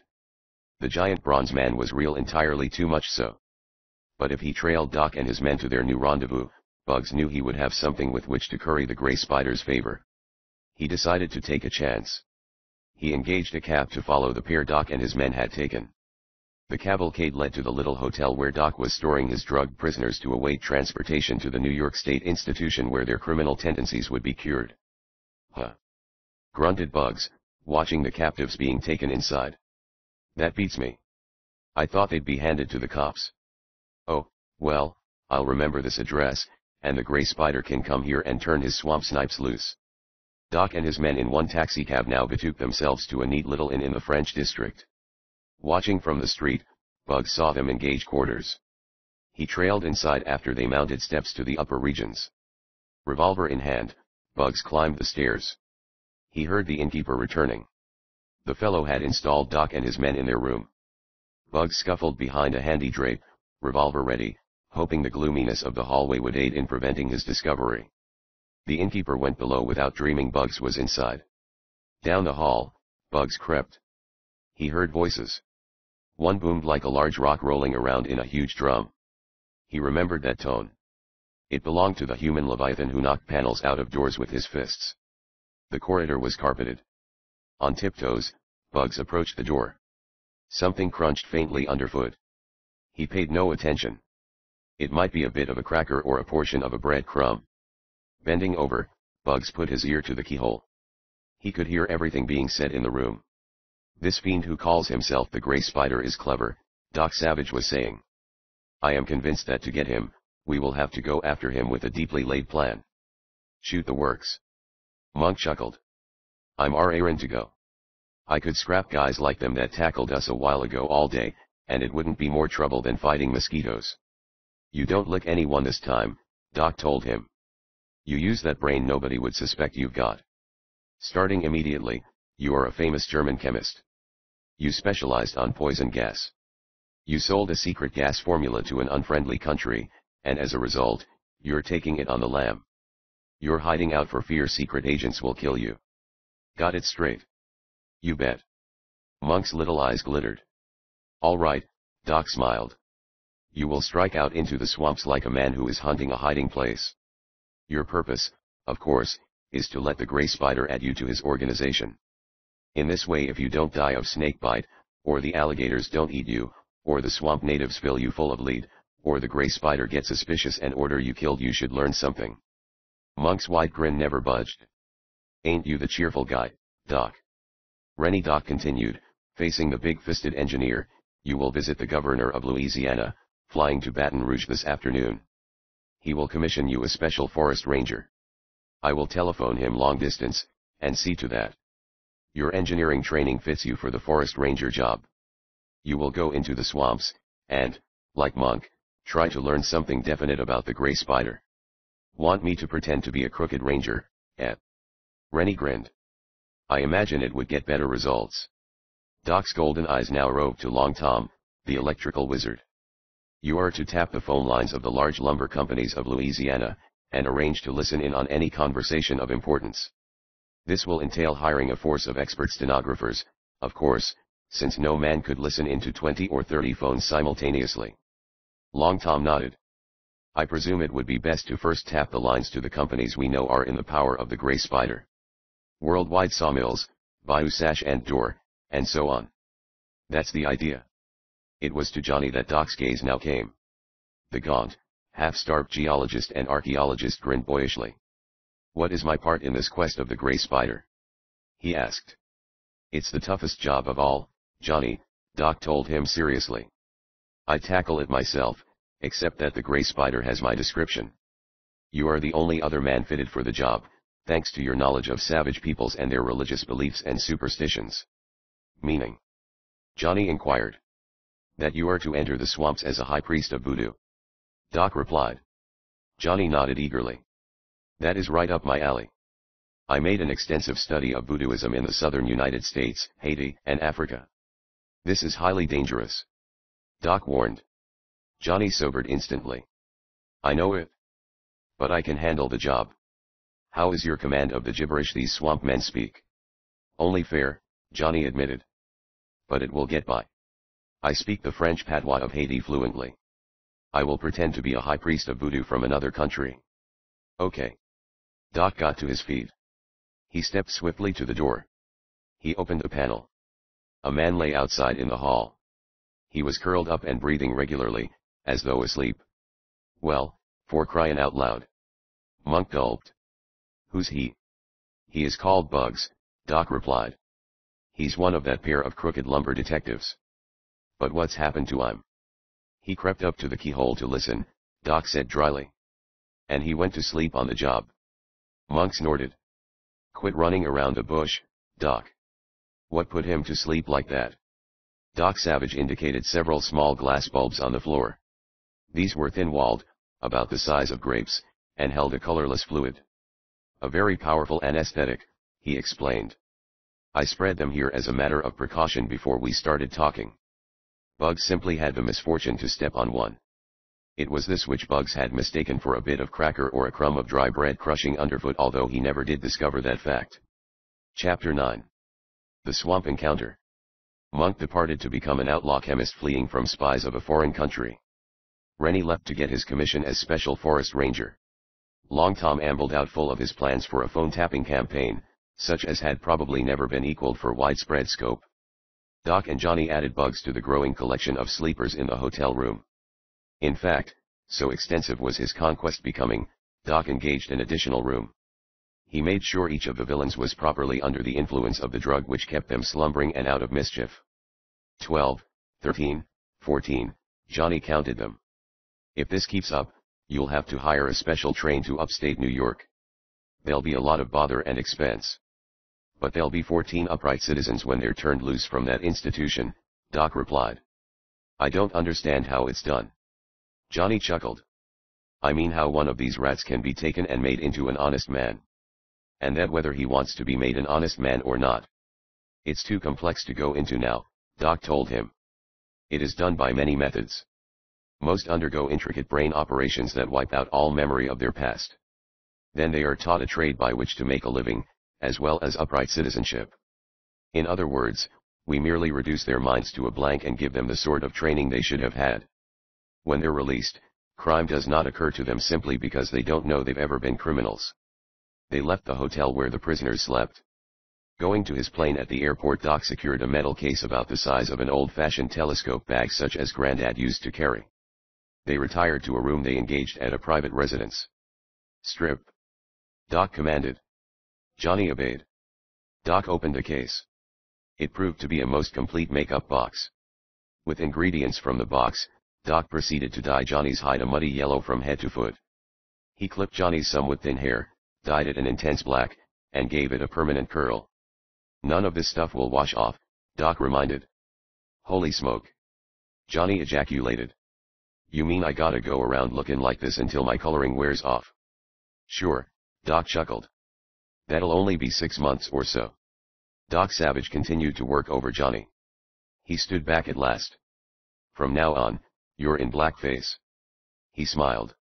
Where Johnny had sat, there now sprawled a lanky, scrawny-looking yellowish-brown man. He had thick lips. His nose looked as if it had been stepped on during his youth. Several realistic scars gave his eyes a mean cast. Bien. Ejaculated Johnny, imitating the conglomerate dialect of the swamp men. Yo half finished non. And how? Doc declared. You'll do. What's your name, swamp boy? Name EES plain Pete. Me swell name, Pete EES. We. The name will do, Doc replied, judiciously. But you're about 1.5 feet taller than the rest of the swamp dwellers. Maybe they'll overlook that. The two men now separated. Doc Savage returned to the Danielson and Haas building to keep watch over Big Eric and his daughter, and to await reports from his men. Johnny swaggered down into the foreign quarter. Doc had supplied him with a number of voodoo charms. These Johnny exhibited quite often, toying with them when he saw he was under the scrutiny of anyone who looked as if he might belong to the voodoo cult of the moccasin. The net result was that he wasted an afternoon. From the look of things, New Orleans might never have heard of any kind of a voodoo cult, much less the cult of the moccasin with the fiendish mastermind, the Gray Spider, at its head. I'll have to tackle the swamp, Johnny muttered. Then, realizing he had slipped out of his dialect, added, me I do not think much of the swamp. Weo. I gotta even do my thinkin' in this crazy lingo, to play safe. Johnny now stuck himself in a telephone booth and called Doc Savage. My results so far are what the little boy shot at, he reported. Thought I'd tell you I probably won't communicate with you again for a while. Go to the Lake Pontchartrain waterfront, near the old Spanish fort, Doc directed. Huh. Grunted Johnny, much surprised. Be there shortly after dark, Doc added. Okay. Johnny grinned. I'll be there. Dusk had dropped a steamy, clammy grasp upon New Orleans and environs. A faint, hot fog lent the moonlight pallor. The Gulf breeze, stirring the fog, made it seem as though the air were full of fine ashes. On the horizon in all directions, heat lightning flickered luridly. Johnny, a scrawny and sinister-looking gentleman of a pale brown color, lurked in City Park near the old Spanish fort. Long, narrow bayou St. John emptied into placid Lake Pontchartrain nearby. Johnny settled behind an aromatic magnolia shrub and listened. He could hear cars honking occasionally on distant Gentilly Road, and on nearer park drives. Behind him, to the south, the lights of the New Orleans business district made a vast glow in the steaming night. Suddenly there reached Johnny's ears a series of droning noises. It was as if someone were holding a bumblebee nearby, and letting it buzz its wings at intervals of a half-minute or so. The sound came closer. Johnny recognized it. A seaplane taxiing along the lake edge. He decided aloud. Soon the buzzing quality left the motor spurts. They became violent hisses. The exhaust had been cut into mufflers. Doc's speed job. Johnny concluded. It's the only craft I know of fitted with silencers. He grinned. Doc was going to get him into the swamp by plane. That would simplify things. Johnny knew Doc must have had floats installed on the big speed ship during the afternoon. The craft was equipped for quick installation of a type of float commonly carried in stock by large plane supply concerns. Boldly, Johnny advanced for the lake edge. He did not expect danger. He knew positively he had not been trailed here. So he took no pains to muffle his footsteps or keep to the shadows. That was a mistake. Swish. Something sailed out of the blackness beneath a nearby tree. It settled on Johnny's neck. It tightened. It jerked him from his feet. Johnny clawed at the thing that had him. It was a lasso of thin piano wire. It yanked again, digging into the flesh of his throat. 3 scrawny swamp men pitched from the murk beneath the tree. One flashed an ordinary cane knife which was honed like a razor. "Non," gritted one of his fellows. "Grey Spider want talk to dis scamp." He knocked the knife aside. Johnny kicked a man in the middle. He booted so hard that he distinctly felt his heel push a stomach in and jar against a backbone. The fellow sailed ungracefully away. A club rapped Johnny's head, causing a burst of colored lights and lances of flame. That, and the wire drawing steadily tighter around his neck, sapped his strength. His struggles weakened. They became slower. He was like a clockwork toy that was running down. "Bien," puffed one of the Grey Spider's swamp men. "It's about over." It was. But not like the swamp man expected. There suddenly wafted over the scene of strife an uncanny trilling note. It was a whistle, and yet not a whistle. It had a low and mellow quality that might be likened to the song of some rare bird of the jungle, or the melodious but untuned note of a wayward breeze filtering among the pipes of a great organ. It seemed to come from everywhere. Johnny heard it, although but half conscious. The sound of Doc Savage. The sound had a remarkable effect on Johnny. Renewed energy flowed into his faltering muscles. He struck and flailed fiercely. Out of the night came flashing a mighty bronze form. The charge of a lion would hardly have been more disastrous to the Grey Spider's 2 men. Only 2 blows, coming so close together that they sounded like 2 men clapping hands simultaneously, and the pair went tumbling like rabbits shot on the run. It was doubtful if either had seen what caused their downfall. The third man, disabled by Johnny, writhed and moaned nearby, entirely helpless. Doc freed Johnny's neck from the wire noose. "You're a handy guy to have around, Doc," Johnny laughed shakily. Then he noticed that the seaplane still taxied out on the lake. It was nowhere near shore. "I thought you were in the plane." "Ham is flying the bus," Doc explained. "It occurred to me after you called that the Grey Spider might be doing some wiretapping himself. In that case, he might have heard us make the appointment to meet here. So I dropped around merely to play safe. And here we are." "Yeah, thanks to you," Johnny said wryly, feeling his sore neck. "One thing that is fortunate on my call to you, I didn't say a thing which would give the Grey Spider a clue to my identity or purpose." "Sure, there's no harm done," Doc agreed. "In fact, we've added 3 more prisoners to our menagerie. Every little bit helps." The plane now taxied close in. Ham, slender and waspish, waded ashore. He held his sword cane high over his head and said some uncomplimentary things about the mud underfoot. "You are to take the plane into the swamp," Doc told Johnny. "Park it at some spot where nobody'll find it. Use the radio to get in touch with me. Long Tom has installed a receiving and transmitting station in it. You will, of course, use the Mayan language, so no one will understand our talk." "Righto," Johnny agreed. "There's some stuff in the ship that you might need," Doc added. Johnny now waded out to the plane, hauled himself up on one of the newly installed metal floats, and sprang into the cabin. The silenced motors sped up. The propellers churned the air shrilly. Out across Lake Pontchartrain, the craft streaked, then leaped into the air. Johnny banked for the swamp country. He was an expert pilot, thanks to the teaching of Doc Savage. The remarkable bronze man seemed gifted with the ability to impart much of his own vast knowledge and skill to those whom he taught, and it was this strange quality which had turned his 5 friends into accomplished airmen, second only to Doc himself. The foggy area proved to be only in the vicinity of New Orleans. Johnny soon left it behind. He kept the silencers on the motors, made the cabin airtight, turned on the apparatus which supplied artificial air, and flew very high, about 25,000 feet. He used powerful binoculars to observe the terrain below. A narrow bayou wound like a frayed silver ribbon through the marshy jungle which looked from that height like so much green velvet. Johnny observed a few tow steamers escorting long, flexible log rafts. An occasional sawmill town made a spotty patch of lights. These sawmill towns differed from other settlements in that they were always scattered about a group of mill buildings, sawing structure, kilns, rough dry and finish storing sheds, planing mill, machine shops, and other shacks. The sawmill towns became scarcer. River-like bayous, the only avenue of transportation in the swamp, ceased to gleam in the moonlight. Tall trees suitable for timber also became scattered. Johnny knew he was over the wildest portion of the great swamps. He cut the ignition switches of the 3 motors. He threw a lever. This changed the characteristics of the plane wings, giving the remarkable craft a less steep gliding angle and a much slower landing speed. The great ship settled upon the swamp like a monster bat with wings outstretched and paralyzed.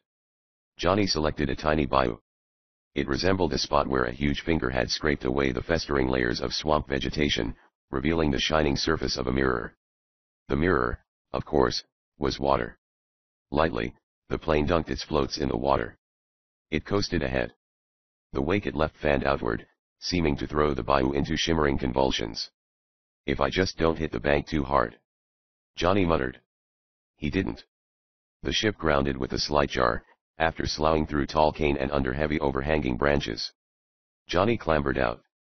Walking along the wing, he pulled down armloads of the clammy aerial moss from the vines and drooping branches overhead. This moss was the variety called old man's beard by the natives. Johnny used it to cover the wings and fuselage of the plane, so there would exist less likelihood of its being seen.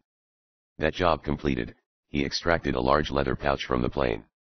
It was this which contained the stuff Doc had told Johnny he might need. After one look at the pouch contents, Johnny chuckled. "Doc foresees about everything," he declared. Johnny thrust a rather unusual pistol inside his shirt. This weapon was in reality a wonderfully compact machine gun, undoubtedly the smallest and most efficient killing mechanism in existence. The unique weapon was the invention of Doc Savage. They were manufactured secretly for him. Only his 5 friends and aides were supplied with them. Johnny left the plane. The swamp was an indescribable tangle. Vines and creepers made a more impenetrable mass than any barbed wire entanglement Johnny had encountered in the war. The gray, scaly moss hung so thick at times that it seemed he was entirely bundled up in the horsehair-like stuff. In the next hour, Johnny made less than a mile. "I can see why a criminal fleeing into this district would be safe," he muttered. Nobody could get in to grab him. Johnny was aware, however, that there must be secret trails through the morass, trails known only to the evil, ignorant colony, the offspring of criminals, who had spent their lives here. The Little Monkey Man. It was dark. Although moonlight pressed brightly upon the top of the jungle mat, few of the beams penetrated to the treacherous mess of foul water, mud, roots, and creepers that formed the earth. Johnny came to higher ground. He listened. Owls were making quite a racket. Somewhere near, a hideous bawling arose. Johnny knew what it was: alligators. He wet his lips. The gators had a grisly way of grabbing a man's leg, then whirling over and over until the leg was torn completely off. Then, in the neighborhood, Johnny heard a sound which gave him a distinct start. Apparently it was a child sobbing. He strained his ears. It was a child sobbing. Puzzled, wary, Johnny made for the sound. The ground became higher. He reached a small glade. Huddled in the middle of the glade, as if seeking the moonlight, was a small boy. The tot could not be more than 4. He was scared. An owl hooted stentoriously at the glade edge, and the little boy emitted a series of squalls. He could not have made a bigger racket were he being devoured alive. There seemed to be no one else near. Johnny advanced. The little boy saw him. His sobbing stopped. He raced for Johnny, stubby legs churning through the rank weeds. "I see lost it," he proclaimed in a small and trembling voice. "That's tough, Skipper." Johnny chuckled. "What'd you do, go rabbit huntin' and follow the rabbit off?" "How did oh know?" the tot inquired blankly. Johnny grinned widely. "That's the way little boys usually get lost. However, Johnny was wishing heartily the little boy had never heard of a rabbit hunt. Finding him complicated things. Johnny, of course, would have to see his charge home. Racking his brain, Johnny recalled having noted the light of a house a mile or two distant, just before he landed his plane. He decided to take the shaver there. He set out, the small boy riding his shoulder. They had covered most of a mile when affairs took a surprising turn. A flashlight sprayed against Johnny and Atat. "There he is," bellowed a coarse voice. "It's what I told you. That dirty, voodoo-worshipping swamp man kidnapped him. Lucky we happened onto him before he got away with the kid." "Daddy!" cried the tot at the coarse voice. "Put the kid down," snarled a second man behind the flashlight. Johnny lowered the child. The shaver ran for his father. Johnny started to explain. He was not given time. "Teach I'm to go kidnapping kids," bellowed the coarse voice. "Kill I'm. Blow his head off." A shotgun loosened a terrific gush of flame almost in Johnny's face. Chapter X Voodoo's Domain. Johnny thought faster than the man with the gun by about 18 inches. The shotgun charge missed him that much. With a bound, he was out of the flashlight glare. The flash stabbed wildly in pursuit of him. In his excitement, the man who held it let his finger slip off the button. Darkness clapped down. It was the rush of sepia blackness that gave Johnny his big idea. He was thinking. Why was this father so enraged and so certain his small son had been kidnapped? What had caused him to leap to the conclusion so swiftly? Why had he been determined to slay Johnny without waiting for an explanation? What made the enraged man act as if Johnny was a foul rat, to be scotched without mercy? The wrathful father had mistaken Johnny for one of the villainous swamp denizens, a voodoo worshipper. Certain obscene rites of the voodoo fiends usually involved the blood from a human sacrificed child. The father thought his tot was being seized for a hideous voodoo ceremony. Johnny's keen brain raced. He saw suddenly that the situation was made to his order. He darted forward. He scooped up the small boy. He sprang into the brush. The father dared not shoot, even should he have had the chance, for fear of hitting his offspring. The shaver was quiet. He seemed to be enjoying the excitement. This was not to Johnny's liking. "Bellow for your dad, Skipper," he commanded. "Make him think I'm eating your ears off." Obediently, the boy let out a piercing howl for Daddy. "He's over there," shouted the frenzied father. "Follow him. Don't let the voodoo devil get away with my son." Johnny put on speed. "Kinda wannery to fool your old man like this," he told the shaver. "But maybe it'll teach him not to be so sudden on the trigger. If I had jumped a little less quick, the world would have lost its second best geologist." Johnny was careful to make considerable racket, and not go so swiftly that his pursuers would lose track of him. Abruptly sighting the lights of several houses, he swung to one side. Evidently what he had seen was a trading post, where the swamp dwellers bartered muskrat skins, moss, fish, and crabs for their few necessities. A few minutes later, he stopped his dawdling. He put every ounce of effort into racing through the swamp with the small boy. 4 bloodhounds were now on his trail. Evidently they had been secured from the trading post. His trailers gained rapidly. "This isn't quite so funny," Johnny muttered. If those enraged pursuers caught him, he was certain to be shot or hanged without delay. Johnny looked exactly like one of the fiendish swamp denizens, and as such would be considered lower than a rat. Mile after mile, Johnny plunged ahead. His legs ached. Each breath felt as if a mowing machine sickle was being sawed up and down his throat. A lesser man than Johnny would have collapsed long ago, for Johnny's remarkable physical quality was his endurance. Ordinarily, he was tireless. But carrying the shaver and outrunning the bloodhound pack was taxing even his abilities. He reached a break in the jungle where moonlight poured down like transparent silver. Suddenly a man appeared before him.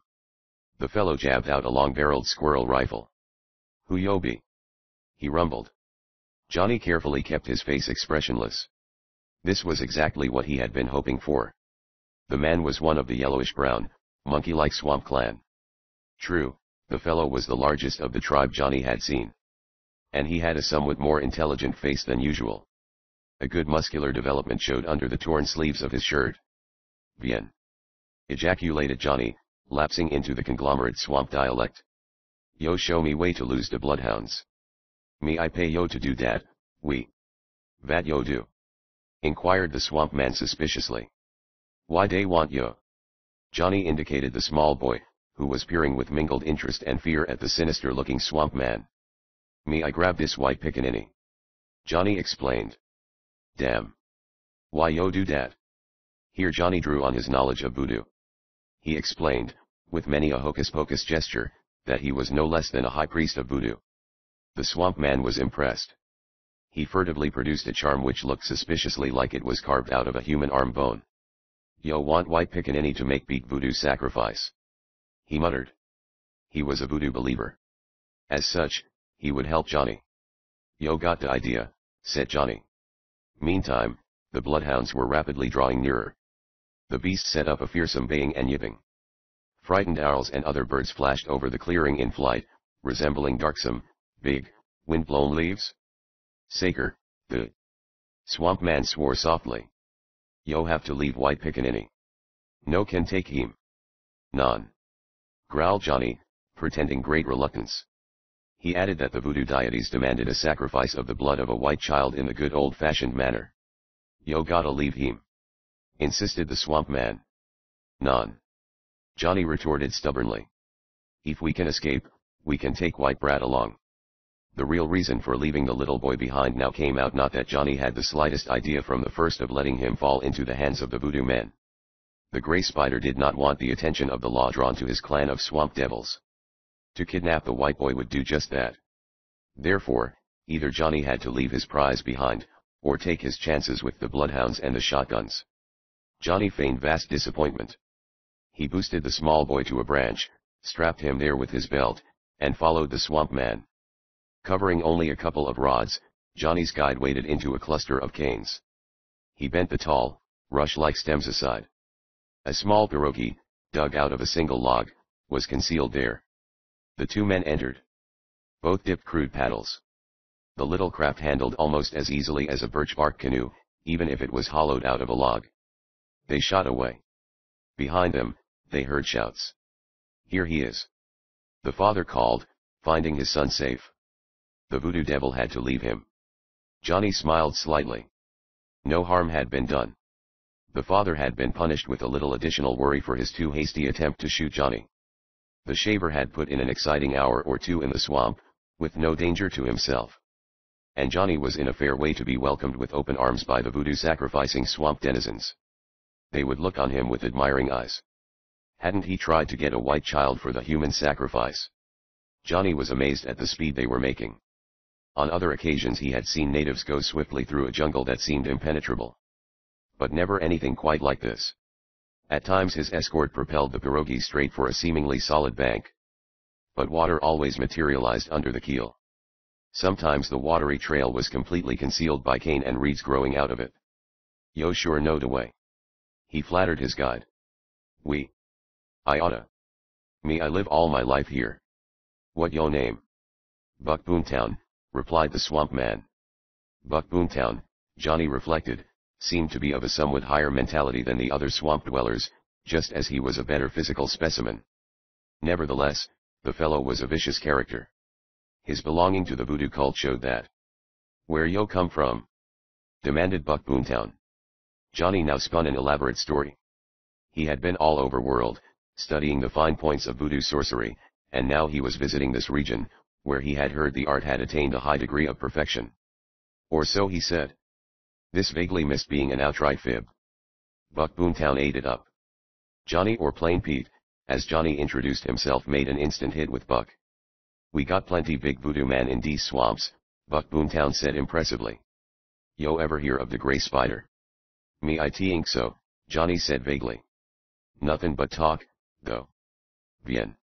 Ejaculated Buck Boomtown. Maybe Grey Spider take yo into his inner circle. Johnny put forth a distinct effort to keep his face blank. This was getting hot. Is yo in the inner circle? He questioned. I sure is. Here was luck. Right out of the hat, I picked a guy who is on the inside of the cult of the moccasin. Johnny complimented himself silently. And what I mean, I believe he's on the inside. Can yo guide to where Grey Spider is hang out non? He asked aloud. He's hang out at Castle of the Moccasin, retorted Buck Boomtown. Me I can sure guide yo there.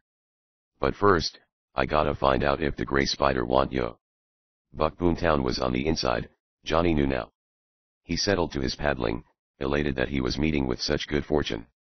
He felt he was drawing the net of Doc Savage's vengeance tighter about the sinister gray spider. The night was about gone before they reached their destination. Buck Boomtown, Johnny learned in the meantime, had been en route into the swamp when he chanced to hear the bloodhounds. Knowing they were after some criminal, he had stopped. It was the law of the swamp dwellers that all criminals were to be aided to escape. As a matter of fact, Johnny had been aware of this far from honorable creed. That was why he had deliberately made himself a fugitive. Their journey ended at a small hill in the swamp. This was populated by hordes of dogs, only a few less children, and a number of evil-looking men and women. There was an even dozen ramshackle huts. A long shed held crudely baled moss. Evidently it awaited transport to a trade boat. Muskrat traps, seines, and fish lines festooned from the shack eaves. Johnny stepped from the dugout canoe to what he thought was a log. He got the start of his life when the log walked out of the water with him. It was a giant gator. The big reptile was picketed with a rope like a cow. It was apparently a pet, for it made no effort to annex Johnny's leg. "Yo can sleep in the moss shed," suggested Buck Boomtown. And there Johnny spent the rest of the night. He slept soundly, although subconsciously alert for the slightest hostile sound. A tremendous dogfight, punctuated with the howls of pickaninnies trying to break up the fray, awakened him. This seemed to be a usual morning occurrence, since none of the grown UPS paid particular attention. Soon after this, a series of piercing shrieks came from one of the largest shacks. The sounds were inhuman, terrible. They gave Johnny a crawling sensation along his spine. They set him to fingering his gun uneasily. "What is the racket?" he asked a swamp man. "EET is Sil Boomtown," explained the fellow. He tapped his head, then made a corkscrew movement in the air with his finger.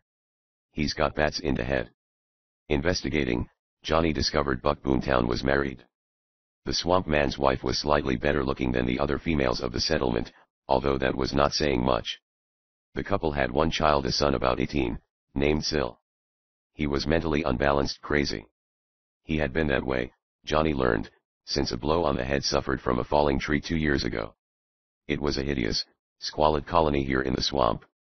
The people were an admixture of many races. They retained the bad qualities of them all, and the good points of none. The moment he judged the time propitious, Johnny began to exhibit his voodoo hocus-pocus. To the usual repellent rites and incantations of a voodoo man, Johnny added a few masterly touches of his own. First, he hypnotized the pet alligator. He did this by secretly breaking one of Doc's glass balls of anesthetic under the reptile's snout. The trick created quite a furor. Johnny's stock as a man of magic went soaring. Using simple acids, Johnny made a bucket of water change color at his command. His crowning feat was to drive a long, thin rod of steel through his own brain. This he accomplished by having a tubing in his hat. The steel rod was flexible. It was guided around his head by the tubing, although the impression was that it passed directly through his skull. This made the eyes of his audience stand out until they could almost have been knocked off with a stick. The next day, Johnny's performance paid dividends. Buck Boomtown had disappeared. Now he returned. "Man here who want talk with you," he muttered to Johnny. "Yes, he from the Gray Spider?" Johnny demanded. Buck Boomtown replied sharply, "Me I don't know nothing about nobody by name of Gray Spider." Obviously, someone had put the bee in Buck's bonnet, warned him not to talk. Johnny silently berated himself for a lummox. Why hadn't he trailed Buck Boomtown when he disappeared? The swamp man had apparently gotten in touch with the Gray Spider. "Bien," said Johnny. "There is the man who want to talk with me." "Here I am, buddy," said a harsh voice. Whirling, Johnny eyed the speaker. The man was wide and thick of limb. He wore muck-caked overalls. Underneath these, he was attired in something the true swamp man never saw: a collar and necktie. A brilliant silk mask obscured his face. It was even tied at the back of his head so as to hide the color of his hair. And he wore all-concealing cheap cotton gloves. It was impossible to as much as glimpse the hue of his skin. Johnny, however, knew by the sound of his words that he was a white man. "Buck Boomtown tells me you're quite a voodoo guy," growled the man. "We," said Johnny. "That is right. And he says you want to join the Grey Spider's outfit. EET pay good. I'll say it'll pay you good. Bien. Then I join. The other man laughed shortly. I'm not so sure that I'll let you join. I must know more about you before we start talking that over. In his best dialect, Johnny repeated substantially the same story he had told Buck Boomtown. He told it as earnestly as he could. A great deal might come from this, for Johnny thought he was under the scrutiny of the Grey Spider himself. "Is yo the Grey Spider?" he asked boldly. The masked man tensed visibly. He put a hand in a pocket that bulged as if it might hold a gun. "Listen, don't go asking silly questions," he snarled. "We," said Johnny, shrugging. The other man did not renew the talk immediately. Finally he said, "I'm gonna do some thinking about you. Hang around here for a few days.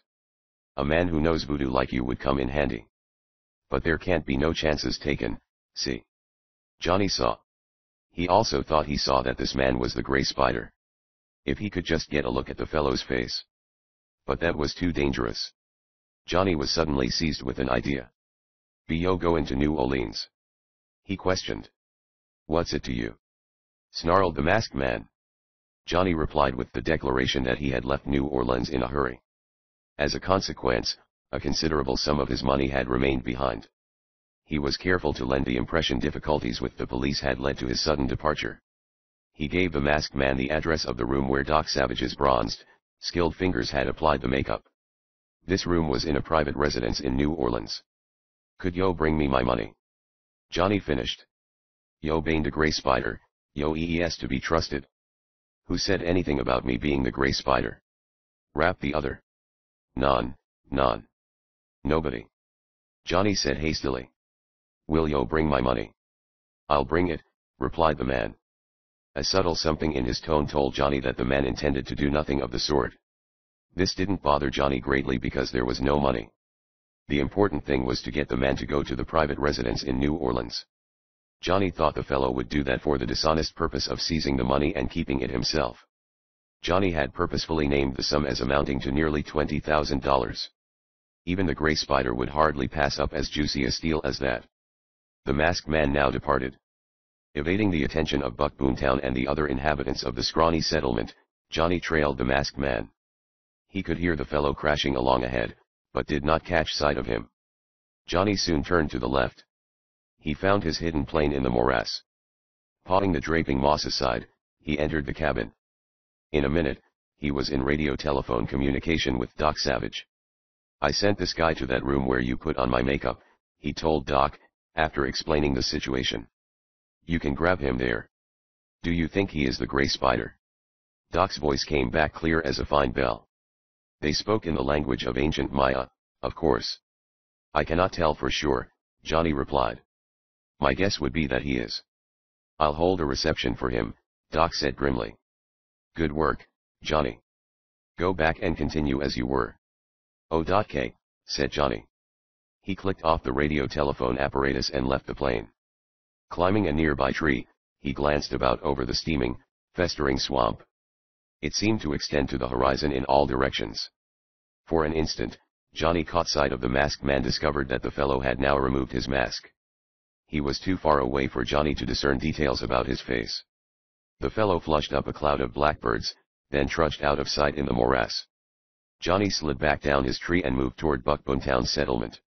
His work for Doc Savage here in the Voodoo Swamps was progressing nicely. Chapter 11. The well-known egg. The man who had worn the mask swore at the cloud of blackbirds Johnny had seen him flush up. His profanity had a happy note. He seemed highly satisfied with the world. "That voodoo man is a dumb one," he chuckled. "Thinks I will bring him his money. Nearly $20,000. Imagine that." He shied a clod at the little lizards racing up a palmetto. "That money goes in my own pocket and stays there," he declared aloud. "It's so much gravy." In the course of a couple of hours, he reached a bayou where lay a small motor boat. This sped him a number of miles, finally depositing him near a highway. A powerful coupe raced him into New Orleans. "Now to get the money." He grinned. The fellow had certainly swallowed Johnny's bait, hook, line, and sinker. It was late afternoon. Canal Street seated with office workers going home. Newspaper delivery boys dashed along the residential streets, flinging folded papers onto porches. A popcorn man was doing a big business with school children. The man who had worn the mask, parked his car near the address Johnny had given him. He got out. Carefully, he surveyed the scene. A man was digging a ditch in front of the house. There was no one else in sight. The man who had worn the mask, swung up the walk to the house. As he passed the ditch, the man in it knocked the dirt off his shovel by banging it loudly on the cement walk. The visitor noticed this, but thought nothing peculiar about it. He strode across the porch and rang the bell. A thin, piping voice, it sounded like the tone of an old man on his last legs, invited, "Come in." Fine, thought the man. If there's nobody here but an old duffer, it will be simpler in case it comes to rough stuff. He opened the door. He didn't even trouble to have his hand in his pocket with his revolver. He stepped in boldly. His jaw fell. His hands whipped spasmodically for the weapon in his pocket. They never reached it. Bronze lacquered talons of tempered steel seized them. A moment later, the lightning seemed to strike his jaw. He went suddenly to sleep. The fellow's slack form lifted and came to rest under Doc Savage's mighty bronze arm. Doc strode outside. It was he who had imitated the piping tones of an old man and invited his victim indoors. The man was climbing out of his ditch. He scratched about in the soft dirt he had dug up and produced a black, innocent-looking cane that was in reality a sword cane. It was Ham. Ham stared at Doc's limp burden. "For the love of mud!" he exclaimed. "Is that what our elaborate trap netted us?" "The scheme did sort of lay the well-known egg," Doc admitted wryly. Ham twirled his sword cane and scowled at the face of the captive. The man was Lefty, the survivor of the Crooked Lumber detective pair. "It wasn't Johnny's fault we didn't get the Gray Spider," Doc explained as they rode downtown. He had never seen Lefty. And, anyway, the man was wearing a mask when he talked to Johnny. "Any chance of this endangering Johnny?" Ham pondered. "Probably not," Doc replied. "This man undoubtedly came to get that money and keep it for himself, hence he would not report its existence to the Gray Spider. So the mastermind has no way of knowing Johnny sent him into a trap." They added Lefty to the ever-growing collection of sleepers waiting transportation to the upstate New York Criminal Curing Institution. "We'll pay Long Tom a visit," Doc decided. They found a pale blonde electrical wizard in a long, narrow room in an office building off Canal Street. Hugging each wall of this room was a row of small tables. Competent-looking young women sat at the tables. They wore telephone headsets. Their fingers grasped pointed pencils. Stenographic notebooks lay before them, open and ready. At one end of the room stood a radio telephone transmitter and receiver. Each young lady was a highly skilled stenographer. They were making records of every word of conversation to go over the phone lines of the leading lumber companies of the South.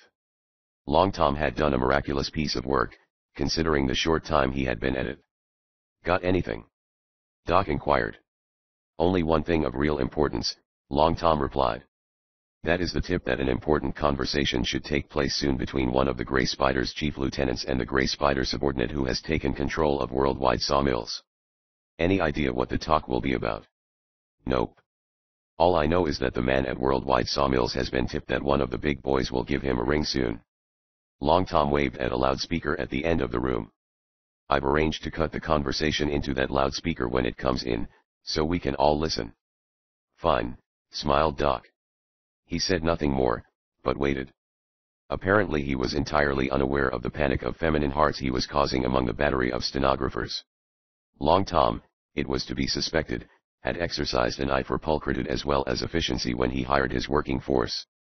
He had picked a number of peaches. And the glances they threw in Doc's direction would have put life into a stone man.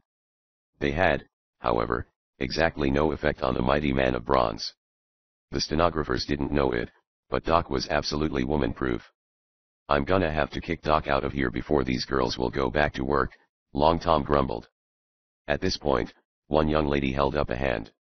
"The call you have been waiting for," she said. Long Tom sprang to a panel. He threw switches. Out of the loudspeaker at the end of the room came a humming note that showed it was cut in on a telephone line, through an amplifier. The hum persisted for some seconds. "Hello, you at Worldwide?" said a harsh voice. "Hello yourself," growled the other man. How much you got on hand? $250,000. We sold that number 3 plant for cash today. Doc saw clearly what was going on. The Gray Spider's man in charge of Worldwide Sawmills had disposed of another part of the company. They were continuing their looting.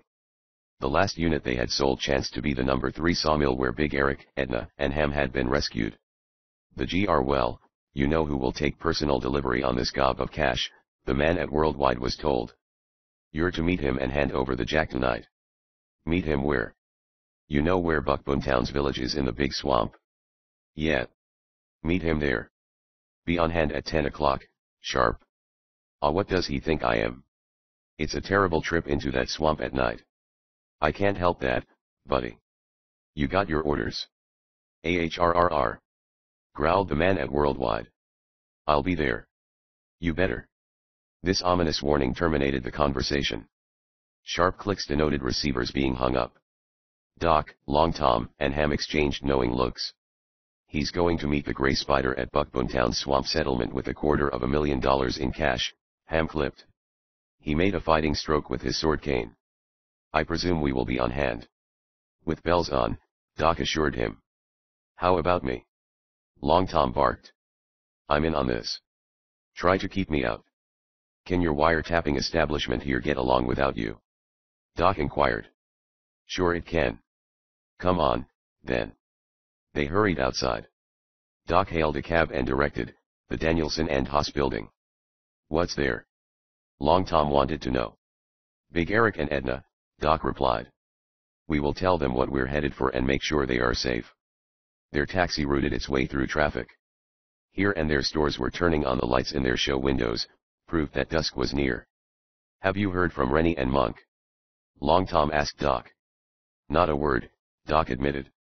Monk, as you know, is pretending to be a chemist fleeing from the vengeance of a country he turned traitor to. Rennie is taking the part of a dishonest special forest ranger. Both hope to get into the Gray Spider's gang. But they have no radio to keep in touch with me. That's why we haven't heard from them. At the Danielson and Haas building, Doc and his men left their taxi waiting. In the lobby, they encountered pretty Edna Danielson. She was alone.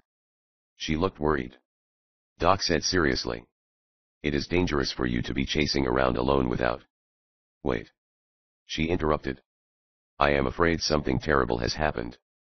What do you mean? Doc questioned sharply. Horace Haas has disappeared. Edna Danielson explained. And poor old Silas Bunnywell is also gone. Worse still, I made a horrible discovery in Silas Bunnywell's little office. What sort of discovery? Come. I'll show you. An elevator rushed them up to the top floor. Edna Danielson led the way to old Silas Bunnywell's cubbyhole. Look. She gasped, and pointed. Silas Bunnywell's accounting table was overturned. So was a wastebasket. Red and black had spilled together in a lurid puddle. There had been a fierce struggle in the little cubicle. To one side lay an inkwell. It was a heavy fistful of glass. Red ink from it was splashed high on the walls. Obviously somebody was clubbed over the head with this, Doc murmured. He picked up the inkwell. His golden eyes appraised it. Several dark hairs clung to the bottom. Poor old Silas Bunnywell. Choked Edna Danielson.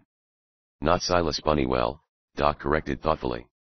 He had almost snow-white hair. These hairs are dark. Unless I'm mistaken, they came from the head of Horace Haas. You're sure Silas Bunnywell and Horace Haas are both missing? Absolutely. Declared the attractive young woman. Dad and I have looked everywhere for them. Where is your father? In his office. They retired to Big Eric Danielson's office. Big Eric was treading circles on the worn carpet. The office was fogged with smoke from the cigar he was puffing. Where in the devil do you reckon Horace Haas and Silas Bunnywell have disappeared to? He demanded. Frankly, I'm puzzled, Doc admitted. Big Eric shivered. It did not add to his cheerfulness to hear this mighty bronze man admit he was puzzled, even though the bafflement might be only temporary. What are you going to do now? He questioned. Unfortunately, we only have time for one bold stroke, Doc replied. One of the men the Gray Spider has installed as a looter at the head of Worldwide Sawmills is to meet his master tonight at Buckbone Town swamp settlement. He is to deliver $250,000 of their loot to the Gray Spider in person. Ham, Long Tom, and myself have barely time to get there. We'll rush out there and try to grab the gray spider. I'd like to help you, Big Eric declared. Nothing doing, refused Doc. You will stay here in New Orleans and guard the life of your daughter. We will escort you home immediately. We will also leave machine guns and hand grenades, so you can defend yourself against any attack by the gray spider's men. They left this office. Almost running, they made for the elevators. The cage ferried them down. Perhaps 40 seconds after the elevator door clanked shut, one corner of the carpet in Big Eric's office lifted slowly. It flipped back. This disclosed that a section of the floor had been cunningly contrived into a trapdoor. Below it was a coffin-like cavity a few inches deep. A man had been occupying this listening. The eavesdropper stood up from his coffin-like skulking place. He wore a gaudily colored silk mask much like a gay silk handkerchief. The fellow looked somewhat ludicrous, for he wore a woolly overcoat. And the summer evening was rather hot. From his standpoint, there was cunning in the wearing of the coat. It had no exposed buttons which might have scraped on the sides of his hiding place and betrayed him. He had even pulled big wool socks over his toes so there would be no squeal of leather against wood. This sinister person scooped up the telephone.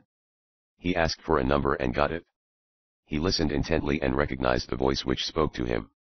This is the gray spider, he said in hoarse, fierce tones. Assemble the most trusted men of the clan of the Moccasin. It will be done, replied an odd whisper. Tonight we wipe out the bronze devil. He cannot evade us. With an ugly, guttering laugh, the gray spider hung up.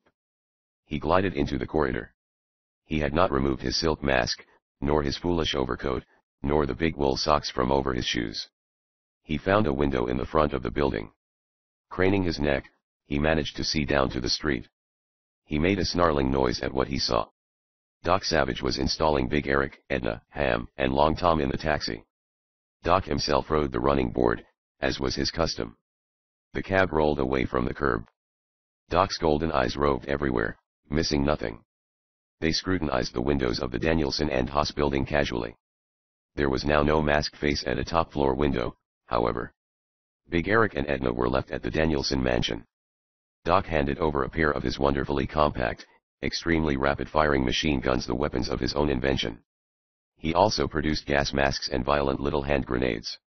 He made a quick, thorough search of the elaborate dwelling. Finishing, he was certain none of the gray spider's men were concealed about. Have you floodlights that will illuminate the grounds? He questioned Big Eric. I sure have. Keep them on all night. One of you be on guard every minute. We will try to be back by morning. But it is impossible to guarantee that. We'll be all right, Big Eric declared. And you must be careful. Ravishing Edna Danielson told Doc in a strange, tight voice, the significance of which was quite lost on him. Ham and Long Tom exchanged knowing looks when they were outside. The Queen has tumbled for Doc. Ham grinned. And don't they all? Chuckled Long Tom. Their next move was a quick return to Long Tom's Central, which he had established for all his tapped phone lines. There, Doc made an effort to get in touch with Johnny. But his rapid radio calling elicited no answer from the plane in the swamp. No way we can let Johnny know we're coming, Doc decided. We'll leave the radio apparatus turned on, and if he calls, one of the stenographers can slip him the news. Once more they entered a car. But it was Doc's roadster this time, instead of the taxi. The rumble seat and the baggage compartments already held such equipment as Doc thought they would need for just such a jaunt as this. Doc wheeled the car into traffic. One of his bronze fingers clicked a newly installed switch. Under the hood, a police siren began to wail. The speedometer climbed past 40, 50, and 60 with 10-mile-an-hour jumps. Ham and Long Tom sat tight and held their hat to keep them from being blown off by the terrific rush of air. Doc wore no hat. No goggles protected his golden eyes. The windshield was down. Yet the roaring wind seemed to have absolutely no effect on his bronze immaculateness. Hadn't we better pick up a boat somewhere? Ham inquired. We've got it, Doc replied. Huh. In the rumble seat, a collapsible silk boat you can almost put in your coat pocket. Also, there's an outboard motor that hardly weighs more than a portable typewriter. Other things, too. Ham pinched his eyes shut against the slapping, tearing wind. The uncanny way his big bronze leader had of preparing for every emergency was a continuous source of wonder to Ham. He, carrying in his head the keenest thinking machine of the adventurous group, excepting only Doc, could pick out many possible emergencies that could arise. But mighty Doc Savage saw ahead to dangers of which Ham did not dream, and seemed always to have a defense against them. The miles streaked under the panting roadster. Darkness had fallen. The moon was out, brilliant. Into the swamps dived the road. Great cypress towered like clouds of green over the thoroughfare. On higher ground, yellow pines stood slender and tall like arrayed sentinels. Great lumber country, Ham offered, to break the silence. Second only to the state of Washington in the value of lumber produced, Doc replied. Long Tom chuckled. And I sort of had the idea sugar cane and cotton was all they grew down here. The smokestack of a sawmill spouted sparks on their left. Steam labored.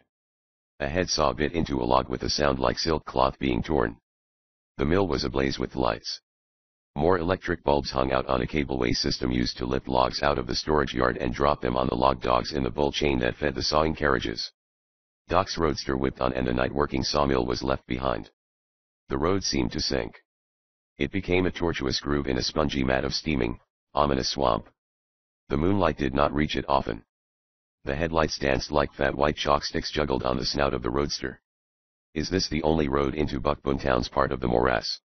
Ham asked. It is, Doc assured him. The monotony of their swamp trip was soon shattered. The road lifted suddenly. It narrowed until there was room for only one car. The road was crossing a deep bayou on a high levee. To either side, moonbeams shimmered up from the listless surface of the bayou. Higher and higher, the car swept. It was half across the grade. At this point, Doc's uncanny keenness of eye was demonstrated. The others saw nothing portentous of danger. No obstruction barred the way. But Doc's golden eyes noted a disquieting object. A small stick, smaller even than a lead pencil, projected upward from the road middle. It had been set there recently. The disturbed condition of the road showed that. Doc trod the brake. The suspicious stick was only a few yards away. The roadster was doing 60. It skewered. It careened from side to side, skidding. All four tires, frozen immobile by the brakes, squealed like hungry pigs. The stick came nearer. Doc saw the roadster wasn't going to stop in time. The road was too narrow to steer to either side. Suddenly several men ran into view at the end of the levee. They were wizened. They looked like big, hairless, bob-tailed monkeys. Harnessed to his middle, every man had an aircraft-type machine gun. Doc's bronze head flashed around. Behind him, more of the swamp men had appeared. A trap. Ham rapped. The exclamation was hardly off Ham's lips when a powerful bronze arm grasped him and flung him bodily out of the roadster. Ham's form cleared the levee. He sailed for the water. Despite the suddenness of what had occurred, Ham still retained a clutch on his sword cane. Even as he saw Ham clear the levee, Long Tom found he was also spinning through space. Turning over in the air, he got a glimpse of Doc Savage's powerful frame cleaving down after him. Both Ham and Long Tom felt as though they had been half-jerked apart by the titanic sinews of the bronze giant. They were as dazed as though a stunning electric current had unexpectedly corrosed through their bodies. There had been no time for Doc to be gentle. He had hurled both his men clear of the levee and followed himself all in an instant so fractional only a finely calibrated stopwatch could have caught it. The roadster had not yet hit the upraised stick. But now the car skewered into it. There was a terrific roar. A hideous tongue of flame leaped magically into being and tore the levee apart. The burst mangled the entire front off the roadster. It spouted smoke, sparks, dirt and rent fragments of the car. Had the roadster been moving a little faster, it would have been completely annihilated. As it was, only the forepart met destruction. Chapter 12. Human Sacrifice. Ham and Long Tom plunked into the water in 1-2 succession. They collided as they kicked in the depths. Together, they stroked to the top. Doc's bronze head was not in evidence. Debris from the dynamited levee still rained. The stuff ranged from steel splinters to clods as large as pork barrels. The rear half of the roadster dived beneath the surface with a loud gurgling. Ham and Long Tom sank hastily to keep from being brained by dropping wreckage. They realized now that the roadster, in hitting the raised stick, had closed an electrical contact which released the blast. Swimming underwater, Ham and Long Tom reached the concealment of canes which grew along the levee edge. "Where's Doc?" Ham groaned. "He should have come to the top before now." Maybe Long Tom shivered and didn't finish. Maybe a flying missile, driven by the explosive, had pierced Doc's giant bronze form. It was possible. Racing feet spatted the levee. Hoarse commands were gobbled in the jargon the swamp men spoke. A machine gun vomited a string of concussions. Long Tom and Ham sank wildly as Copernical bullets scored the water about their heads. They arose deeper in the gloom beneath the canes. Over where the blast had occurred, great bubbles were arising. They made gruesome glub-glub sounds. Air escaping from the submerged roadster caused them. One arose now that seemed large as a tub. Ugh! Shuddered Ham.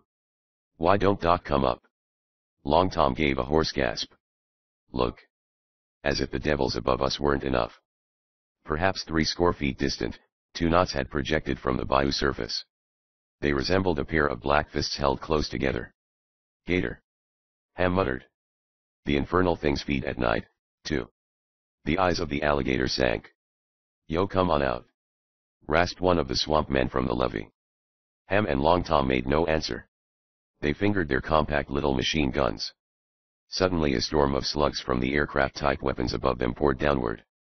The rank canes were chewed and split as by the fangs of an invisible, wood-devouring monster. Ham and Long Tom saw they were at a hopeless disadvantage.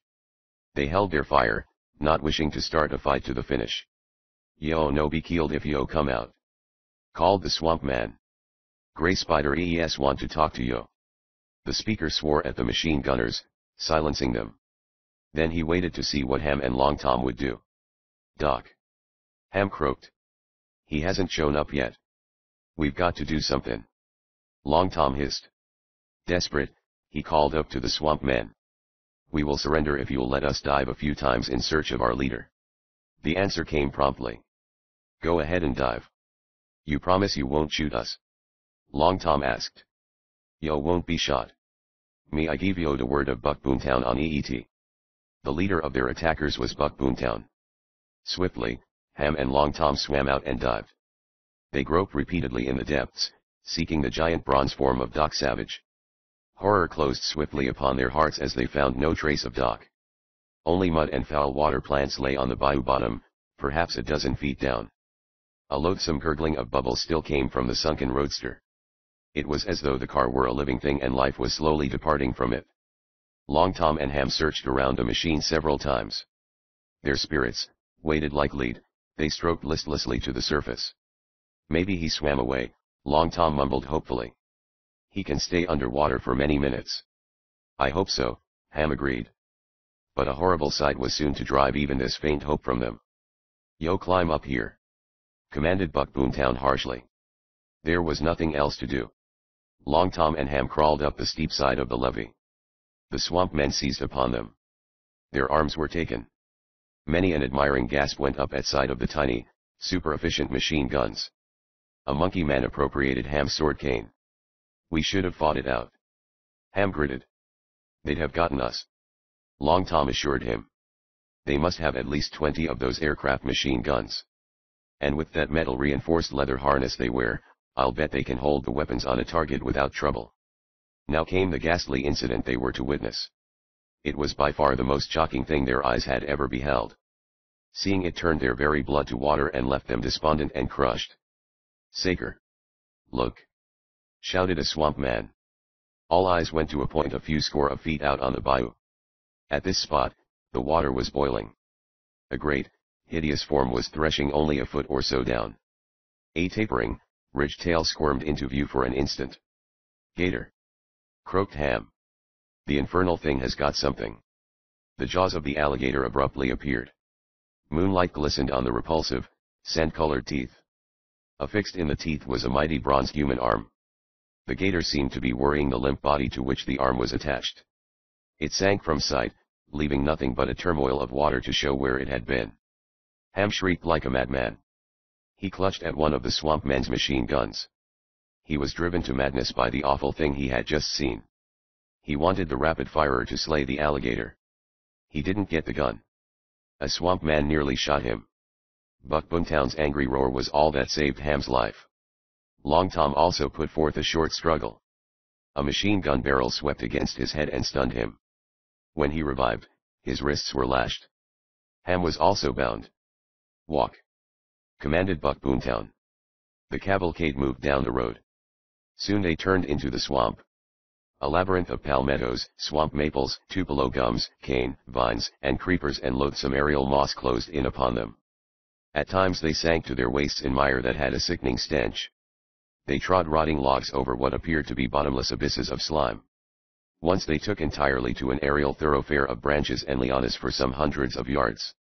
The devilish little swamp men showed an amazing agility at getting through what would have seemed an impenetrable barrier of vegetation. But at frequent intervals even they were almost baffled by the steaming, festering tangle of the swamp. Long Tom and Ham paid no attention to the passage of time. They even took no particular pains to avoid the treacherous vines and slime pools in their path. As a consequence, they were frequently kicked. The resultant pain, they hardly felt. For nothing could be greater than the ache that came from the knowledge that they had lost their friend, the man to whom they owed their lives many times over, Doc Savage. They held no hope of ever seeing the mighty bronze man again. The hoo-hoo-hooing of swamp owls made a sort of awful dirge to accompany their grief. But, as they floundered deeper into the vast swamp, another and scarcely less ominous sound joined the macabre tooting of the owls. "Listen," muttered Ham. Faintly, there reached their ears a monotonous drumming note. This rose and fell. One moment it would roll across the vast, foul quagmire like syncopated thunder. The next it fell to a muted mutter, like fingers softly slapping a sponge. It was as though the great swamp were a panting beast. Periodically, there lifted over this unending sound a shrill caterwauling, as of a cat with its tail stepped on. Hoarser barks and howls were commingled. The noise was altogether hideous. "Ugh!" muttered Long Tom. "I can guess what that is." "So can I," Ham replied listlessly. "A voodoo ritual. Notice how it's affecting our captors," said Long Tom. Subtle excitement was pervading the ugly little swamp men. They clucked to each other in a language so degenerate that Ham and Long Tom could hardly understand it. Later, when they came for a moment into a moonlight glade, Long Tom and Ham observed that their captors were doing a sort of revolting muscle dance in time with the throbbing. It was as though the measured beats of the tom-toms inflicted muscular convulsions upon their bodies. Even Ham and Long Tom found themselves unpleasantly affected by the barbaric cadence. Indeed, Long Tom, discovering his shoulders jerking to the savage tune, swore violently, something he rarely did. "I've heard the music at these rituals has a sort of crazing effect," Ham muttered. "I can believe it after listening to this. It's more than I've ever expected in all my life." Long Tom shuddered. "One might expect something like this in a country of savages, but right here in the United States. Ugh." They came soon to a circular hill. It was no more than 20 feet above the swamp. In the center was a bowl-shaped hollow, a natural amphitheater. Standing on the rim of this, Long Tom and Ham surveyed such a tableau of barbarism as they had never expected to see within the confines of the United States. A string of small fires burned in the bottom of the hollow. These were greenish, and from the nauseating odor they cast off, evidently were kindled from wood which had been treated with sulfur. No doubt the string of blazes was intended to represent a serpent, for snake deities have a prominent place in most voodoo cults. Numerous masked figures were near the fires. Some of them leaped and spun like hideous dervishes. Others merely sat and jerked their muscles in tune with the tom-toms. All wore masks. The beaters of the tom-toms sat farther back. From time to time, they emitted a loud howl. They were unmasked. It was upon the masks of the men in the center of the hollow that Long Tom and Ham rested their gaze. These were of gaudy silk. Remember that flashy silk handkerchief Horace Haas carried in his coat pocket? Ham inquired. "Yes," replied Long Tom. "Why?" "I was just thinking," Ham muttered. He didn't elaborate on his thoughts. Around the edges of the hollow huddled row after row of the vicious, monkey-like swamp dwellers. Long Tom and Ham were astounded at seeing so many present. Their number must run into the hundreds. The whole ceremony had the air of something that would last for many hours, perhaps days. Gourds filled with a greenish liquor that was dipped from a trough-like container made of a hollow log, passed among the assembled voodooists quite often. "Some kind of a vile dope the Gray Spider has fixed up for them, I'll bet," Ham declared. "Brings them under his sway easier. Yo, keep going," rasped Buck Boomtown at their backs. "Yo, don't stop here." Buck Boomtown was alone among their captors in seeming not to take much stock in the voodoo ritual. He twitched a time or two in sympathy with the hideous rhythm, but no more often than Long Tom and Ham did the same thing involuntarily. Around the edge of the Natural Theater, they were herded. They were led down to the group of masked men about the string of greenish fires. It dawned on Ham and Long Tom that these men were the inner circle of the cult of the moccasin. Before one of the masked men, they were halted. This man wore, in addition to the brilliant silk handkerchief that hid his face, a long and gaudy gown embroidered with countless coiled serpents, probably intended to represent the deadly water moccasin. It concealed him from head to foot. Nothing could be told of his looks, except that he was a white man. "I am the Gray Spider," he informed Ham and Long Tom in a voice that sounded like it was coming out of a tomb. Obviously, the tone was disguised. He held one claw-like hand before them. The veins on the back of the talon looked revolting as purple worms. Slowly, dramatically, the hand opened. A hideous gray spider of a thing crawled about in the repulsive palm. A tarantula. Somehow, the ordinarily poisonous thing had been changed to a gray hue and its venomous quality eliminated. At least, it made no effort to injure the hand that held it. The bit of dramatics was highly impressive. But it was on the hand that the eyes of Ham and Long Tom rested. The vile skin bore smears of red ink. Ham and Long Tom both recalled the red ink smeared over old Silas Bunnywell's office in the Danielson and Haas building. They remembered the inkwell that had been employed to beat down someone, about the time Horace Haas and Silas Bunnywell vanished. Suddenly both Ham and Long Tom made a concerted lunge at the master devil. They hoped to take their guards by surprise. But they failed. Buck Boomtown was alert. He whipped out a pistol. With lightning-like blows, he knocked Ham and Long Tom backward. They were seized anew. Buck Boomtown now told his master of the outcome of the bridge ambush. As he was informed that his men had seen with their own eyes an alligator devouring Doc Savage's mighty bronze form, a fiendish cackle of delight rattled back of the silken mask. "Take these two prisoners to the usual place," he commanded. "I have told you earlier what you are to do with them. Do you understand fully? It is very important that my little experiment works out properly." "I savvy," mumbled Buck Boomtown. Ham and Long Tom were bustled from the natural bowl, and down the opposite side of the hill. Buck Boomtown's settlement appeared unexpectedly. They were hurled into an open shed of a building. Ropes were added to their ankles, and their wrists tied afresh. Armed guards took up a position near. The two prisoners were absolutely helpless. Through a gaping hole that passed for a door, they could see a tall, overly thin swamp man. He was but a boy, hardly 18. His only garment was a meal sack with holes cut in it for his legs. This was Sil Boomtown, the son of Buck Boomtown, the boy who had been feeble-minded since a blow on the head a few years ago. Ham and Long Tom were sickened to discover Sil Boomtown was leading a monster alligator around with a rope. The half-wit lad was playing with the tame reptile as though it were a dog. This gator was the same one which had given Johnny such a start on his arrival at this sinister spot.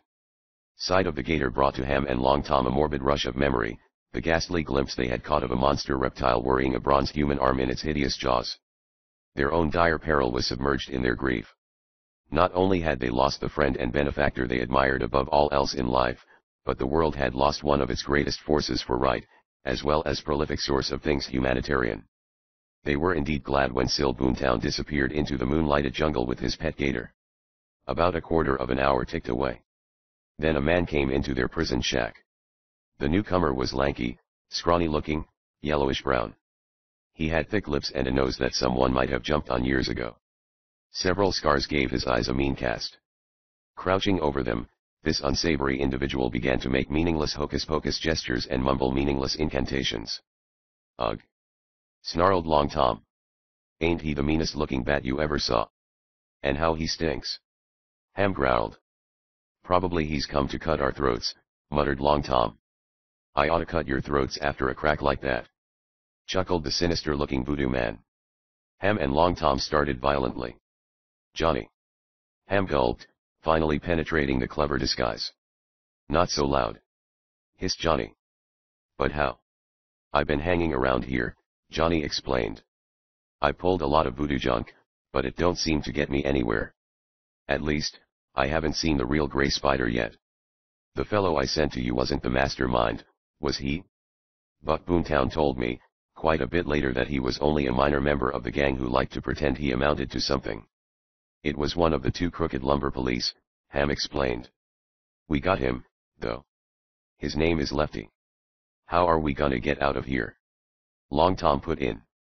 Johnny glanced at their guards, saw they were looking in another direction, and produced a knife. It's the best I can do, he whispered. I was surprised when they invited me in here to put a voodoo spell over you two guys. I looked for my gun, but it had disappeared. I can't understand that, either. We'll make a break for it, all together. Breathed Ham. Okay. I'll grab a machine gun from one of the guards if I can. We might as well try it right now. Johnny advanced on the door. Instantly, one of the guards emitted a loud cry. In answer to the signal, scores of monkey-like swamp men poured out of the surrounding jungle. They attacked Doc's men.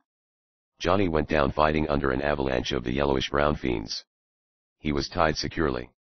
The knife had done Ham and Long Tom no good. Ham did get free, only to be pinned quickly. They were all tied securely. Soon there approached a figure attired in a long, brilliant gown which was embroidered with countless snake designs. A hideous grey tarantula clung to one of the fellow's hands. The grey spider still wore his silken mask. I have been suspicious of you, he told Johnny. I let you talk to these men as a test. You were observed closely all the time. We saw you pass them a knife. Johnny replied nothing. You are one of the Bronze Devil's helpers. Snarled the grey spider. The bronze man is dead. You three men shall die also. I will watch my swamp friends offer you in a voodoo sacrifice. In a few hours, they will be worked up to the proper pitch for the human offering. He fell silent. Into the ramshackle hut throbbed and boomed the disquieting note of the tom-toms. It seemed to set the very brain cells of the listeners vibrating in sympathy to its barbaric cadence. In a few hours they will be ready. Repeated the grey spider. He wheeled away. Chapter 13. A kidnapping gone wrong. The grey spider shuffled back up the hill, the hollowed-out top of which was the scene of the voodoo ritual. He stepped along swiftly, as though he had important work to do. He seated himself in the middle of his sinister inner circle. Machine gunners were much in evidence. Bring in the 2 new recruits, he ordered. There was a commotion in the jungle nearby. 2 men came out. One was built like a gorilla. He looked big enough and tough enough to even whip one in a fight. His face was scarred and unbelievably homely. His hide was covered with coarse red bristles. The second man was so huge as to seem like a small hill in motion. His face was long, somber. His lips were pinched together as though he had just finished a disapproving, tisk, tisk. The outstanding thing about the giant, though, was his hands, for each was composed of about a gallon of knuckles that looked like rusted iron. Monk and Rennie in person. Without seeming to, Monk and Rennie noted the number of machine guns in evidence. The first time we've seen the grey spider. Rennie growled. And we don't dare make a funny move because of those machine guns. I got a notion to tackle him, anyway. Rasped Monk. Monk was nothing if not reckless. The bigger the odds, the bigger the fight, Monk seemed to reason. And he did love a fight. Several times during the World War, he had started out single-handed to mop up on the enemy army. From the results, a suspicion was harbored that he might have succeeded had the opposition not been scattered from the Channel to Switzerland. They had too much room to dodge in. Lay off, you missing link. Rennie grunted. You ain't got no brains. Lemme do the thinkin'. This was not strictly the truth. Monk was rated one of the half-dozen greatest chemists ever to live. They confronted the grey spider. Naturally, both tried to penetrate the puzzle of the serpent-embroidered gown and the brightly colored silk mask. They had no success. Again they cocked an eye on the array of machine guns nearby, and saw a hostile move would be unwise. Indeed, it would be suicide. I have been told of you men, said the grey spider. Monk and Rennie were disappointed when they failed to recognize the voice. It was thoroughly disguised. It had an unreal note. They made no answer because none seemed needed. One of you is a chemist experienced in poison gas, continued the cavernous tones of the grey spider. That man fled to the swamp to evade agents of the country he turned traitor to. The other man is not averse to making $1 or $2 on the side. An impressive pause now followed. Neither of you men had met before you were introduced by my aides. Nope. We never saw each other before. Monk chuckled and opened and closed his furry paws. But we're what you'd call a natural. He knocks 'em down, and I tear 'em apart. Monk was not bad as an actor. His attitude was fierce and bloodthirsty, to say nothing of his looks. "You wish to join my organization, I understand," said the gray spider. Rennie watched the hideous gray tarantula crawl around on the master fiend's hand, and stifled an impulse to lean over and swat the repulsive thing with one huge paw. "You got it right," he rumbled. In the wait which followed, Monk and Rennie noted a minor incident up on the side of the saucer-like depression. An enormous alligator appeared. It crawled around the edge of the hollow. "Shoot that gator!" somebody called over the monotonous throbbing of the tom-toms. "Eetees Boomtown's pet." Someone else objected. "No wild gator would go crawling around this crowd." "Tiro a stick at him," directed the first speaker. "If he's done go away, shoot him, Saker. We no want to be bothered with dern gator." A stick whacked the crawling alligator soundly. The reptile straight away slithered out of sight into the night-blackened jungle. It displayed an intelligence that seemed human. The gray spider resumed his words coming as from a tomb, the repulsive tarantula never still on his hand. "I have decided to take you into my organization," he told Monk and Rennie. "Your first job will be assigned you immediately. It is to be done tonight. It will pay $10,000, $5,000 for each of you." "That's a lot of jack," Rennie growled. "What's the job?" "You are a forest ranger. You should know by sight the famous lumberman, Big Eric Danielson. Perhaps you even know his daughter." Rennie made the only answer he could. "Yeah. I know em." "Good," hissed the gray spider. "Tonight, you are to kidnap them." Rennie covered his surprise with a loud snort. "You don't want much, do you? What do you expect to do for $10,000? "Yeah, that's the other way of looking at it," Rennie admitted. "You got it planned how we're to get them." "Again, what do you expect for 10,000? intoned the gray spider. "You are to make your own plans. You will find Big Eric Danielson and his daughter at their home. They are heavily armed and equipped with gas masks. The grounds are brilliantly lighted. You will get them. It ought to be simple." Monk said sarcastically. "You will get them," continued the gray spider, as though there had been no interruption. "You will bring them to me." He now gave an address on Claiborne Avenue in New Orleans. "I will meet you personally at that spot. I will be there all night, or at least, from the moment I arrive in town. And I shall leave soon after you do. You, of course, will depart immediately. That is if you want to try the job." Monk and Rennie swapped glances. They saw their chance to trap the gray spider away from his guard of machine gunners. They could get hold of Doc, tell him where the gray spider would be waiting, and it would be all over but the shooting. Or so they reasoned. For they had no way of knowing of the awful incident at the Bayou Levee, when Long Tom and Ham had seen the alligator floundering in the water with a bronze arm between its jaws. Nor did they dream Long Tom, Ham, and Johnny were prisoners in Buck Boomtown settlement not a quarter of a mile away. "We'll do it," said Rennie. "You mean we'll try it?" chuckled Monk, playing his part. A heavily armed escort immediately conveyed Monk and Rennie through the swamp to a bayou where a speedboat lay. This rushed them to a paved highway. There they found a powerful touring car waiting. The point where they reached the car was beyond the blasted levee. Monk and Rennie were given no inkling that Doc Savage was not in New Orleans. The hour was well past midnight when the touring car flung into New Orleans. The engine was throwing off waves of heat. The radiator was boiling. Rennie, at the wheel, had latched the hand throttle clear out and let it stay. He had taken many a corner at 60. "If I ever ride with you again, I want my head examined," Monk complained.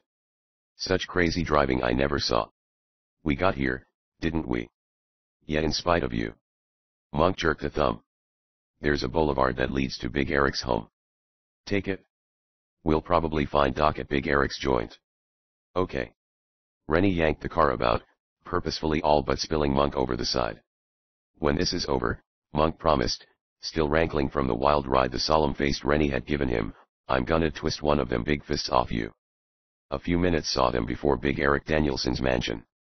The grounds were brilliant with floodlights, as the gray spider had said they would be. The massive iron gates at the entrance were locked. Monk got out of their touring car boldly. He strode to the gates. He gave the lock a mighty yank. Pin-ng. A bullet left a shiny spot on the wrought iron of the gate, not a foot from his head. It had been fired from the mansion. Monk did not bat an eye. That in itself was proof that he had pretended great terror at the recklessness of Rennie striving merely to have something to quarrel about good-naturedly. Monk was never satisfied unless picking on somebody, or being picked on in turn. Usually it was the waspish Ham who insulted him and promised at intervals to see Monk skewered on the sword cane. But Ham and Monk had not been thrown together much in this adventure. "Hey." Monk's small voice sounded injured. "You wouldn't shoot a guy, would you, Doc?" From the mansion, Big Eric's bellow rolled. "Who are you? Come a yard closer, and by golly, I'll put windows in your skull." Monk was surprised. This must be Big Eric Danielson. And Big Eric had never met either Monk or Rennie. "Where's Doc Savage?" Monk called eagerly. "What business is it of yourn?" Big Eric was canny. Monk explained who he was. Big Eric was not easily convinced, not even when Rennie added his solemn-faced assertions. Where's Doc?" Monk demanded. "We gotta see him. And we ain't got all night." Doc Savage went into the swamp with Long Tom and Ham to seize the gray spider, Big Eric admitted grudgingly. "What?" Without waiting for an answer, Monk leaped easily upward. He caught the bars of the gate. In a surprisingly short time he had surmounted the barrier, monkey-like. He threw the gate lock and Rennie drove the car inside. Big Eric was growling and holding one of Doc's compact machine guns at ready. But he did not fire. As Monk and Rennie approached, he concluded they were actually Doc's men. Pretty Edna Danielson added the only word needed to allay Big Eric's suspicions. "These men are Monk and Rennie," she said. "They answer Mr. Savage's description." For a moment, Monk and Rennie were held quite speechless by Edna Danielson's superb beauty. Monk, especially. Monk was something of a connoisseur of feminine pulchritude, homely soul though he might be himself. The secretary who presided over his correspondence in the penthouse laboratory Monk maintained near Wall Street in New York was conceded to be the prettiest in town. She couldn't hold the well-known candle to Edna Danielson, though. "But the gray spider has left the swamp by now," Rennie declared. "He was to wait for us here in New Orleans." "When did you last see the gray spider?" inquired Big Eric. "It was nearly midnight." Big Eric's massive face tensed. That does not sound so good. The appointment at which Doc Savage intended to seize the gray spider was set for 10 o'clock. Something went wrong. Worried expressions came over the features of Monk and Rennie. They exchanged glances. "What do you reckon?" "Hard to tell," Monk growled. "The thing for us to do is set a trap of our own for the gray spider." "Shall we call in the police?" asked Big Eric. "And spend the rest of the night explaining and waiting around in red tape?" Monk snorted. "Nix." "Yeah," Rennie couldn't resist razzing Monk. "The cops would take one look at you and swear there'd been a break at the zoo." Monk grinned widely. Strangely enough, any and all nasty cracks about his looks tickled Monk. He was one of those rare individuals, a homely man who was genuinely proud of the fact that his features were something to stop a clock. "Rennie and me will take care of this gray spider," he declared. "Rennie and you and I," corrected Big Eric. "I'm in on this. We'll drop by the police station and leave Edna in safety." "You will not," Edna snapped. "I'm going to drive the car." "Glory be," grinned Monk. "I was afraid I'd have to ride with Barney Oldfield, here, again." He gave Rennie an amiable leer. Big Eric ran into the house, was gone a minute, and came out stuffing little hand grenades into his pockets as though they were apples. He leaped into the car. The machine whipped around expertly, Edna Danielson's slenderly capable hand on the wheel. Big Eric flexed an arm which was muscled like a mule's leg. "I crave action," he declared. He got it a lot sooner than he expected. The powerful touring car swerved into the street. Instantly, two other machines approached from opposite directions. They were big vehicles, but old and dilapidated. They literally bristled with little swamp men. Almost a dozen to each vehicle. Both old cars banged headlong into the car occupied by Big Eric, Monk, Rennie, and Edna. As though splashed by the impact, wiry, vicious swamp men covered the machine. With a bellow, Rennie reared upright.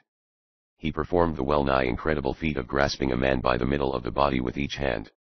Only his gigantic fists made this possible. He banged them down among the other swamp men. Monk's arms, longer by 6 inches than his own legs, gathered a bundle of the attackers.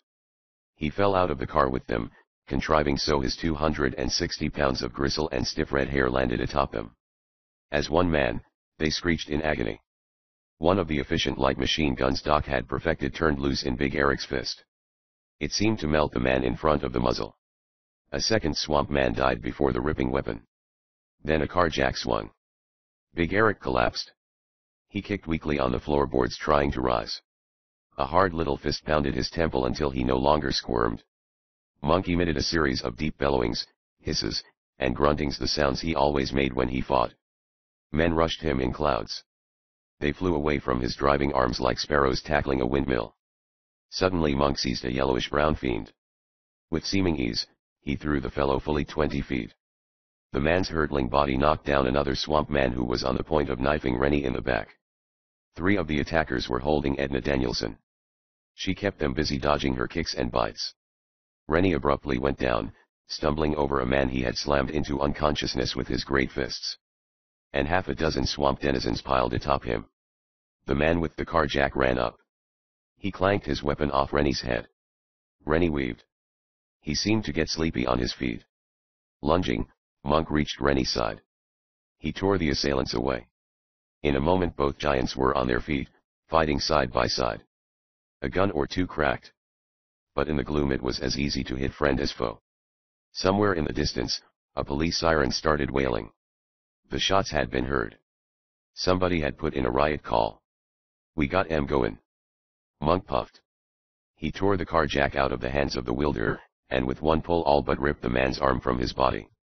Pretty Edna Danielson screamed piercingly. Monk and Rennie looked in her direction. A vicious-faced swamp man was holding a revolver to her head. Give up, damn yo! He screeched at Rennie and Monk. Yo want me to kill gal? The attackers had picked their one chance of stopping Rennie and Monk. The 2 giants hesitated and were suddenly down and secured. Stout ropes were lashed about their ankles and wrists. A large bakery delivery truck now ran up. Monk remembered that Doc had mentioned the fact the Gray Spider used such trucks to transport his men in New Orleans. At least, such a truck had been waiting outside the Antelope Hotel, with Lefty at the wheel, when the swamp men had turned the shrapnel burst loose in the room they thought was occupied by Doc's men. Such a truck would not attract attention at this hour. Bakeries often made early morning deliveries. Everyone, prisoners and attackers alike, jammed into the truck. The vehicle rumbled away, spurred by the nearing wail of the police siren.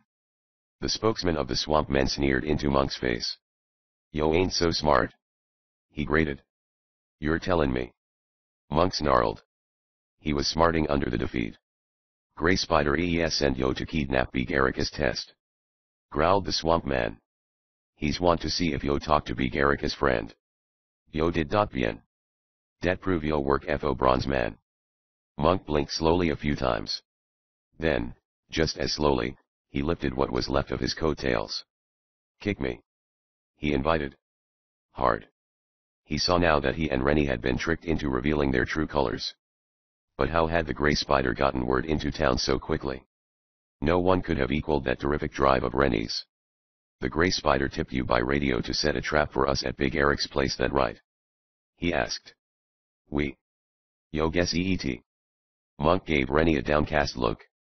These swamp men were part of the force the Gray Spider kept in New Orleans to do his bidding. No doubt Monk could understand how it would have been simple for the master villain to set his trap. What a pair of busts we turned out to be. He growled. The worst fact was they had caused Big Eric and Edna to fall into the Gray Spider's clutches. And a moment later, the already gloomy outlook was enormously blackened. For, with great glee, the spokesman of the swamp men told of the capture of Long Tom, Ham, and Johnny. He recited in detail about his fellows glimpsing an alligator in the act of devouring the giant bronze form of Doc Savage. He had evidently received this news by radio from his comrades in the swamp. The word of Doc Savage's demise had a terrible effect on pretty Edna Danielson. She had been holding up splendidly under the difficulties, betraying little nervousness. But now she gave a single low, wretched cry, and fainted. She was still unconscious when her form was lifted from the delivery truck a short distance outside New Orleans. Big Eric was also forced out.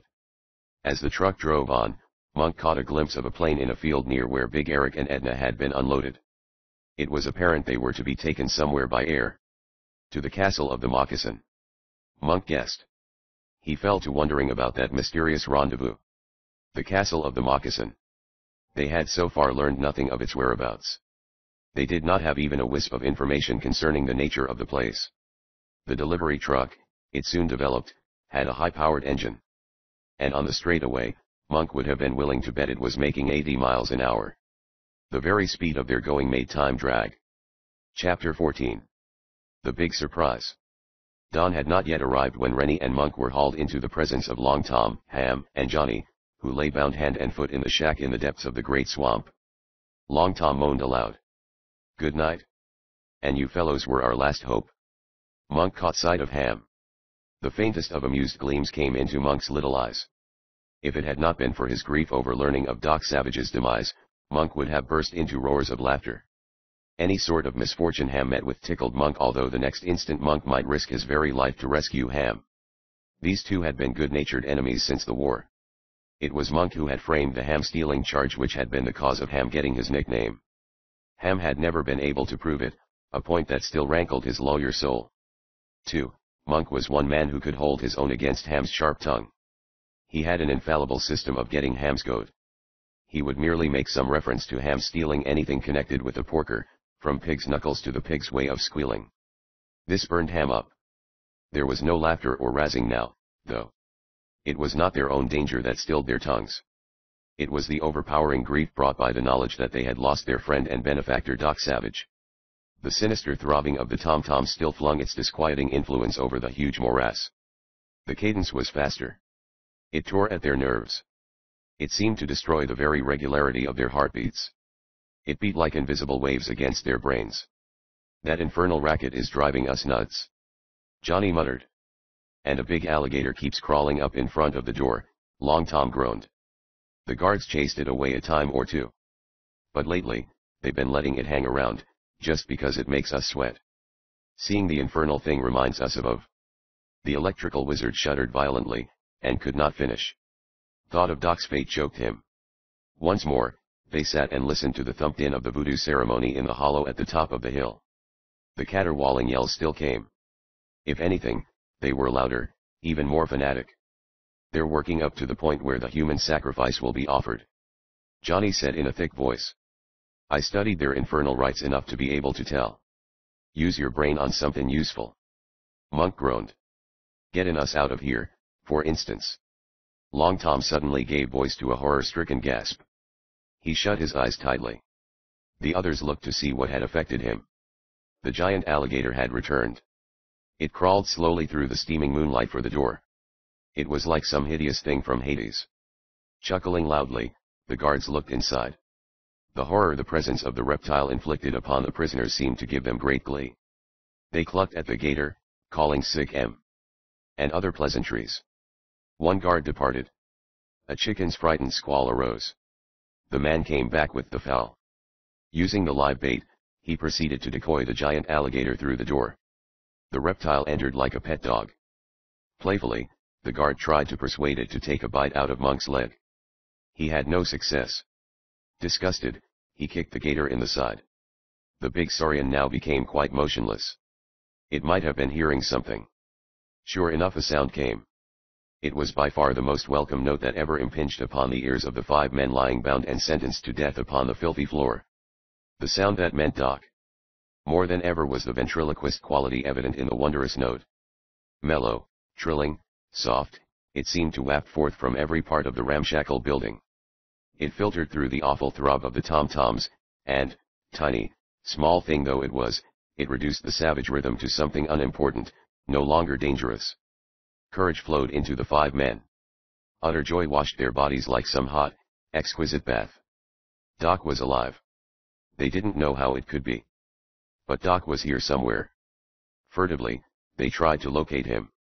It was fruitless.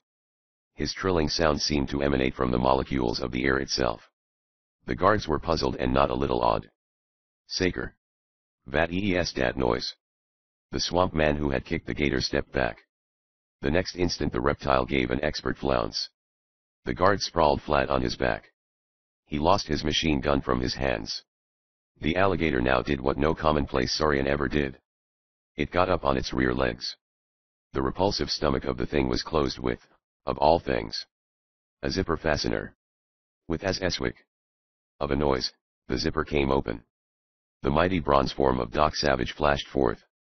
For a moment, the superstitious guards must have thought the big reptile had actually turned into the bronze giant they believed one of its kind had devoured. Astonishment held them paralyzed.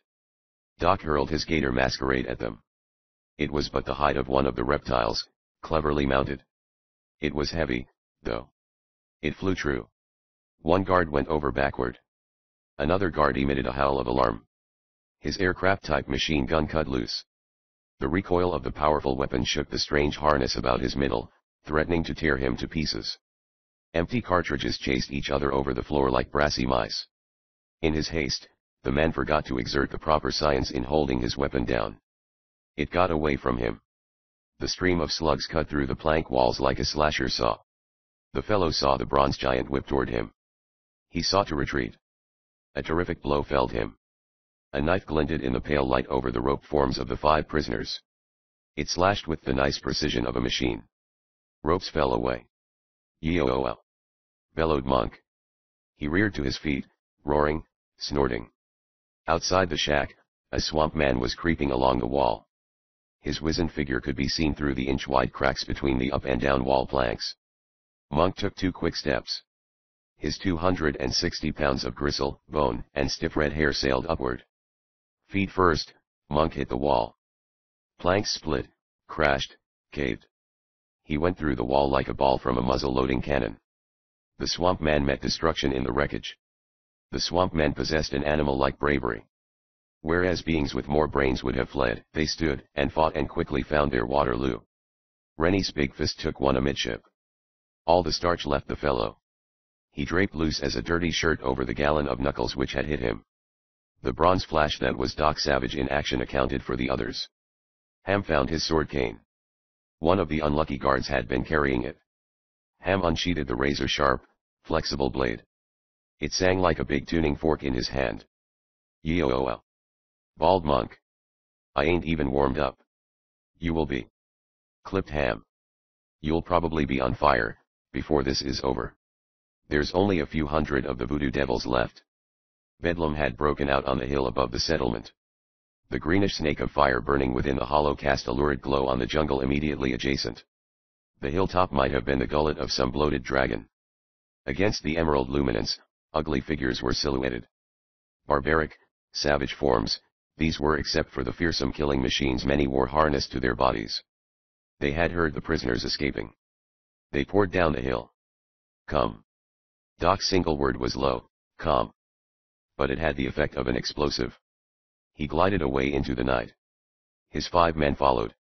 They knew Doc had some plan. They couldn't imagine what it was. They were hopelessly outnumbered. Should they take to the swamp, Doc alone stood a chance of escaping. The swamp men, knowing the intricacies of the vast and entangled morass, would overhaul anyone of lesser physical ability. Doc would never desert his men. Hence they knew he must have some other scheme for coping with their immediate peril. Machine guns searched the festering growth with whistling, popping streams of lead. The slugs sickled off branches and leaves. Violent rolls of rapid echoes gambled over the low hill. Amid all that discord, Doc and his men could talk without attracting attention. How did you do it, Doc? Ham questioned. I mean when the car went into the bayou. I'd have sworn we saw a gator making a meal out of you. What you saw was merely a trick to make the swamp men think I was done for, Doc replied. I thrust an arm into the jaws of that stuffed alligator, then pushed the head out of the water and shook it. Naturally, it looked as if one of the huge reptiles had me. What I want to know is, where the stuffed gator came from. Long Tom put in. What is the best masquerade a man could don to move about in this swamp? Doc countered. That's easy. Long Tom chuckled. Pass himself off as an alligator. Exactly, said Doc. That stuffed gator was in the rumble seat of the roadster. It was one of the things I brought along into the swamp, on the chance we might need it. I simply dived and got it, after the car went into the water. The thing could be folded up in a fairly small space, for all its large size. And it looked natural enough to fool the swamp men, especially when seen only by moonlight. In the daytime, they might not have been deceived so easily. Maybe, replied Long Tom. But the way it was, it sure ran a whizzer on everybody concerned. A note of regret now came into Doc's powerful, expressive voice. I am sorry I had to deceive you along with the swamp men, he said, but it could not be helped. And there was also nothing else to do but let you fall into the hands of the Grey Spider's men. To have attempted to spirit you away underwater would only have meant you would be drowned. Doc and his 5 men were working around a hill as they conversed. Where we goin'? Monk inquired. Wet your finger and hold it up, Doc suggested. Monk complied. Hey, you mean that now we're getting the wind at our backs? That's the idea. As you may have noticed, I did some scouting around in the course of the night. In fact, I'll venture to assure you, brothers, that there is scarcely a square yard of this hill over which Doc Alligator Savage did not crawl. Among other things, I made a find which, unless I'm far mistaken, will be our salvation. Ham thought of something. Say, there was a real alligator, wasn't there? I saw that half-wit kid playing with one like it was a dog. There was, Doc agreed. I have both the boy and his unusual pet tied up in the nearby swamp. Neither have been harmed nor will they be. Unknowingly, they did us a good turn. Things would not have been nearly so simple, had the swamp men not been accustomed to seeing this alligator around. Loud yells denoted the voodoo men were taking the trail of Doc and his friends. Pine knot torches flamed. They cast fitful, dancing shadows. The hot white rods of modern flashlights mingled with them. Random bursts were loosened frequently from machine guns. These never did anything more annoying than shower Doc and his 5 men with bark, twigs, and leaves. Kinda reminds me of the big scrap in France. Monk's mild voice was more than ever a surprising contrast. It hardly seemed possible the boisterous, animal-like bellowings he emitted while in action could come from the same source as the sleepy, soft words. Well, the wind is at our backs, Rennie announced. So what? So this. Doc pointed. Before them reared the white, ghostly stub of a dead tree. Lightning had apparently shattered it long ago. The bark was gone. Cracks gaped in the pale wood. Patches of foul green fungus spotted it. Doc quickly wrenched away a section of the lifeless trunk.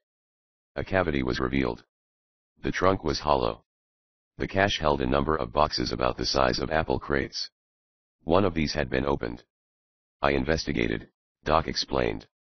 2 of those boxes hold ordinary hand grenades. The others contain a supply of poison gas grenades.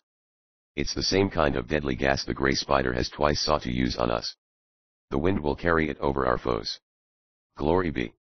Enthused Monk. And that ain't the half of it. There's gas masks along with the stuff. The masks were swiftly hauled out. Monk, Rennie, Long Tom, Ham, and Johnny donned them.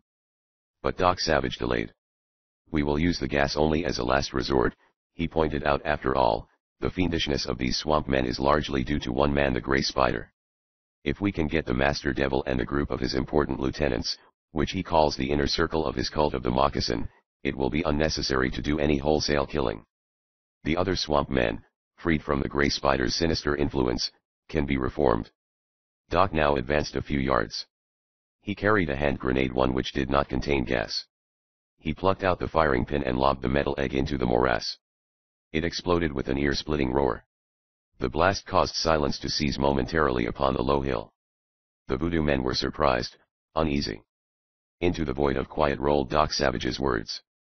Now, more than ever, was the amazing quality of penetration apparent in the bronze man's voice. It seemed to gather some of the elusive nature of Doc's strange trilling sound, for, without being in the least loud or blaring, it filtered to every part of the hill. We have the gas and the masks, Doc told the voodoo men. To attack us will mean death for you. The wind will sweep the gas to you. At this threatening declaration, the silence deepened. It became an uneasy pall. Suddenly, an order crashed among the voodoo men. He's right. We can't rush them. Draw back into the swamp. We'll get them if they try to leave the hill. It was the Grey Spider speaking. Doc's men exchanged puzzled looks. Glory be. Gulped Monk. Did you notice? In giving the command to his voodoo followers, the Grey Spider had been forced to lift his tone to a yell. He had forgotten to disguise his voice. I'll say I noticed it. Rennie snapped. That voice is familiar. I've heard it somewhere. So have I. Monk said mildly. But I can't place it. Rennie offered, maybe Doc can. With a start, Rennie bit off his words. Doc had vanished. There had been no sound. They had noticed no stir in the pale moonlight that splattered through the canopy of swamp vegetation. Yet the mighty bronze form was no longer in their midst, he had slipped away as if on a moonbeam. Doc has gone after the gray spider alone. Ham clipped. Ham had made a good guess. At the precise moment he spoke, Doc was 20 yards away. The russet metal hue of his skin, the dark color of his garments, rendered him nearly invisible, even when he crossed patches of moonlight. At the foot of the hill, the swamp tangle reared like a wall. A great leap sent the bronze man upward. His case-hardened fingers found a limb.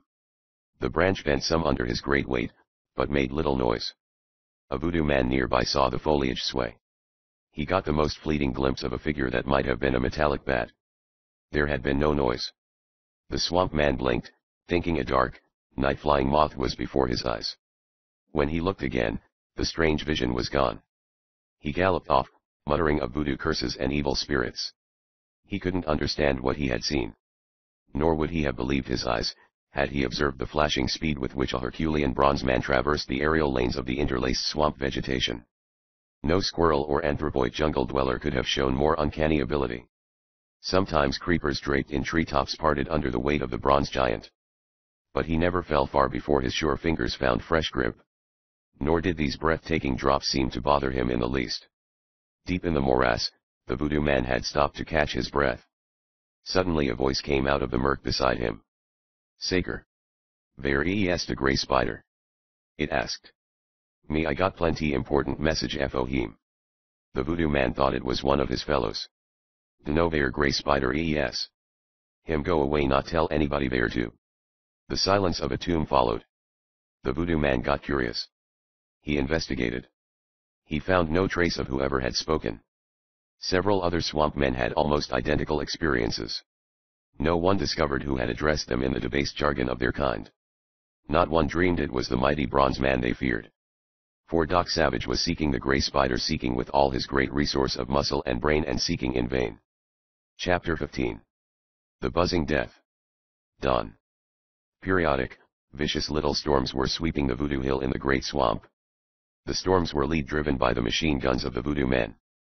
The little devils completely ringed the hill around. Trees sheltered them. Foliage concealed them. An army of 40,000 men would have had trouble stamping them out.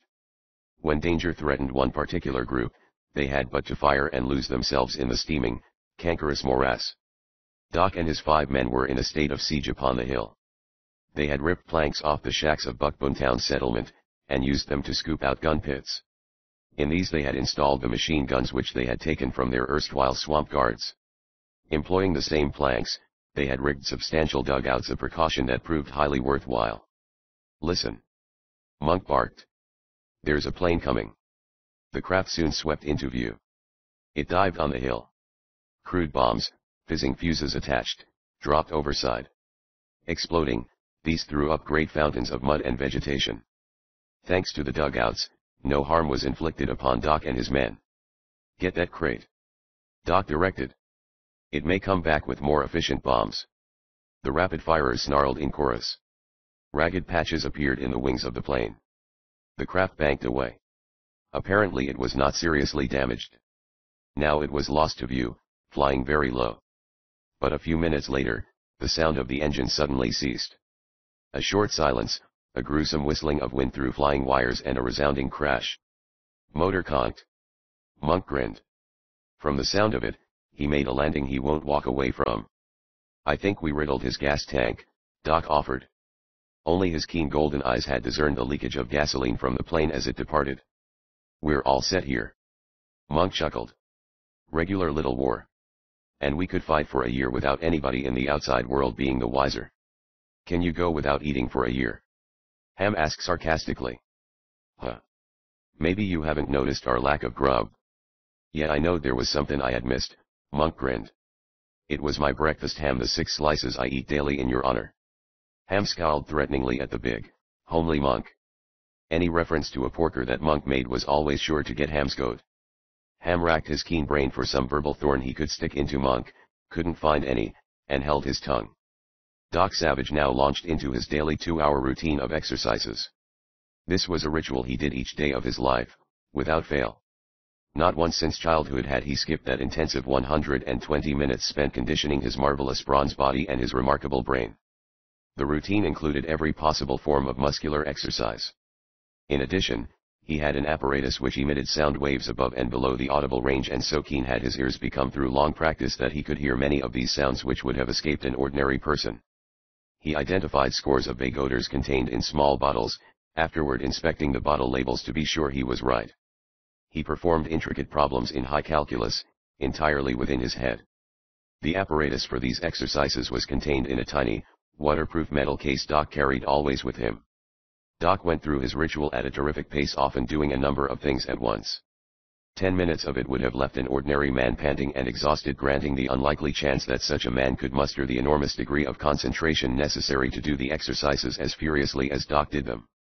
Watching this routine, it was no mystery to his 5 friends and aides where Doc Savage got his incredible physique and brain. Monk, Rennie, Ham, Long Tom, and Johnny, themselves far above the average in mentality and brawn, knew to a surety that they would never have maintained such a grueling ritual from childhood. It took a man of steel willpower to do that. The exercises completed, Doc moved over to speak with Sil Boomtown. The half-wit boy crouched in the dugout. He is safer here, Doc had explained. If he wanders around in the swamp, he might get shot or injured. Doc exchanged many words with Sil Boomtown. He examined the youth, concentrating on the spot where Sil Boomtown had been struck on the head a couple of years before. Suddenly Doc joined his friends. "I'm going to leave you for a while," he declared. They were thunderstruck. They did not see how even Doc could escape safely from their makeshift fortress on the cleared knoll. Working swiftly, Doc kindled a fire. He used wood which the voodoo men had been employing in their snake-like ceremonial blazes. The sulfur-treated stuff gagged them and nearly made their dugouts untenantable. The blaze mounted high, however. Doc heaped on a pile of soggy green grass and bushes. Smoke now rolled. It poured across the open slope of the hill and into the matted swamp growth. "Build a fire like this when you hear me come back," Doc directed. A streaking blur of bronze, he raced through the smoke for the encircling jungle. The smudge hid him partially. A swamp man saw him. A machine gun guttered fiercely. But the bronze flash was gone. The verdant mat of the morass had swallowed Doc Savage. A great deal of excitement followed the cunning escape. Voodoo men dashed about, pushing a wild search. However, Doc Savage was half a mile distant before they had operations underway. He did not linger in the vicinity. Clearing bottomless quagmires of slime with gigantic springs, running along draped vines with his hands, swinging from limb to limb, he made good time. His journey brought him to the spot where Johnny had hidden the low-wing, tri-motored speedplane. Sinewy bronze fingers parted the moss that curtained the craft. Doc entered the cabin. It required less than 5 minutes to get what he needed. When he reappeared, a bundle about the size of a bushel basket was lashed to his back with stout cord. He now returned to the spot where his friends were besieged. Circling, he took a position upwind from the mound. But he kept fully 200 yards distant. His weird, mellow trilling sound now filtered through the tangled vegetation of the morass. Although it seemed no louder than ever, it carried clearly to his 5 friends. "That means we're to light a fire," Monk grunted. The blaze was forthwith kindled. Flames leaped high.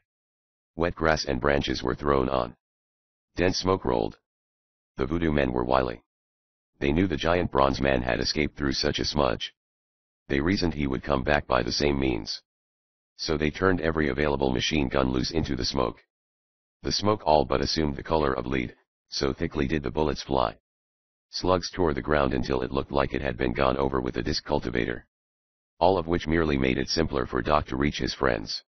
He came, not through the smoke, but from the opposite direction. He ran silently and like the wind. A lone pistol popped its magazine empty in his direction. The marksman might have been shooting at one of the pale clouds 10,000 feet overhead, for all the result his bullets produced. Doc dropped lightly into one of the dugouts. The bundle brought by the big bronze man was now opened. First, there came to light some concentrated foods. Next, Long Tom was handed a package of apparatus. "What's this?" questioned the electrical wizard. "All you need to make a super-sensitive microphonic ear," Doc explained. "Set it up in the center of our fortress. When night comes, The voodoo men will no doubt try to creep up close enough to hurl bombs into our dugouts.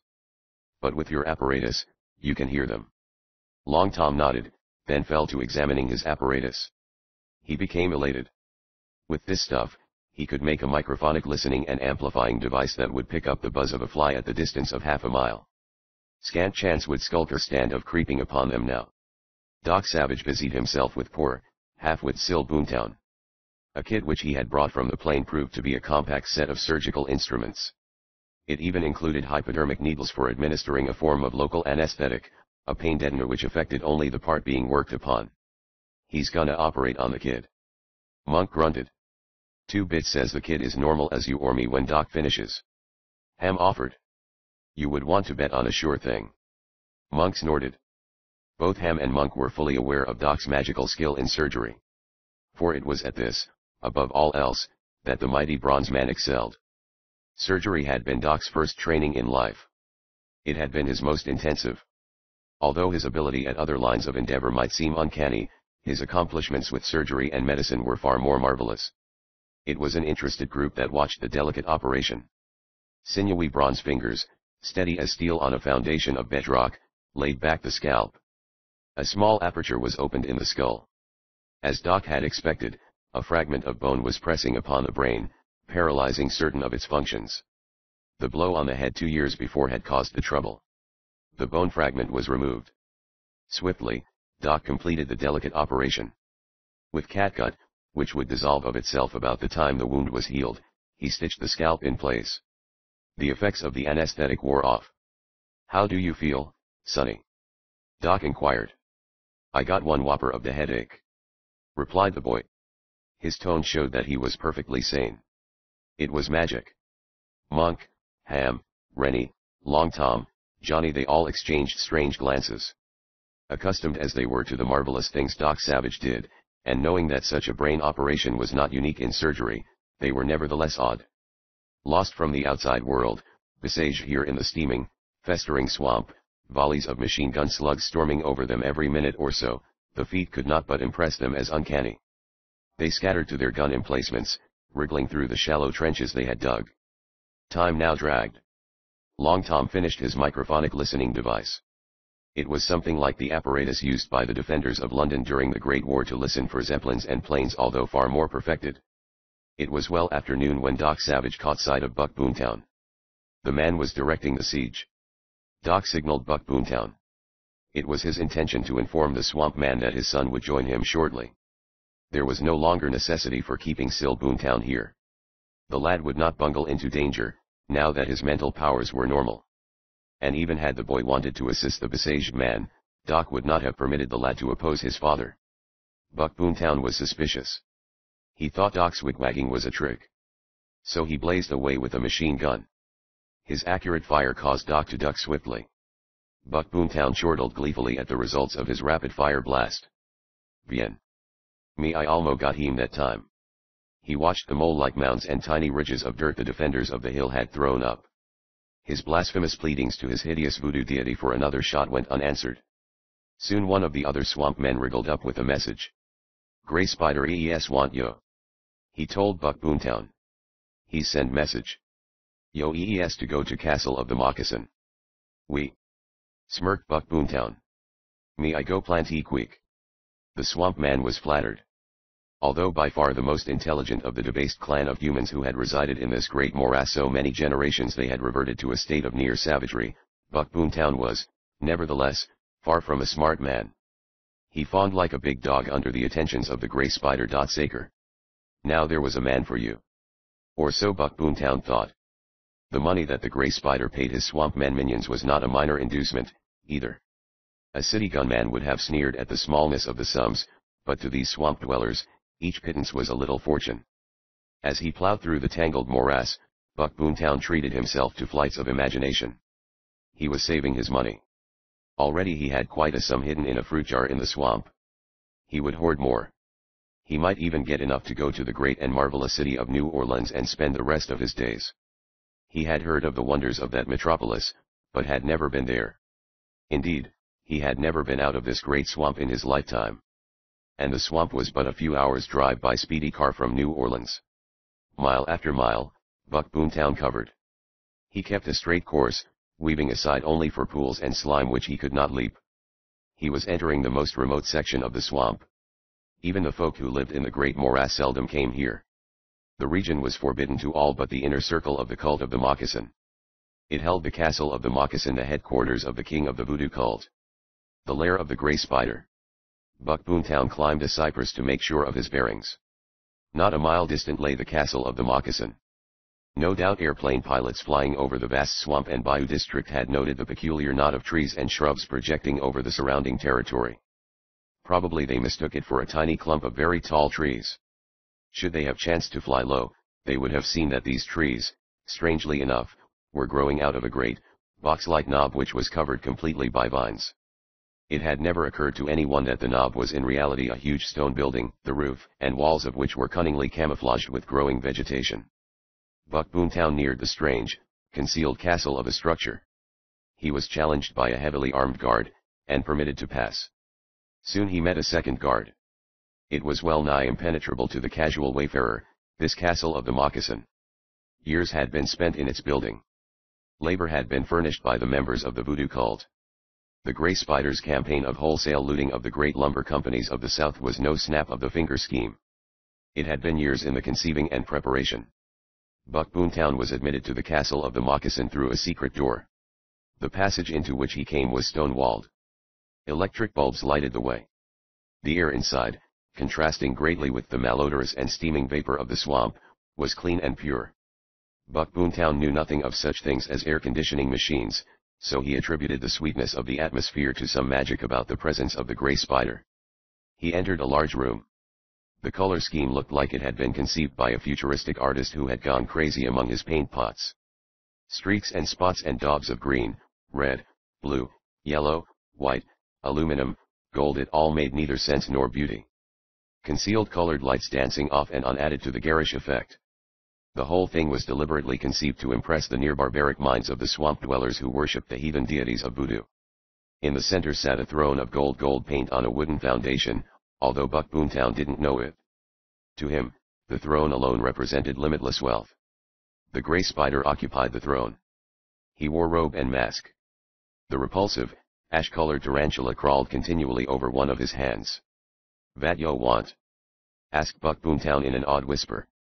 The Grey Spider mouthed a few low, meaningless sounds before he answered. This was merely to add to the supernatural atmosphere created by his weird surroundings.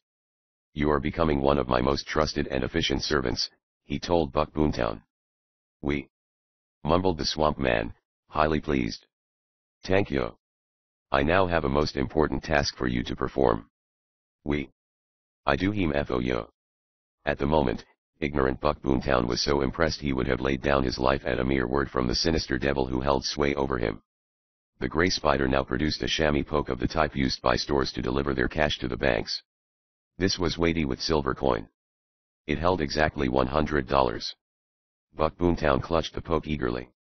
In common with most barbaric folk, a pile of silver coins gave him a bigger kick than 10 times the sum in crisp banknotes. "This is your reward," said the Grey Spider. "It is your pay for what you are to do. Later, if you serve me properly this time, there will be other tasks for you and more rewards such as this." Buck Boomtown could only mumble his gratitude. The Grey Spider held up the hand on which the hideous tarantula constantly crawled. In answer to the signal, 2 swamp men now carried in a box the size of a small trunk. "Do you know what these are?" asked the Grey Spider. Buck Boomtown stared at the box contents. He seemed puzzled and disappointed. "Flies," he muttered. "Des plain B go flies." The swamp man's disappointment gave the Grey Spider great delight. An explosive chuckle fluttered the silk folds of his mask. "They look perfectly harmless, eh? We. They like a bite a man. But they no do him any harm." A fresh gust of hideous mirth emanated from the Grey Spider. "There's where you're wrong, swamp boy," he declared. "These are very special flies. If one of them should bite you, it'd kill you instantly." Buck Boomtown looked as if he found this hard to believe. "These look like ordinary swamp flies because they were just that before I got hold of them," the Grey Spider explained. "I have sprayed a very powerful poison upon them. The bodies of the flies have absorbed this poison, which has no effect on them. But their bites are now highly venomous. They will bring instant death to a man. Saker. Buck Boomtown gulped. The gray spider leered. Making these flies poisonous is a very special secret of mine. It took me a long time to figure out a way of doing it. But I'm telling you, it works. Furthermore, I have starved these flies until they're famished. They live by sucking blood.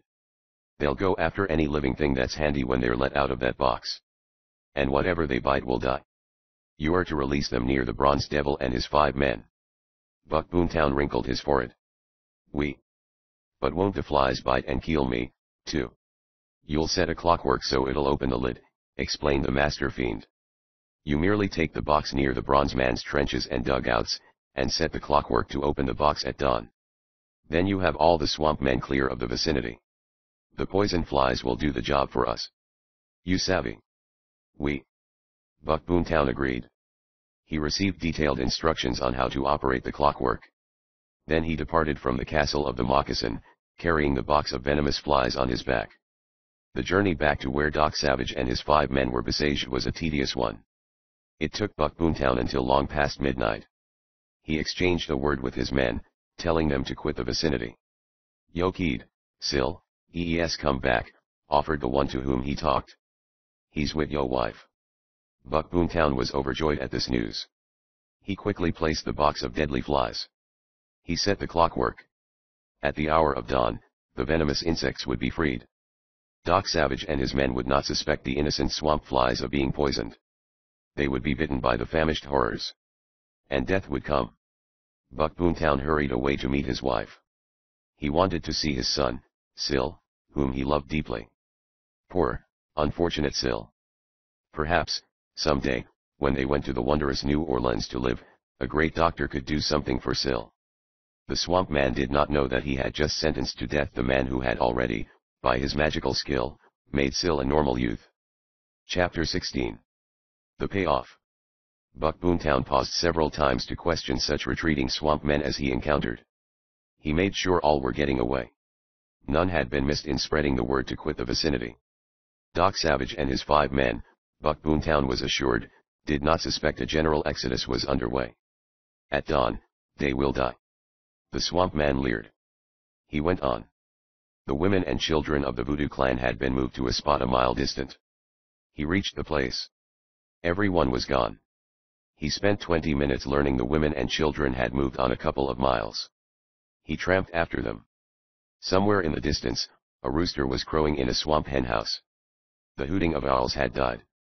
The eastern sky was showing ruddy color. Already, the higher clouds were being tinted like patches of gore by the first rays of the sun. Dawn was not far off. Buck Boomtown joined his wife and son. How est kid? He asked his wife. I'm all right, Dad, said Sil Boomtown. Something in the lad's tone gave the swamp man an inkling of the truth. A great elation came into his wizened face. The shining happiness in his wife's features convinced him that what he had hoped for had come to pass. The story quickly came out. Sil Boomtown told of the operation which had worked such a miraculous cure. Finishing, the youth produced several folded banknotes. The bronze man gave me these, he explained. What fo? He say fo me to pay my way to rough school in New Orleans with the money, replied the boy. Buck Boomtown looked at the denominations of the bills. He totaled their sum laboriously. The amount his son held exceeded by many times the pittance the gray spider had handed out for having murder done. Remorse seized Buck Boomtown. This mighty bronze man who pursued the gray spider was not the devil he had been painted. He did not mean to slay all the worshippers of voodoo, for it was such a blood-curdling lie that the gray spider had spread.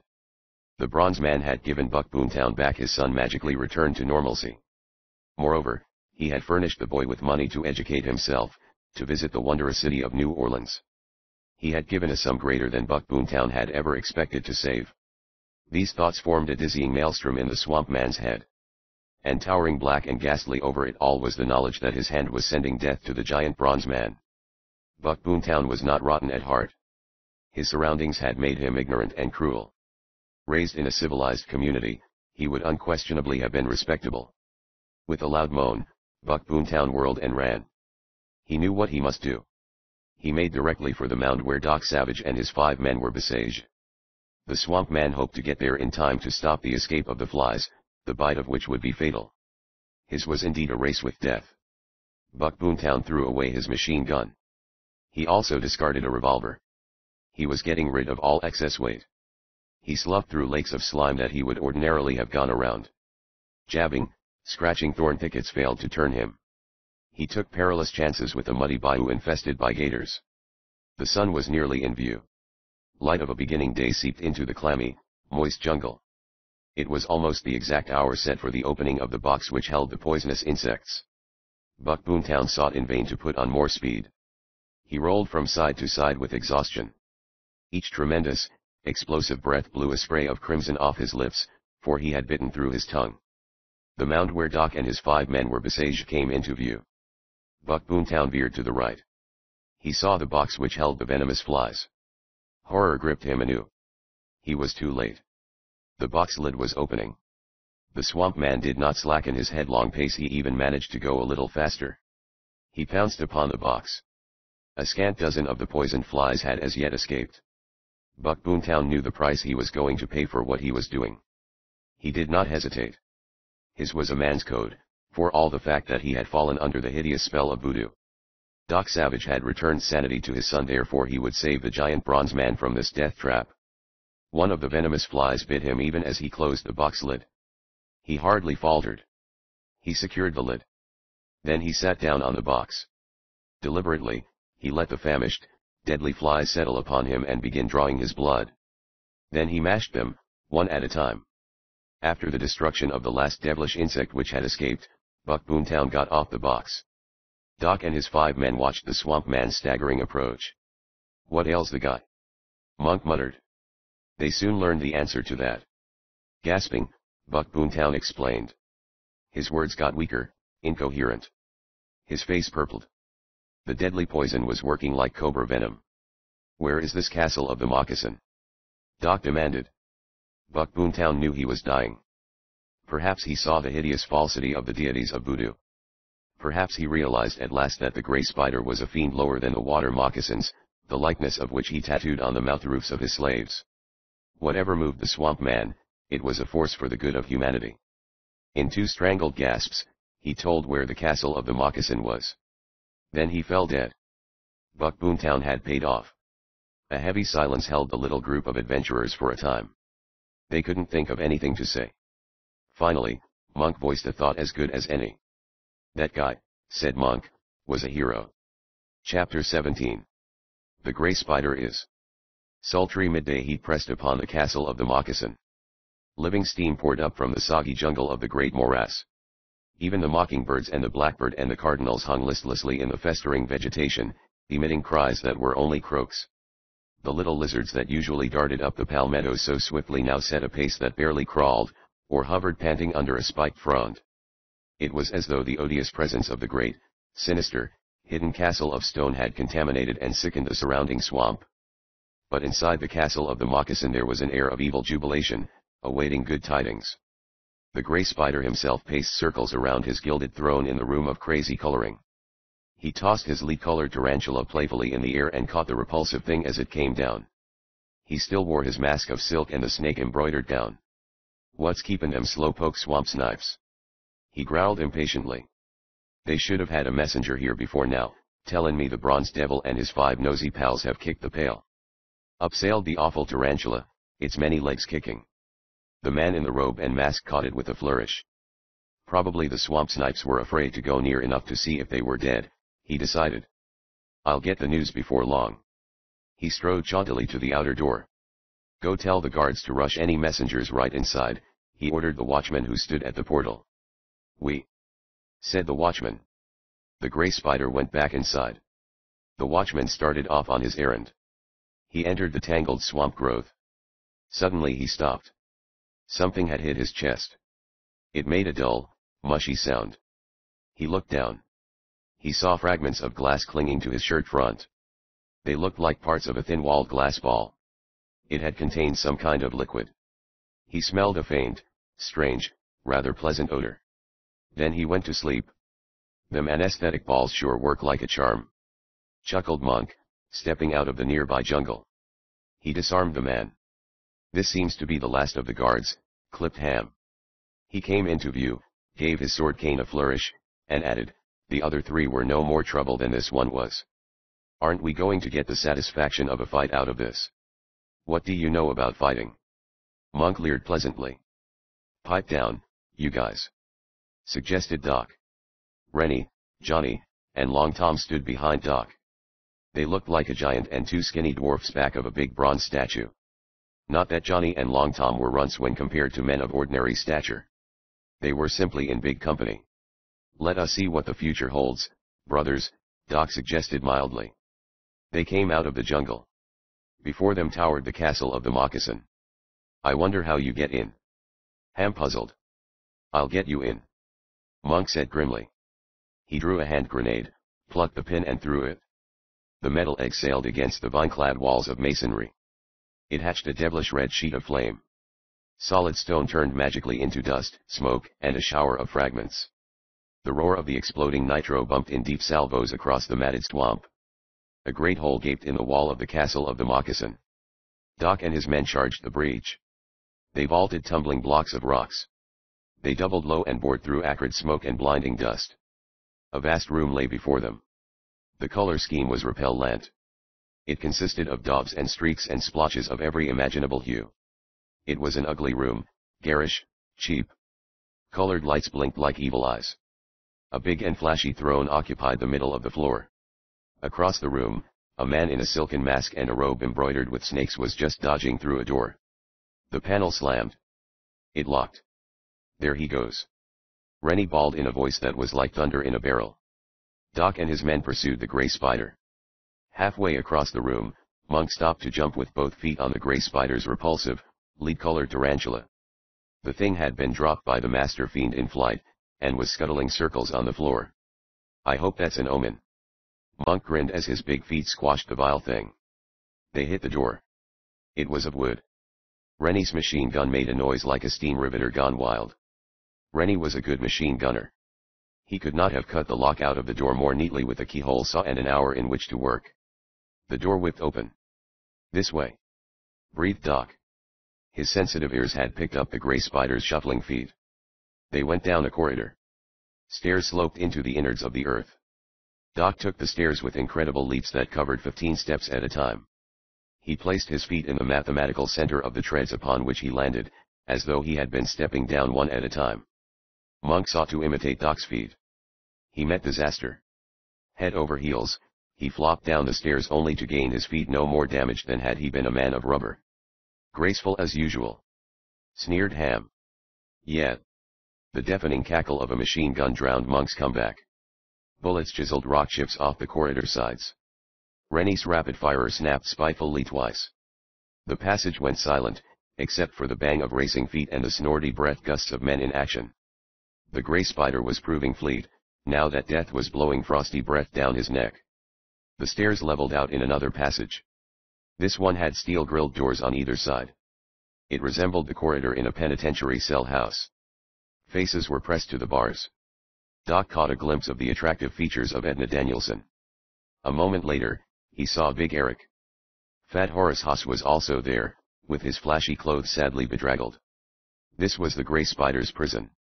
Here he held the owners of the great lumber companies of the South and tortured them into doing his bidding, doing such things as signing control of their concerns over to men who were tools of the Gray Spider. The chase led into another room. This was fitted with a desk, calculating machines, many big sheet metal filing cabinets. The cloaked and masked Gray Spider was tearing at a door across the chamber. He had grasped up a handful of notebooks and papers in his flight. He dropped the documents in his wild haste. He got through the door barely ahead of Doc's flashing bronze form. The door slammed. This one was of heavy steel. The lock tumblers rapped over. Doc Savage scooped up the papers the Gray Spider had dropped. He ran backward. Lay an egg. He clipped at Monk. Monk hauled a hand grenade out of his capacious pockets. Holy cow! Choked Ham, remembering Monk's headlong fall down the stone stairs. And your pockets were full of them things. Doc Savage eyed the documents he had seized. They were a find indeed. They seemed to be a complete record of the Gray Spider's crooked transactions, as well as the roster of his organization. There was proof enough here to send every man of his vile gang fleeing from justice. Monk's hand grenade exploded. The steel door caved like a tin can hit by a shinny stick. It appeared to float off its hinges. Doc and his men barged through. Unexpected resistance met them. In a vast room, 30 or so yellowish-brown men milled. They were members of the inner circle of the cult of the moccasin. Every man was armed. It was evident they had been holding some kind of a conclave. In the center of the chamber stood a box. It had large holes for ventilation. These were covered with a fine screen. A box of the poisonous flies. Evidently the gray spider had more of the things on hand, in case his first batch didn't work. The members of the inner circle must have been examining them. A pistol wrapped. The bullet stirred Doc's bronze hair which, remarkably enough, was thus far no more ruffled than it would have been by a Waldorf banquet. Rennie's deadly machine gun burred loudly. The pistol wielder gave an imitation of a sack emptying itself. But the fight was not going to be won with a shot or two. Several of the voodoo men were lifting machine guns. The gray spider had taken shelter behind them. Suddenly his purple-veined talon whipped up. It flung a hand grenade. The deadly blow of metal flew straight. Doc and his men seemed doomed. The sportiest gambler wouldn't have bet a slot machine slug on their chances. They had no time to retreat. You couldn't hurl back this type of grenade. They exploded the instant they reached you. And there was enough nitro in it to reduce all 5 men to mangled fragments. As on countless other occasions, it was the giant bronze man who saved the situation. With a speed no eye could have caught, Doc's hand swept over. It plucked Rennie's machine gun from his big hands. The weapon flashed through the air. It was a perfect throw. The hurtling machine gun met the grenade. The grenade exploded near the box which held the poisonous flies. That box was ruptured. The deadly insects swarmed out. Back. Doc's powerful voice throbbed. Get out of here. He and his men turned heel and fled from the buzzing death flies. Behind them, men screamed. The famished insects were settling upon them. They were falling victim to their own murderous tool. Of all the fiends left behind in the room of death, only the gray spider had the presence of mind to try to flee by the same route Doc and his men had taken. He pounded after Doc, a score of feet to the rear. The evil master knew the fly stings meant his finish. He screamed as the small creatures bit into his flesh. He tried to beat them off his face, tearing off the gaudy silk covering that served for a mask. It was then that Doc and his men saw the features of this man who called himself the Gray Spider. They had reached the end of the passage, were going through the door which closed off the barred cells. Just as they were about to step through, the screaming maniac behind them tripped on his own long robe, fell headforemost on the floor. The bloodthirsty, poisonous flies swarmed about his distorted features, inflicting death with every thrust. Only a moment did Doc and his men look at that agonized face. Only a moment was needed to recognize the features of this master devil who plotted so skillfully, with such dire cruelty. In that moment, Doc and his companions in adventure saw the one person whom few would suspect. It was the face of Silas Bunnywell, and the screams were the voice of Silas Bunnywell, the voice which, a short while ago, they recognized as having heard before. Silas Bunnywell, old and decrepit bookkeeper for Big Eric's concern, was the Gray Spider. With a mighty slam, Doc shut the door upon the leader and the ringleaders of the cult of the moccasin. The death they had planned for others would be fit punishment for themselves. It took but short minutes to unlock the barred cell doors. They found a ring of keys on a peg near the corridor end. Pitiful indeed was the array of prisoners who stumbled forth. Some had been there years, their sobbed testimonials of delight and gratitude disclosed. The Gray Spider, it seemed, had been operating a long time, and only of late had become bold enough to throw his insidious web about the largest lumber companies of the South for the grand cleanup. Most moving of all, perhaps, was the simple statement of thanks which beautiful Edna Danielson gave Doc Savage as the bedraggled cavalcade quitted the castle of the moccasin. The gripping part of her expression was not the commonplace words, but the depths of feeling that went into them. There was a sort of joy and hopelessness intermingled, as though she finally understood that she must keep hidden forever the emotions her heart held for the mighty man of bronze. Monk expressed it. He usually had a description for everything. It's tough for her to fall like that, said Monk. For the woman isn't made who can get a rise out of document. Outside, in the steaming sunlight of the swamp, tension fell from the adventurers. Their work here was done. Standing a little apart, the giant bronze man looked thoughtfully into the north. He was thinking of the face of the Gray Spider, The face of the old bookkeeper Silas Bunny well as he lay on the floor, victim of his own evil. The end.